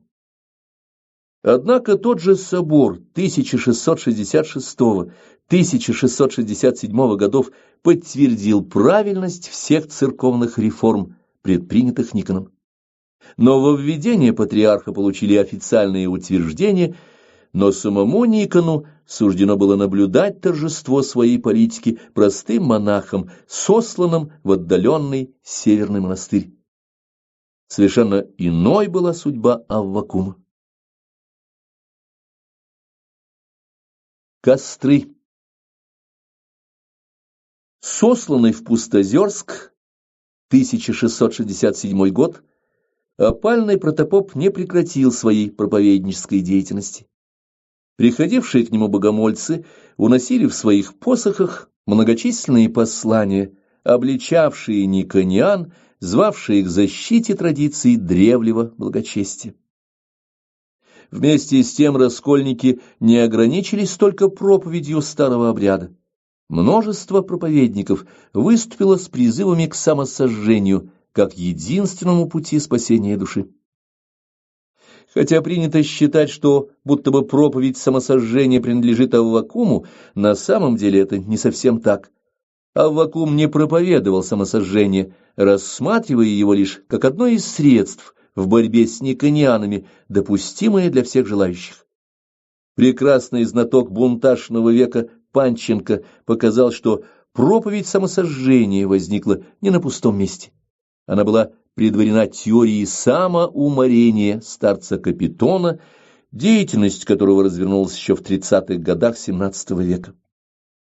Учение Капитона было одной из многочисленных жизнеотрицающих ересей, исходивших из признания благости самоубийства. Конечно, подобные воззрения никак нельзя назвать христианскими. Аввакум, вне сомнений, был наиболее значительным оппонентом никонианства, а его авторитет, как праведного, гонимого мученика, оставался весьма высок даже в глазах противников. Не случайно царь, желая преодолеть церковные конфликты, предлагал в 1664 году Аввакуму занять место своего духовника, но Аввакум не пошел на компромисс. Он продолжал выступать с призывами и обличениями, написал талантливую и яркую автобиографическую книгу «Житие протопопа Аввакума» и вообще всячески досаждал начальству поучениями. Кончилось это для него плохо. Когда в 1676 году умер царь Алексей Михайлович, на московском престоле оказался его сын, тихий и впечатлительный Федор Алексеевич. Царь Федор уделял много внимания вопросам благочестия, в решении которых он был весьма щепетилен. Зная характер нового царя, Аввакум решил воспользоваться мнительностью набожного Федора и попытаться отвратить его от никонианства. Он написал царю письмо, в котором сообщил, что видел во сне Алексея Михайловича горящим в аду за грех отпадения от истинной веры, и призвал Федора Алексеевича отринуть никонианскую прелесть, дабы самому избежать подобной участи. Но Аввакум просчитался. Федор и мысли не допускал, что его отец может быть грешником. Аввакум и его союзники за великие на царский дом хулы были сожжены. 1682 год. Мученическая смерть Аввакума окончательно разделила никониан и старообрядцев. Иной стереотип поведения старообрядцев выделил их из основной массы русских и создал еще один оригинальный субэтнос.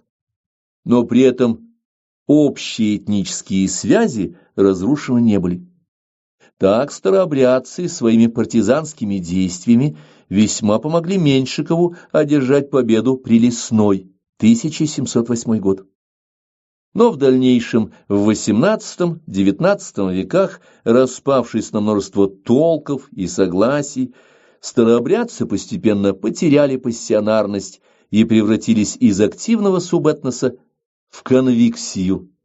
К XX веку у них оставались лишь некоторые элементы своего стереотипа поведения, напоминающие о бурных событиях русской истории XVII века.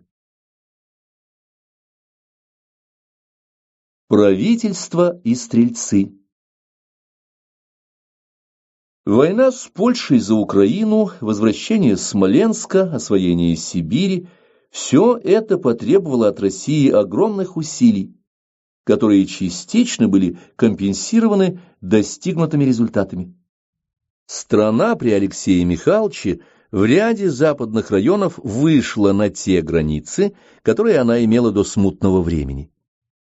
И тем не менее затраты пассионарности оказались столь велики, что уже к началу 70-х годов XVII века явственно обозначился пассионарный спад. Очень скоро он привел к тем же последствиям, что и пассионарный спад второй половины XVI века. Возникла опасность для политического режима страны и даже для ее существования. Со времен смуты низовья Волги служили России своего рода сточной канавой. Туда убегали люди субпассионарные, склонные к воровству, недостаточно энергичные для того, чтобы нести государеву службу или вести крестьянское хозяйство. Волга кормила рыбой, а богатые прибрежные пастбища в изобилии давали мясо. Однако субпассионарии не могли упорядочить собственное существование, да они и не стремились к этому. Их основной деятельностью стали набеги на соседние народы и грабежи. Отток пассионариев из числа казаков и московских служилых людей на западные границы и в Сибирь сделал низовье Волги практически беззащитными. Результаты этого не замедлили сказаться. Когда среди аморфной голутвы, голодьбы, появился талантливый и энергичный вождь, казак с Дона Степан Разин, последовал взрыв. Перипетии разинской борьбы хорошо известны и не требуют изложения. Важен следующий пункт его политической программы – превращение всего населения России в казаков. С этнологической точки зрения это привело бы к упрощению системы и вряд ли пошло бы на пользу России. Ведь благодаря сословному разнообразию российский суперэтнос мог противостоять врагам и развивать собственную культуру. В 1671 году небольшой регулярный отряд князя Борятинского разбил под Симбирском разинское войско. Атаман бежал на Дон и был выдан казаками московскому правительству, так как они меньше всего хотели смешиваться со всем населением и превращаться в безликую аморфную массу, хотя бы и под тем же названием. В столице падение пассионарности вызвало постепенное ослабление правительства страны. Со времен Алексея Михайловича в России стало заметно влияние культуры католического Запада с его роскошным бытом, привлекательным для высших сословий московского государства. Среди членов царствующего дома, царедворцев, бояр стало модным подражать польским магнатам в их роскоши и забавах. Конечно, для подражания нужно было иметь немалые деньги, и те, у кого такие деньги были, начинали устраивать домашние театры, создавать библиотеки из латинских книг, собирать гравюры, коллекционировать переводы греческих авторов и даже одеваться в немецкое платье. Не Петром были привезены из Голландии немецкие кафтаны. Первым одел в них царское семейство, а также своих детей, ближний боярин Алексея Михайловича Афанасий Ордин-Нащекин. И хотя немецкие кафтаны мало подходили для игр в лапту и чижика, коими увлекались русские царевичи в XVII веке, соображения целесообразности были принесены в жертву моде. К тому времени и у старообрядцев пассионарный генофонд оказался подрастрачен. Наиболее энергичные из них либо оказались в ссылках, либо бежали на окраины и за рубеж государства, либо погибли в гарях. В среде старообрядцев начала проявляться тенденция к изоляции от мира. За 5 лет до смерти овдовевший царь Алексей Михайлович женился вторично на Наталье Нарышкиной. От его первой жены, Марии Милославской, в живых остались 2 сына, Федор и Иван, и 5 дочерей. Все они, кроме царевны Софьи, были совершенно заурядными, ничем не примечательными людьми. От Нарышкиной у Алексея Михайловича родился сын Петр, мальчик весьма живой и энергичный.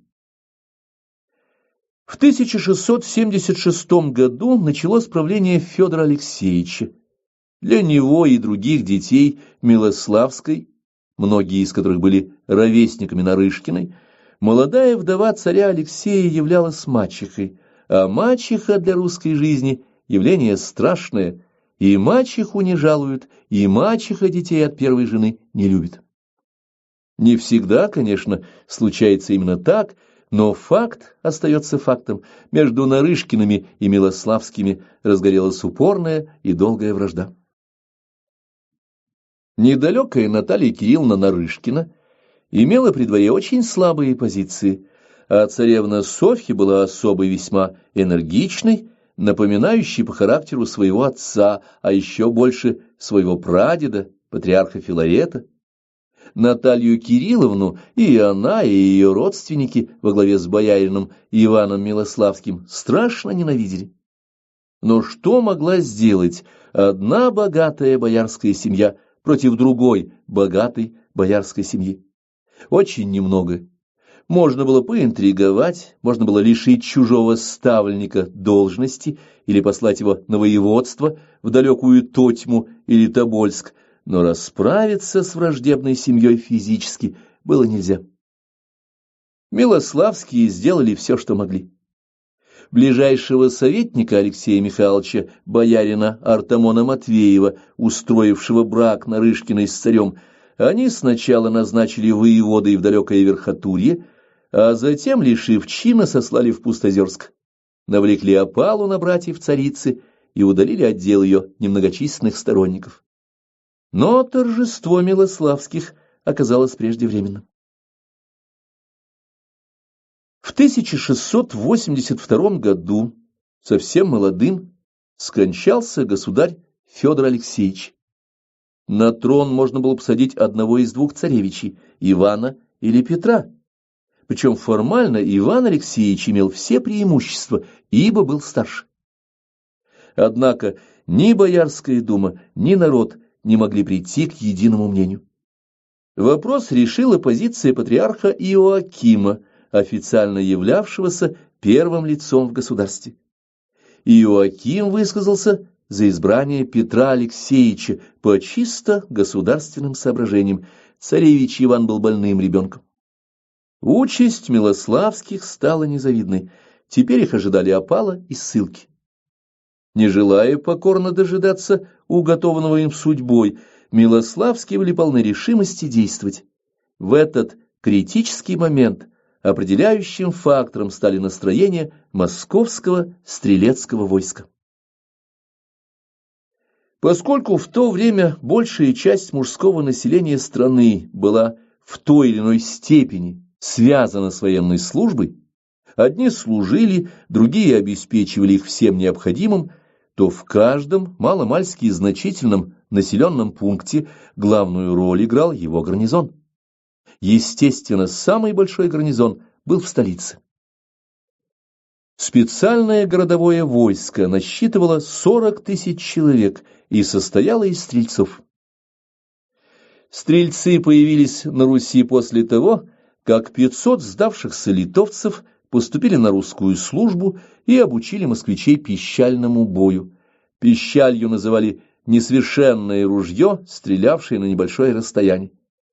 Из-за малой дальности стрельбы стрельцы-пищальщики не были эффективны в полевых сражениях, но для обороны городов стрелецкие полки подходили как нельзя лучше, выполняя и чисто военные, и полицейские функции. Пополнялись ряды стрельцов из русских охотчих людей. Правда, жалование у стрельцов было маленькое, и выплачивали его нерегулярно. Но зато им разрешалось беспошлинно заниматься торговлей, ремеслами, огородничеством, а также иметь собственные дома в охраняемых ими городах. Все это делало стрельцов дешевым и мощным войском. В смутное время стрельцы показали чудеса мужества, выносливости, храбрости и боеспособности, защищая Троицы Сергиев монастырь от поляков, а Москву от Тушинского вора, и участвуя в Нижегородском земском ополчении. Однако в последующие 70 лет, 1610-1680, московские стрельцы зажили совершенно другой жизнью. В поисках легкой, необременительной службы стать стрельцами стремились теперь субпассионарии, многочисленные любители хорошо поесть, сладко поспать и выпить за казенный счет. В итоге уровень пассионарности стрелецкого войска снизился чрезвычайно сильно. Стрелецкие полковники вели себя под стать своим подчиненным. Пользуясь бесконтрольностью со стороны правительства, они задерживали стрелецкое жалование, брали взятки за послабление по службе, заставляли стрельцов и их жен работать на себя. Стрельцам, конечно, не нравилось копать репу и собирать огурцы на полковничьих огородах. Зачем им было работать на полковников, когда они могли работать на себя? И вот, воспользовавшись избранием нового царя, стрельцы через своих выбранных обратились к правительству с жалобой на полковников. Стрельцы требовали выдачи всего причитающегося им жалования, оплаты подневольных работ на полковников по устраивающим их расценкам, смещения и наказания всех неугодных им стрелецких голов. Короче говоря, стрельцы потребовали все то, что может потребовать солдатня, когда чувствует себя хозяином положения. Испугавшись стрелецкого бунта, правительство Нарышкиных, состоявшее из людей недалеких, удовлетворило все стрелецкие требования. Обвиненные командиры полков были не только отстранены от должностей, но и наказаны батагами. С них взыскивали совершенно фантастические суммы якобы нанесенного стрельцам ущерба, а имения конфисковывались. Вероятно, именно увидев слабость Нарышкиных, и решили Милославские использовать стрельцов для борьбы со своими противниками. До этого времени ни Нарышкины, ни Милославские не выдвигали серьезной политической программы. Все они были придворными царя Алексея Михайловича, то есть людьми, которых в равной мере коснулось начавшееся изменение обычаев по западному образцу. Для стрельцов и простого народа и те, и другие оставались боярами. Вопрос о том, кто из них победит, большинство московского населения был в общем безразличен. Теперь же ситуация резко изменилась. Хованщина. Милославские через провокаторов распространили в стрелецких полках слух, будто Нарышкины хотят извести царевича Ивана. Поскольку стрельцы стремились иметь возможность диктовать властям свои условия, то их абсолютно не интересовало, правду говорят Милославские или нет. 15 мая 1682 года по зову Набата стрельцы ворвались в Кремль с требованиями показать им царевича Ивана. Оба царевича были выведены на крыльцо и предъявлены толпе. Но и убедившись в здравии Ивана, стрельцы не успокоились. Они стали требовать выдачи им изменников-бояр по списку, заготовленному Милославскими. и началась резня. Глава стрелецкого приказа Юрий Долгорукий принял стрелецких выборных и, угощая их пивом, пытался утихомирить бунт. Когда же выборные ушли, старый боярин сказал: «Висеть им на китайгородских стенах». Холоп Долгорукова передал эти слова стрельцам, и они, вернувшись, изрубили старика саблями. Сын Долгорукова, угрожавший мятежникам карами, был сброшен с кремлевского крыльца на стрелецкие копья. Были убиты только что вернувшийся из ссылки боярин Артамон Матвеев, боярин Иван Языков, брат царицы Афанасий Нарышкин и многие другие. Самые низменные инстинкты субпассионарной черни вырвались на свободу. Озверевшие от крови стрельцы волочили трупы бояр по земле и кричали: «А вот боярин Артамон Сергеевич с Долгоруким едут, дайте дорогу». Угрожая вырезать всю царскую семью, стрельцы потребовали на расправу еще одного брата царицы, спрятавшегося Ивана Кирилловича. Струсившие бояре выдали Нарышкина. Он причастился и вышел навстречу стрельцам с иконой. Несчастного долго пытали, добиваясь признания в измене, а затем изрубили саблями. Все оставшиеся в живых Нарышкины были отправлены в ссылку. Софья была провозглашена правительницей при великих государях Иване и Петре. Однако реальной власти ни она, ни Милославские не получили. Власть взяли стрельцы, громившие усадьбы и погреба бояр. Софья поняла, что нужно хотя бы на время удовлетворить растущие аппетиты воинства, иначе вслед за Нарышкиными придет черед Милославских. Правительница велела изымать по градам и весям серебряные вещи у населения и чеканить из них деньги, чтобы срочно расплатиться со стрельцами. Этой ситуацией воспользовались старообрядцы. Последователи Аввакума потребовали проведения свободного диспута с соответствующими гарантиями безопасности со стороны стрельцов для окончательного выяснения животрепещущего вопроса, чья вера правильнее. Правительство вынуждено было согласиться, и диспут между патриархом и суздальским священником Никитой Добрыниным по прозвищу Пустосвят, человеком очень ученым, состоялся. Но поскольку ни в одном диспуте со времен Адама и Евы ни одна сторона никогда не побеждала, каждый из участников объявил победителем себя. Патриарх сообщил о своей победе царевне Софье, а старообрядцы, выйдя на площадь, объявили о своей победе стрельцам. Но когда Софья приказала тут же схватить старообрядцев, как не доказавших своей правоты, стрельцы легко отреклись от старцев, сказав: «Черт ли нам, старой вере, пусть попы спорят». После этого они вновь потребовали наградных денег.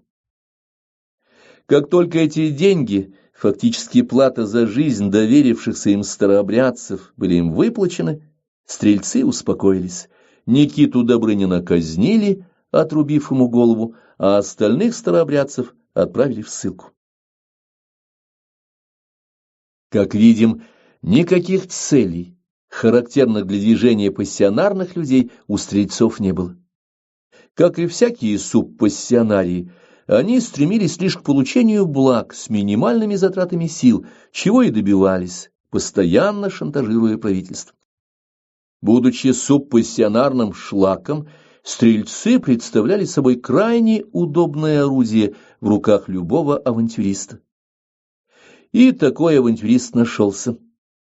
Им стал князь Иван Хованский по прозвищу Тараруй.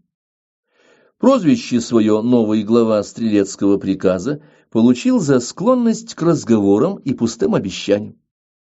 Происходя из знатного рода Гедеминовичей, князь Иван Андреевич показал себя во время войны с Польшей как крайне неспособный полководец, почему и был переведен в тыл, в Москву. Назначенный начальником стрелецкого приказа после гибели Долгорукова, он сделал для себя нужные выводы и все время заигрывал со стрельцами, побуждая их выдвигать все новые требования. Хованский умело лавировал между Софьей и войском, одновременно возбуждая в стрельцах недовольство правительством. Так Хованский жаловался стрельцам на недостаток денег в своем приказе, что якобы не позволяет ему наградить стрельцов как следует за их службу. Стрельцы со своей стороны всячески хотели укрепить собственные позиции и ослабить позиции бояр. Ослабить бояр можно было, лишив их верных слуг, дворовых людей. Поэтому стрельцы объявили свободными тех из них, кто заложился в кабалу в течение 2 последних лет, хотя сами холопы всячески противились такому насильному освобождению. Ведь порвать кабальную запись означало лишиться сытного куска, снять шикарный кафтан и идти в батраки, сменив саблю и ездового коня на лопату и вилы.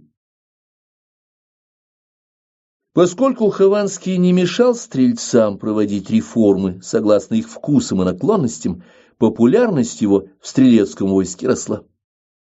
Летом 1682 года ситуация накалилась до предела. Правительница Софья прекрасно понимала, что опасность, угрожающая ей со стороны Хованского и стрельцов, растет не по дням, а по часам, и тогда она сделала решительный шаг. С царевичами Иваном и Петром в сопровождении свиты она покинула Москву и выехала в подмосковное село Коломенское. Из Коломенского Софья направилась к знаменитому Троице-Сергиеву монастырю, приказав собираться там же дворянскому ополчению.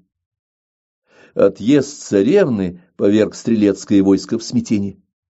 Надворная пехота хорошо представляла себе меру непопулярности своих действий среди пограничных воинских частей.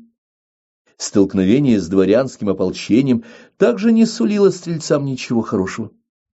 Единственным спасением для них было сохранение существующего порядка, при котором они могли шантажировать правительство.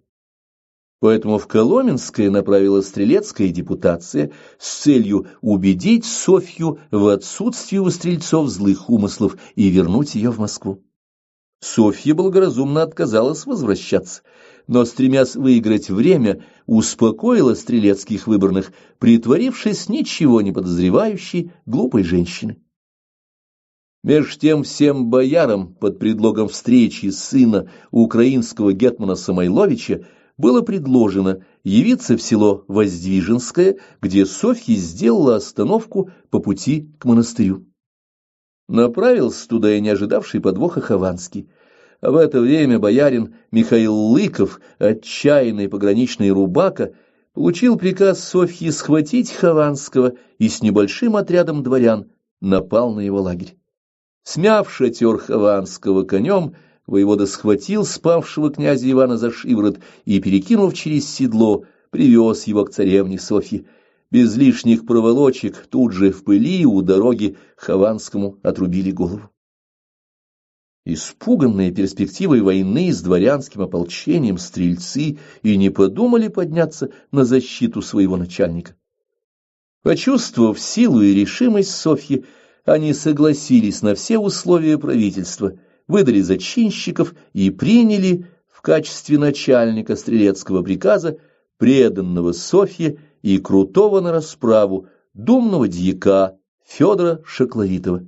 Хованщина кончилась. Глава 6. На пороге империи. В священной лиге. С усмирением стрелецкого бунта началось открытое правление Софьи, опиравшееся на клан Милославских. Главой правительства стал фаворит правительницы князь Василий Васильевич Голицын. Образованный человек, прекрасный дипломат и политик, князь Голицын был ярым сторонником участия России в европейских делах на стороне католических стран – Австрии, Речи Посполитой и Венеции. Но эта политика была не просто непопулярна в стране. Для большинства русских людей она была непонятна и непривычна. Еще совсем недавно при патриархе Филаретии и царе Михаиле Федоровиче При Никоне царя Алексея Михайловича русские внешнеполитические установки были противоположны. Россия выступала против Польши, а в ее лице против всего католического Запада, стремясь к торжеству православия. Кроме того, что такая политика России находила поддержку у украинцев и белорусов, она являлась и вполне ортодоксальной с христианских позиций. Ведь жестокое обращение с православными, принятое у католиков, не шло ни в какое сравнение с тем, как относились к балканским христианам в Османской империи. Турки, которые владели большей частью православных стран, Сербией, Болгарией, Грецией, Молдавией, Валахией, а также Сирией и Египтом, где была велика доля христианского населения, обращались с христианами довольно мягко.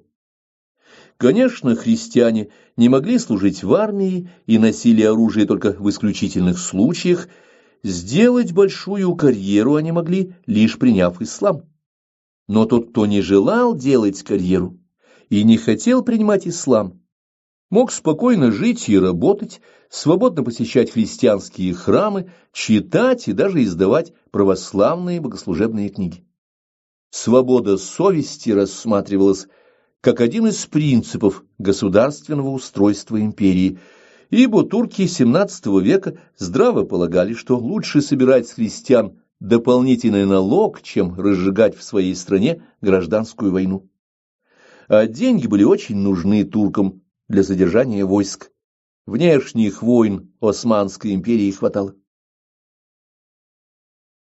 Вооруженная борьба католических стран с Турцией в XVI-XVII веках шла практически непрерывно. Во второй половине XVII столетия турки и османы, несмотря на ряд серьезных поражений от европейских держав, удерживали в своих руках Подолию и часть Венгрии, а в 1683 году перешли в наступление против Австрийской империи и осадили Вену.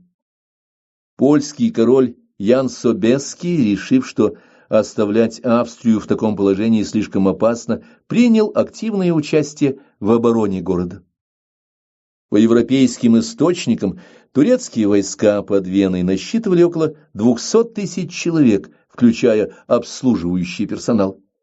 Без сомнения, численность боевых частей была существенно меньше. Против турок выступили 40-тысячная австрийская армия и 26 тысяч польских гусар Собесского. Этими силами турки были разбиты на голову. Поражение было так сокрушительно, что султан казнил своего великого визиря. Но успех Австрии и Речи Посполитой был достигнут исключительно благодаря героизму польского рыцарства, и обошелся он Польше дорого. Продолжение борьбы с турками потребовало объединения европейских государств, и в 1684 году была создана Священная Лига, в которую вошли Австрийская империя, Речь Посполитая, Венецианская республика и Мальтийский рыцарский орден. Участники этой коалиции стремились вовлечь в борьбу с Турцией Россию, чтобы переложить на нее тяготы ведения войны на диком поле. Несомненно, что идея о союзе христианских государств для борьбы с магометанами была лишь вывеской. Еще в 1676 году Речь Посполитая в канун очередного турецкого вторжения на Украину благополучно предала Россию и поспешила заключить с султаном мир. Россия, незадолго до того заступавшаяся за Речь Посполитую и требовавшая от османов прекращения нападений на Польшу, столкнулась с высвободившимся 100-тысячным турецко-татарским войском. Лишь ценой героических усилий стрелецкого ополчения и казацких отрядов русским удалось отстоять Киев и левобережную Украину. Все это умные люди в России прекрасно понимали. Когда дьяк посольского приказа Емельян Украинцев сообщил гетману Самойловичу о решении Голицына примкнуть к коалиции европейских католиков против Турции, гетман справедливо заметил: что воевать за интересы своих врагов глупо, нарушать мир с турками и татарами нет причин, а надежды захватить Крым совершенно иллюзорны. Об этом, без сомнения, знали и Софья, и Василий Голицын. И тем не менее они поддались на увещевание поляков и иезуитов, вопреки мнению такого опытного военачальника, как Самойлович. В 1686 году Россия примкнула к Священной Лиге, получив в обмен на обещанное ею участие в войне вечный мир с Польшей и Киев в бессрочное владение.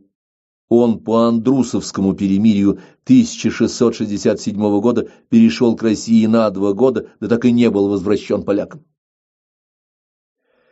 Западноевропейские страны всячески стремились привлечь русских к войне не столько с Турцией, сколько с ее союзником, Крымским ханством, так как австрийцы и поляки больше опасались не регулярной турецкой армии, а стремительных набегов татарской конницы. Крымцев-то и должны были отвлечь на себя русские войска. Таким образом, России приходилось вступать в войну, не имея никаких гарантий на приобретение земель на Балканском полуострове в случае победы. Однако свои обязательства нужно было выполнять. И в 1687 году 100-тысячное русское войско, руководимое князем Голицыным, выступило в поход на Крым. Ветераны степных войн, дворяне и казаки хорошо представляли себе авантюрный характер затеи Софьиного фаворита. Голицын не обладал никакими полководческими талантами, а огромному войску предстояло летом пройти по сухим, безводным степям от Полтавы до Перекопа и, не имея надежного тыла, взять сильно укрепленный перешейк. Неудивительно, что этот крымский поход, так же как и следующий 1688 года, кончился позорной неудачей. Сам Василий Голицын отделался легким испугом, его интимные отношения с Софьей спасли князя от опалы.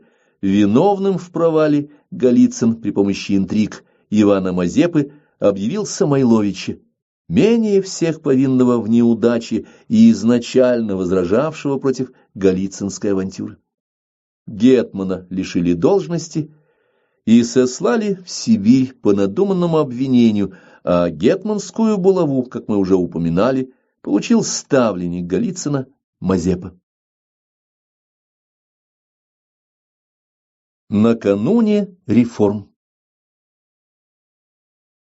Неудачи крымских походов вызвали брожение и рост недовольства в стране. И раньше большинство простого народа удивлялось нравам и обычаям царского двора. Видя правительницу в польских нарядах, ее фаворита в польском кунтуше или слыша польский язык и латынь вельмож, люди недоумевали. Польский язык к тому времени прочно вошел в моду и употреблялся в Кремле очень широко. А после подчинения внешней политики России интересам Австрии, Польши и даже Венеции, введение тяжелых налогов и принесение бесполезных жертв, правительство лишилось всякой популярности. Неприязнь к нему усилилась также из-за крайне жестокой политики по отношению к старообрядцам. В 1685 году против раскольников были изданы пресловутые 12 статей, одно из самых безжалостных узаконений в русской карательной практике. Кстати, в том же году Людовик XIV отменил Нанский эдикт о веротерпимости. В обоих случаях роль подстрекателей выполнили иезуиты. Развязка наступила в 1689 году по возвращении Голицына из Крыма. Началось со слухов. Пошли разговоры, что стрельцы по наущению Софьи и начальника стрелецкого приказа Федора Шакловитова снова замышляют убить Петра и вдовствующую царицу Наталью Кирилловну. Напуганный этим известием, 17-летний Петр ночью бежал из своей резиденции в селе Преображенском под защиту стен Троицы Сергиева монастыря. Противостояние Нарышкиных и Милославских, Петра и Софьи приняло ничем не замаскированный характер. Однако стрельцы на сей раз повели себя очень пассивно. Набат не зазвучал, сторонников у правительства не оказалось. Патриарх, выехавший для переговоров с Петром, больше не вернулся в Москву. Вслед за патриархом потянулись бояре, уходили строем, с развернутыми знаменами пешие и конные полки. Софью и Голицына просто никто не хотел поддерживать, а стрельцы с готовностью выдали Петру Шекловитова. В итоге Шекловитому отрубили голову, Голицын был сослан, а Софья заточена в монастырь. Так партия Нарышкиных пришла к власти, поднявшись на гребне национального недовольства западным влиянием. Можно без всякого преувеличения сказать, что вся страна своим сочувствием возвела на престол будущего Петра Великого вместе с его партией, с его окружением. Провозглашенная ими политика национального возрождения, если ее так можно назвать, сохранялась довольно долго, с 1689 по 1701 годы. Это было время, когда к власти пришли патриарх Иоаким, вдовствующая царица, ее брат Лев Нарышкин, родственник Петра по бабушке Тихон Стрешнев, дядька царя князь Борис Голицын и позже князь-кесарь Федор Рамадановский, который стал ведать Преображенским приказом. Новое правительство, будучи втянутым в войну, должно было продолжать ее. И Петр, оставив марсовые потехи, предпринял вместе с донскими казаками в 1695 и 1696 годах два похода для захвата турецкой крепости Азов, запиравшей выход из Дона в Азовское море. Азов был хорошо укрепленным форпостом турок. Петру, не располагавшему флотом, не стоило и мечтать о взятии крепости, гарнизон которой получал достойное подкрепление. Но молодой царь и его друзья пребывали в уверенности, что осада Азова будет ничуть не сложнее морских походов на Переславском озере или штурма игрушечной крепости у подмосковной деревни Кожухово. Естественно, первый поход 1695 года закончился неудачей. Сняв осаду, русские отошли. Всю зиму Петр провел в Воронеже за строительством флота и подготовкой второго похода. На новые воронежские верфи было согнано несколько десятков тысяч человек, и ценой неимоверных лишений для людей и затрат для казны к весне было построено несколько крупных кораблей. Вместе с русскими в поход на Азов выступили украинские и донские казаки, а также калмыцкая конница. И надо сказать, что успех второго штурма Азова был обеспечен не вновь построенными крупными кораблями, а небольшими маневренными лодками донских казаков. Мобильные казацкие суденышки внезапным нападением на турецкие корабли рассеяли их и позволили русскому флоту беспрепятственно выйти из Дона в Азовское море. Судьба крепости была решена, и после 2 месяцев осады турки на условиях почетной капитуляции покинули Азов. Однако сама необходимость взятия Азова была более чем сомнительна. Азовское море сообщается с Черным через Керченский пролив, а Керчь и Тамань находились в руках у турок и татар. Таким образом, взяв Азов, логично было бы начать отвоевывать выход из Азовского моря в Черное, то есть, подобно Голицыну, пытаться захватить Крым. Но ведь даже завоевав Крым и получив выход в Черное море, Россия не стала бы средиземноморской державой.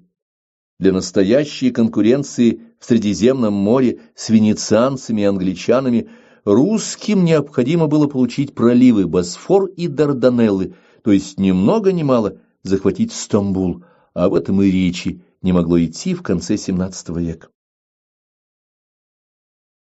Итоги русско-турецкой войны были для нашей страны не блестящие. Австрия заключила с Турцией мир, предоставив России одной рассчитываться за все неудачи, поскольку сама она уже приобрела богатую Венгрию. Речь Посполитая получила необходимую ей Подолию, ставшую барьером на пути турок во внутренние области Польши. Россия же присоединила к себе дикое поле от Дона до Запорожья. Как мы уже упоминали, эта земля действительно являлась полем постоянного сражения между ногайскими татарами, совершавшими набеги на русскую и польскую Украину, и казачьими отрядами, шедшими с севера для нападения на турецкие и татарские владения. И казаки, и татары были жуткими головорезами, и, конечно, возможности заселять и обрабатывать эти плодородные земли Россия не имела. Европейцы прекрасно представляли всю условность этого приобретения и без колебаний согласились считать дикое поле русским. Таким образом, всем здравомыслящим людям были видны негативные результаты Голицынского союза с католиками. Вероятно, не без влияния своих ближайших советников Петр решил изменить приоритеты во внешней политике и попытался наладить контакты с другими европейскими государствами. В 1697 году в Европу направилось Великое посольство, в составе которого инкогнито под именем урядника Петра Михайлова ехал и сам молодой российский самодержец. Путь посольства пролегал в основном по протестантским странам Северной Европы, Курляндии, Бранденбургу, Голландии, Англии. Из этого путешествия, в ходе которого прошли переговоры, хотя и неофициальные, с европейскими монархами, Петр привез на Русь новую идею русской внешней политики – союз не с католическими, а с протестантскими государствами. Следует сказать, что для любимой Петром Голландии и торговой Англии самой насущной задачей являлась тогда борьба с католической Францией и ее политическим союзником Швецией. Вот и попытались европейские политики использовать Петра в борьбе против Швеции, точно так же, как ранее они использовали Голицына и Софью в борьбе с Турцией. Как видим, с заменой Софьи на Петра русская внешняя политика не получила самостоятельного характера, утерянного в правлении Софьи. Она лишь была переориентирована на иную группу западноевропейских стран. Молодой Петр, на которого упорядоченная комфортная жизнь в Голландии произвела глубокое впечатление, был захвачен великими планами сделать из России такую же цивилизованную державу, построить такой же морской флот и развить коммерцию. Правда, для воплощения царской мечты приходилось начинать воевать со Швецией за выход к Балтийскому морю, но это считалось задачей своевременной и благородной. С этнологической точки зрения возникновение петровской мечты вполне естественно. Петр, как и его соратники, принадлежал своему этносу, переживавшему в XVII веке максимум пассионарности, акматическую фазу, мало благоприятную для жизни простых людей, до предела насыщенную конфликтами и всяческими безобразиями. Человеку, видевшему ребенком кровавые стрелецкие расправы, слышавшему ожесточенные споры о вере, вынужденному постоянно бороться за свою жизнь в дворцовых интригах, тихая, спокойная жизнь Голландии, находившейся в инерционной фазе, действительно должна была показаться сказкой. Стремление Петра в России конца XVII – начала XVIII века подражать голландцам напоминает поступок пятилетней девочки, надевающей мамину шляпку и красящей губы, чтобы быть похожей на свою любимую маму. Но как шляпка и помада не делают ребенка взрослой женщины, так и заимствование европейских нравов не могло сменить фазы русского этногенеза. Подтверждение тому есть и в истории Великого посольства. Петр не смог, как планировал, посетить Венецию. Он был вынужден, бросив все, срочно вернуться в Россию, где вспыхнул очередной и, на сей раз последний, стрелецкий бунт. Правительством князя Рамадановского московские стрельцы были удалены из столицы и высланы на пограничье. Военная служба, полная опасности и решений, стрельцам не нравилась. Приятнее было жить в Москве, занимаясь собственным хозяйством. В 1698 году 40 тысяч стрельцов самовольно оставили границу и направились в столицу. Московский гарнизон под командованием генерала Патрика Гордона состоял всего из 5000 человек. Генерал Гордон, направив на стрельцов пушки, вышел к ним навстречу и предложил прекратить безобразие, но стрельцы, вместо того, чтобы развернуться в боевой порядок, отступить или, наконец, сдаться, начали через речку переругиваться с Гордоном. Перебранка разозлила генерала, и он приказал дать залп. После первого же залпа стрельцы дружно побежали и капитулировали. 40 тысяч стрельцов перед 5000 регулярных войск. Вернувшийся из-за границы разъяренный Петр приказал провести новый розыск и подверг мучительным пыткам и казням огромное количество стрельцов. Стрельцы отнеслись к экзекуции с полной покорностью. Ни о каком сопротивлении и речи не было, ведь пассионарность стрелецкого войска оказалась исчерпанной. И это неудивительно. Наиболее энергичные стрельцы гибли во время любого возмущения. Зачинщиков последовательно уничтожали сначала Софья с Шакловитым, а потом Петр со страшным князем Кесарем Рамадановским. Не случайно во время бунта 1698 года, столкнувшись с войсками Гордона, стрелецкое войско повело себя точно так же, как 40 тысяч потерявших пассионарность новгородцев в 1478 году в битве при Шелоне, когда им противостоял всего 5000-ный московский конный отряд. Одинаковые причины ведут к одинаковым следствиям. После возмущения 1698 года стрелецкое войско сошло с исторической сцены, хотя формально его упразднили позднее. Так окончилась жизнь консорции московских стрельцов. Из группы людей, объединенных общей судьбой, она сначала превратилась в конвиксию, группу, связанную общим бытом, а затем была уничтожена, не успев вырасти в субэтнос, как это случилось с раскольниками, или стать этносом, как казаки. Петровская легенда. Разгром восстания стрельцов 1698 года принято считать последней датой в истории Московской Руси, которая затем начала стремительное превращение в Российскую империю. А при Екатерине II родилась Петровская легенда.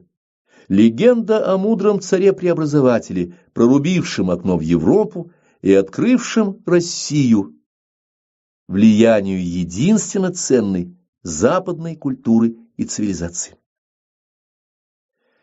К сожалению, ставшая официальной в конце XVIII века легендарная версия не была опровергнута ни в XIX, ни в XX столетиях. Пропагандистский вымысел русской царицы немецкого происхождения, узурпировавшей трон, подавляющее большинство людей и по сию пору принимает за историческую действительность. На самом же деле все обстояло не совсем так, а вернее совсем не так. Несмотря на все декоративные новшества, которые ввел Петр, вернувшись из Голландии, бритье, курение табака, ношение немецкого платья, никто из современников не воспринимал его как нарушителя традиций. Как мы уже убедились, традиции у нас на Руси любили нарушать, и нарушали все время и Иван III, и Иван Грозный, и Алексей Михайлович с Никоном привносили значительные новшества. Контакты с Западной Европой в России никогда не прерывались, начиная, по крайней мере, с Ивана III. Привлечение Петром на службу иностранных специалистов русскими людьми вообще воспринималось как нечто вполне привычное. Знающих иностранцев заманивали на русскую службу еще в XIV веке, тогда ими были татары. А в XV столетии нанимали уже и немцев, и притом немало. Но как в XV-XVII веках, так и при Петре все ключевые должности в государстве занимали русские люди. Немцы получали хорошие жалования, успешно работали, пользовались покровительством царя, но к власти их никто не думал допускать. Русские люди XVIII века, даже одетые в кафтаны и парики, оставались самими собой. Да и отношение царя Петра к Европе при всей его восторженности в известной мере оставалось, если можно так выразиться, потребительским.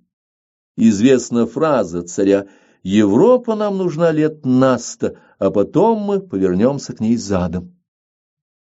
Однако Петр здесь ошибся. Европа оказалась нужна России лет на 25-30, так как все европейские достижения русские переняли с потрясающей легкостью. Уже к середине XVIII века стало возможным повернуться задом, что и проделала родная дочь Петра Елизавета в 1741 году. Все петровские реформы были по существу логическим продолжением реформаторской деятельности его предшественников Алексея Михайловича и Иоардина Нащекина, Софьи и Василия Голицына, да и проблемы он решал те же самые. Основной трудностью Петра во внутренней политике, как у его отца и единокровной сестры, оставались пассионарные окраины. Восстала Украина. Украинский гетман Мазепа, обманув Петра, предался Карлу XII. Восстал Дон, возмущенный самоуправством петровских чиновников, которые захотели брать оттуда беглых крестьян.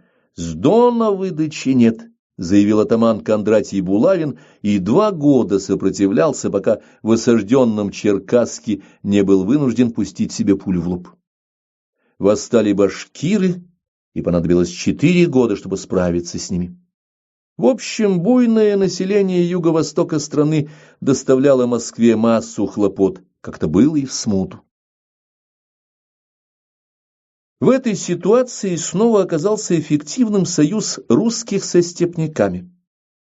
Петр договорился о взаимодействии с калмыцким ханом Аюкой, который стоял в тылу у башкир и донских казаков, и с его помощью восстания были подавлены. Кроме того, к началу XVIII века калмыки практически остановили ногайские набеги на Русь. Будучи мастерами степной войны, они быстро стеснили нагаев и заставили их перейти от нападения к обороне. И все же петровские реформы, являясь по сути продолжением политики западничества в России, конечно, оказались глубже, чем все предыдущие, по своему влиянию на русские стереотипы поведения, ибо в начале XVIII столетия уровень пассионарности российского суперэтноса уже был гораздо ниже, чем в XVI-XVII веках. Но и при Петре в известном смысле была продолжена русская традиция XVII века. Придя к власти в 1689 году, боярская клика Нарышкиных во главе с Петром могла управлять страной только так, как она умела это делать. А способ управления в России существовал только один, известный еще со времен Шуйских и Глинских.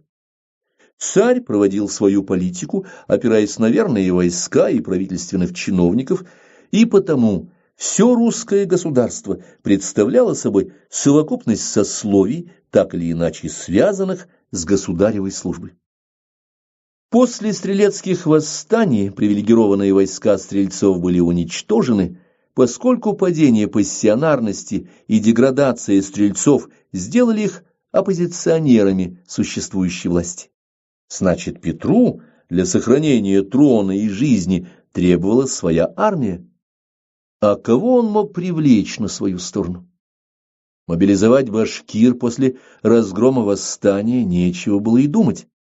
На Украине лишних сил тоже не имелось. Дон после восстания Булавина перестал быть опорой трона. В итоге у начавшего войну со Швецией Петра боеспособных войск оказалось мало.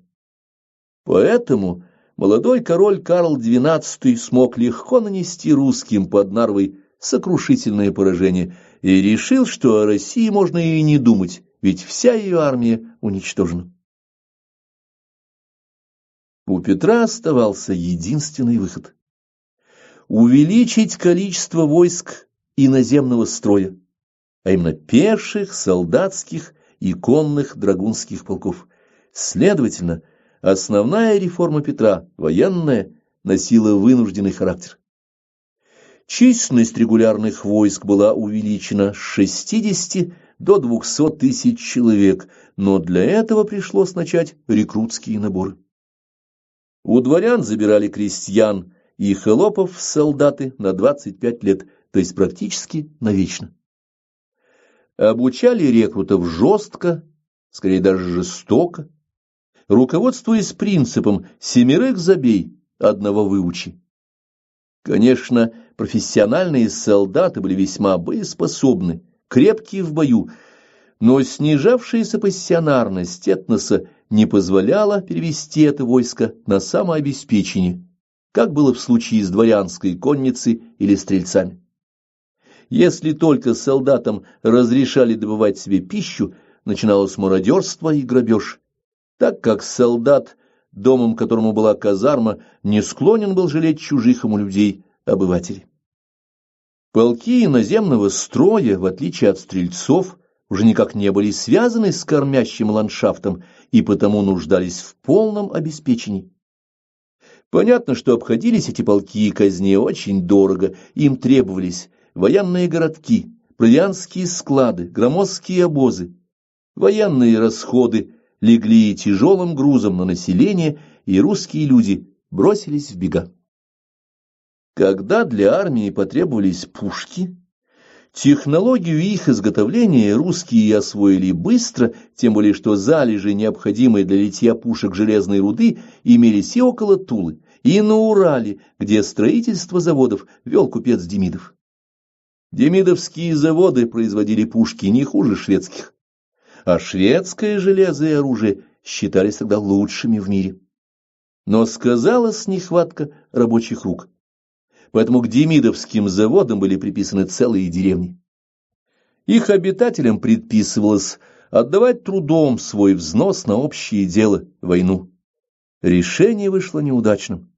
Крестьяне не столько работали, сколько шли к месту работы и обратно, ибо деревни располагались далеко от заводов, а время пути учитывалось в общем сроке повинности. Сказалось снижение общего уровня пассионарности и на птенцах гнезда Петрова.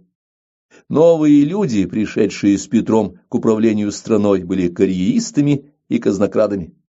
Взятки, коррупция достигли при преобразователе такого распространения, какого в XVII веке бояре и представить себе не могли. Достаточно упомянуть о любимце Петра, талантливом полководце Александре Меньшикове. При строительстве новой столицы Санкт-Петербурга роскошное здание 12 коллегий, которое должно было украшать набережную Невы, оказалось повернутым к реке торцом только потому, что петербургский генерал-губернатор Меньшиков решил на месте правительственного здания выстроить себе дворец. Деньги на строительство, конечно, изымались из казны. Вполне естественно, что расходы на армию и флот, и коррупция вызывали постоянный дефицит государственного бюджета. Впрочем, наследником своим Петр оставил финансовые дела в очень приличном состоянии, без копейки государственного долга. И в 1714 году реформаторы ввели страшный закон о подушной подати. Обложили всех людей, живших в России, налогом за то, что они существуют. Но собрать этот налог не представлялось никакой возможности. Люди отказывались платить под самыми различными предлогами. Тогда Петр не остановился перед введением круговой поруки. Все население городов и властей было переписано, определены суммы подати каждого города и каждой волости, и за их своевременное поступление в казну объявлялись ответственными отцы города или губные старосты, наиболее богатые люди. Их обязывали самих изыскивать средства, получать с бедного населения нужное количество денег, а при недоимках они отвечали собственным имуществом. Деваться было некуда, в городах стояли гарнизоны царских войск. Казалось бы, уж с кого-кого, а с помещичьих крестьян брать подушную подать не стоило, ведь крестьяне обслуживали помещиков-дворян, а дворяне в эпоху Петра служили в армии ни много ни мало 40 лет. Правда, при преемниках Петра этот срок был уменьшен. Но и помещиков объявили ответственными за поступление налога с крестьян. В ответ на многочисленные жалобы помещиков о невозможности собирать налоги одновременно с несением службы, передовое петровское правительство посоветовало им привлечь к делу родственников и не особенно стесняться в выборе средств при выколачивании денег из несчастных мужиков. Из указа о подушной подати и родилась та гнусная, омерзительная форма крепостного права, которая была упразднена только в 1861 году. Как видим, окно в Европу имело две стороны. Однако не все последствия петровских реформ сказались сразу. Некоторые результаты их испытали на себе не столько современники Петра, сколько их потомки. Весь XVIII век соседние народы по инерции воспринимали Россию как страну национальной терпимости.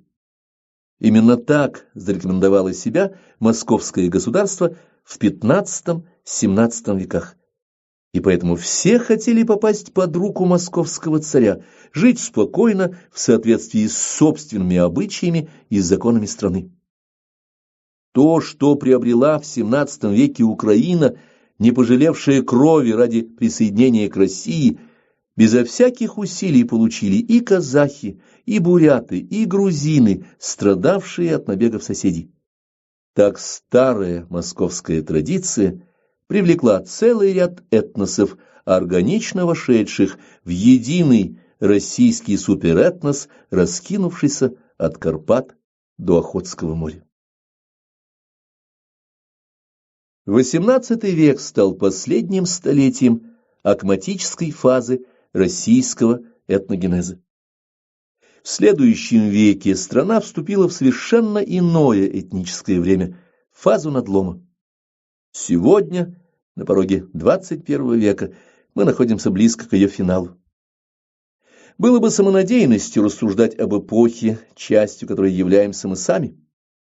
Но если сделанное нами допущение верно, а мы пока не знаем фактов ему противоречащих, то это означает, что России еще предстоит пережить инерционную фазу 300 лет золотой осени, эпохи собирания плодов, когда этнос создает неповторимую культуру, остающуюся грядущим поколениям.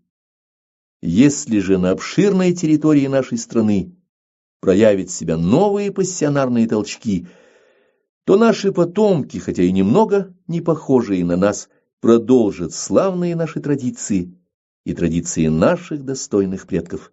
Жизнь не кончается.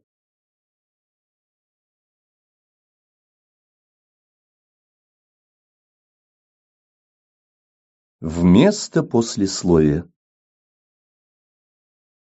Мы проследили логику основных событий этнической истории Руси и России. Легко увидеть, что изложение этой логики вовсе не похоже на повествование об истории социальной.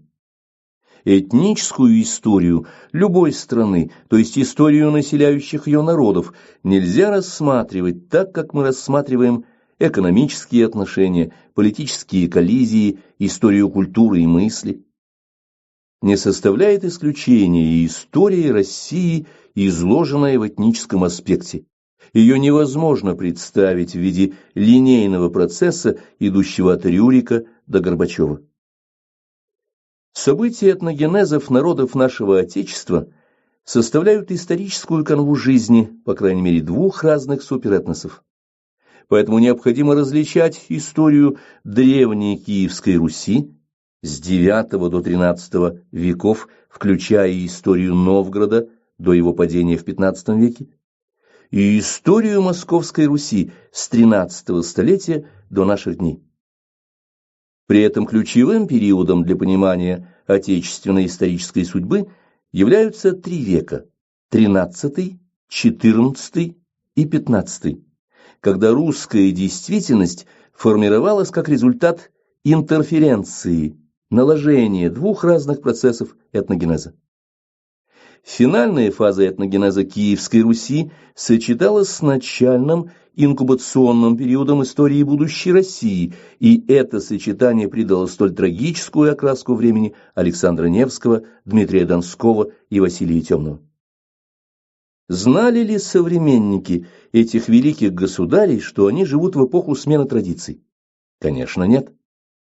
Распад древнерусской государственности, распри князей, литовские и татарские набеги, необходимость платить ханский выход и княжеские пошлины. Казалось, будто тяжелее времени и быть не может. Именно такое бытовое мироощущение эпохи осталось зафиксированным в литературных источниках XIII века и перекочевало в последующие исторические сочинения. С точки зрения традиционной историографии это было правильно. Но в том-то и дело, что, используя методы гуманитарных наук, иного вывода получить было невозможно. Когда историк исходит из написанного в изучаемом им тексте, он делает выводы, обобщающие взгляды автора этого текста. Для того, чтобы достигнуть обобщения фактов в исторической действительности, необходимо учитывать их в чистом виде, отслоенные от литературных источников и подвергнутые сравнительной исторической критике.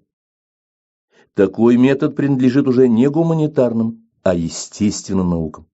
Именно его и применяет историко-географическая наука об этносах этнология, в основе которой лежит пассионарная теория этногенеза.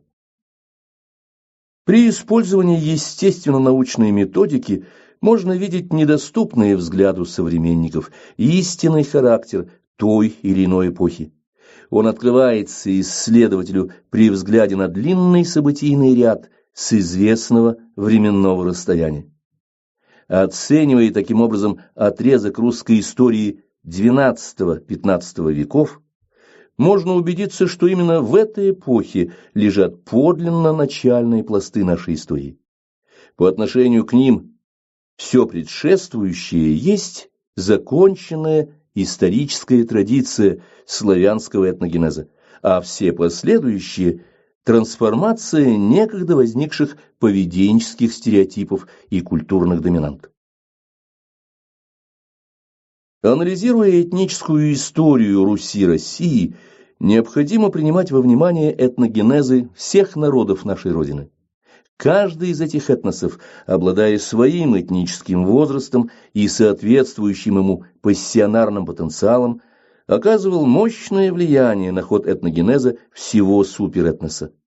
И только учтя весь спектр этнических контактов и их социальных последствий, можно приблизиться к истинному представлению о прошлом Отечества.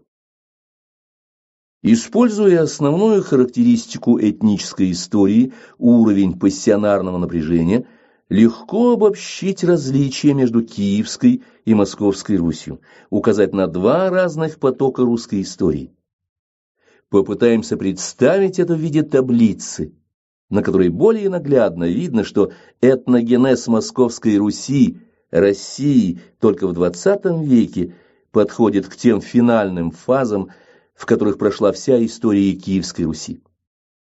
Москва не продолжала традиции Киева, как это делал Новгород.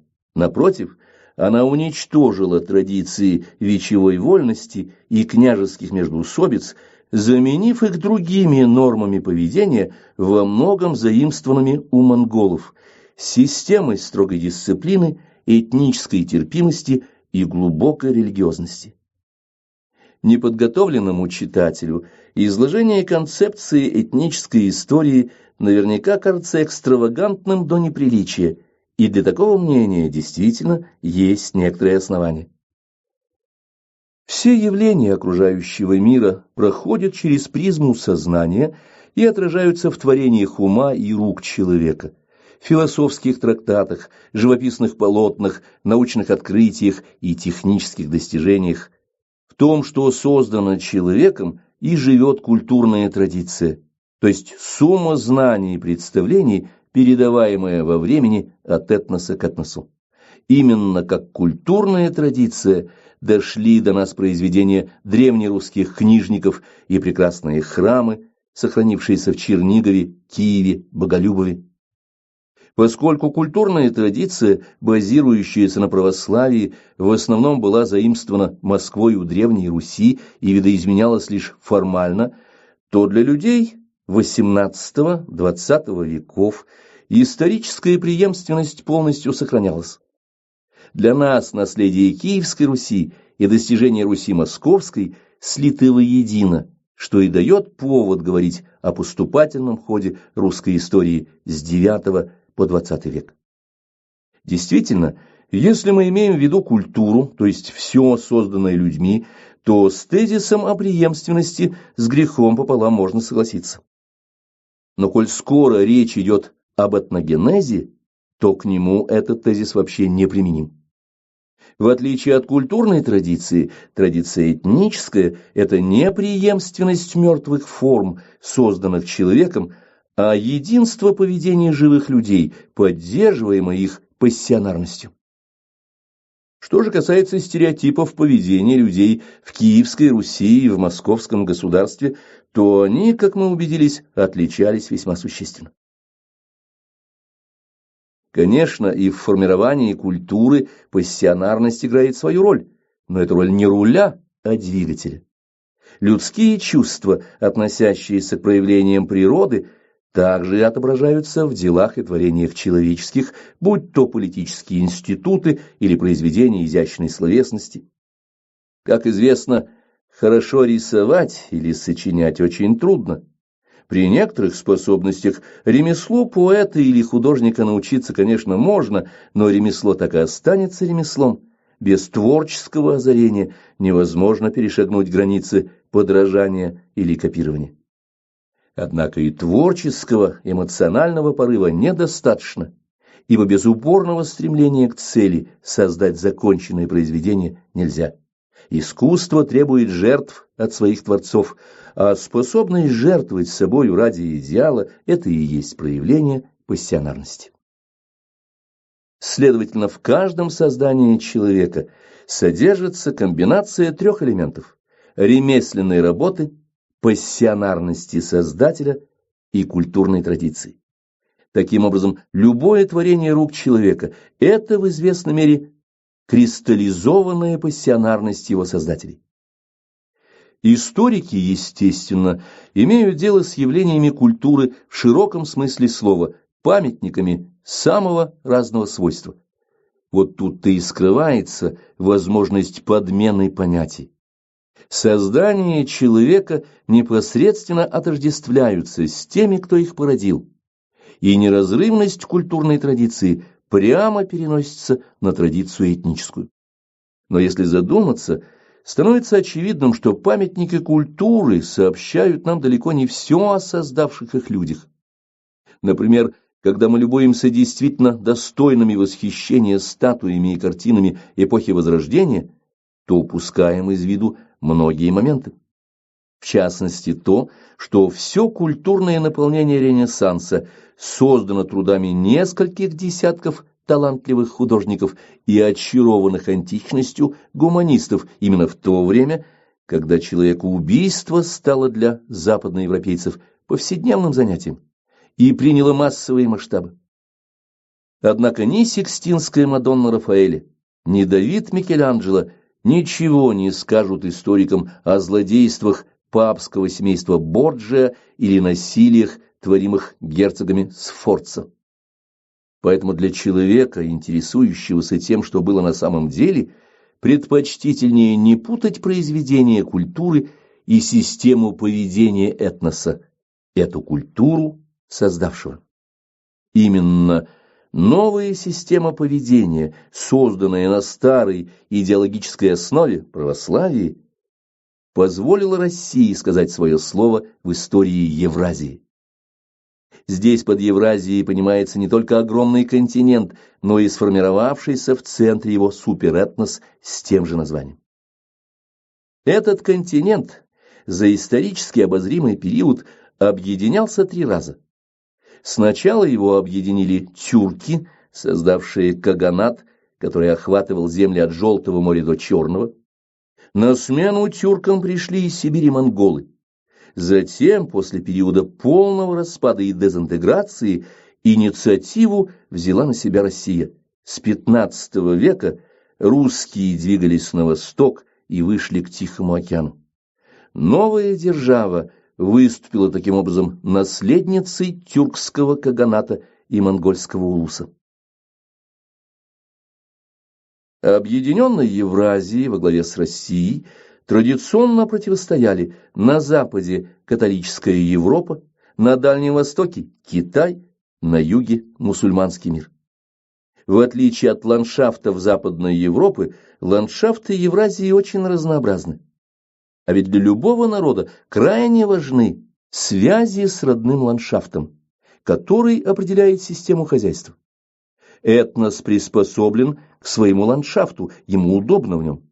Если же ландшафт изменяется радикально, то радикально меняется этнос. При изменениях ландшафта, превышающих определенный критический порог, на месте старого этноса появляется новый. Разнообразие ландшафтов Евразии благотворно влияло на этногенез ее народов. Каждому находилось приемлемое и милое ему место. Русские осваивали речные долины, финно-угорские народы и украинцы – водораздельные пространства, тюрки и монголы – степную полосу, а палеоазиаты – тундру. И при большом разнообразии географических условий для народов Евразии объединение всегда оказывалось гораздо выгоднее разъединения. Дезинтеграция лишала силы, сопротивляемости. Разъединиться в условиях Евразии значило поставить себя в зависимость от соседей, далеко не всегда бескорыстных и милостивых. Поэтому в Евразии политическая культура выработала свое оригинальное видение путей и целей развития. Евразийские народы строили общую государственность, исходя из принципа первичности прав каждого народа на определенный образ жизни. На Руси этот принцип воплотился в концепции соборности и соблюдался совершенно неукоснительно. Таким образом обеспечивались и права отдельного человека. Вспомним, например, что после присоединения Поволжья, Урала и Западной Сибири в армии московских царей, наряду с полками иноземного строя, стрельцами, дворянской конницей, появилась низовая сила. На кочевников, служивших в армии, почти не расходовали денег, а они жили за счет своей добычи и в маневренных войнах были довольно удачливы. С их помощью Алексей Михайлович освободил от Польши Украину и тем самым спас ее от уничтожения. Исторический опыт показал, что пока за каждым народом сохранялось право быть самим собой, объединенная Евразия успешно сдерживала натиск и Западной Европы, и Китая, и мусульман. К сожалению, в XX веке мы отказались от этой здравой и традиционной для нашей страны политики и начали руководствоваться европейскими принципами, пытались всех сделать одинаковыми. А кому хочется быть похожим на другого? Механический перенос в условия России западноевропейских традиций поведения дал мало хорошего, и это неудивительно. Ведь российский суперэтнос возник на 500 лет позже, и мы, и западноевропейцы, всегда это различие ощущали, осознавали и за своих друг друга не считали. Поскольку мы на 500 лет моложе, то как бы мы ни изучали европейский опыт, мы не сможем сейчас добиться благосостояния и нравов, характерных для Европы. наш возраст, наш уровень пассионарности предполагают совсем иные императивы поведения. Это вовсе не значит, что нужно с порога отвергать чужое. Изучать иной опыт можно и должно, но стоит помнить, что это именно чужой опыт.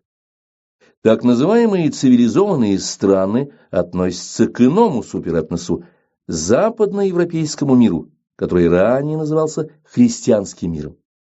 Возник он в IX веке и за тысячелетия пришел к естественному финалу своей этнической истории.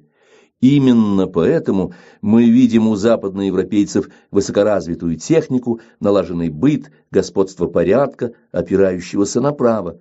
Все это итог длительного исторического развития. Конечно, можно попытаться войти в круг цивилизованных народов, то есть в чужой суперэтнос, но, к сожалению, ничто не дается даром.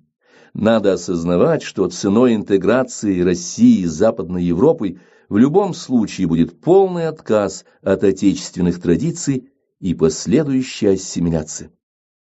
Этот простой, казалось бы, вывод можно сделать лишь руководствуясь верными исходными посылками. А мы почему-то никак не хотим признать очевидного: основа этнических отношений лежит за пределами сферы сознания, она в эмоциях, симпатиях, антипатиях, любви, ненависти. И направление этих симпатий и антипатий вполне обусловлено для каждого этноса. Оценивать данное явление можно как угодно, но от этого оно не станет менее реальным. Отсюда следует, что история и география человеческого поведения должны изучаться нами так же, как изучаются, к примеру, история дипломатии и география транспорта.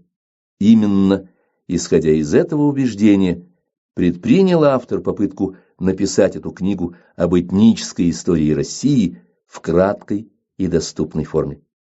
Насколько удалась эта попытка, судить читателям. Запись аудиокниги произведена студией «Ардис» в 2005 году.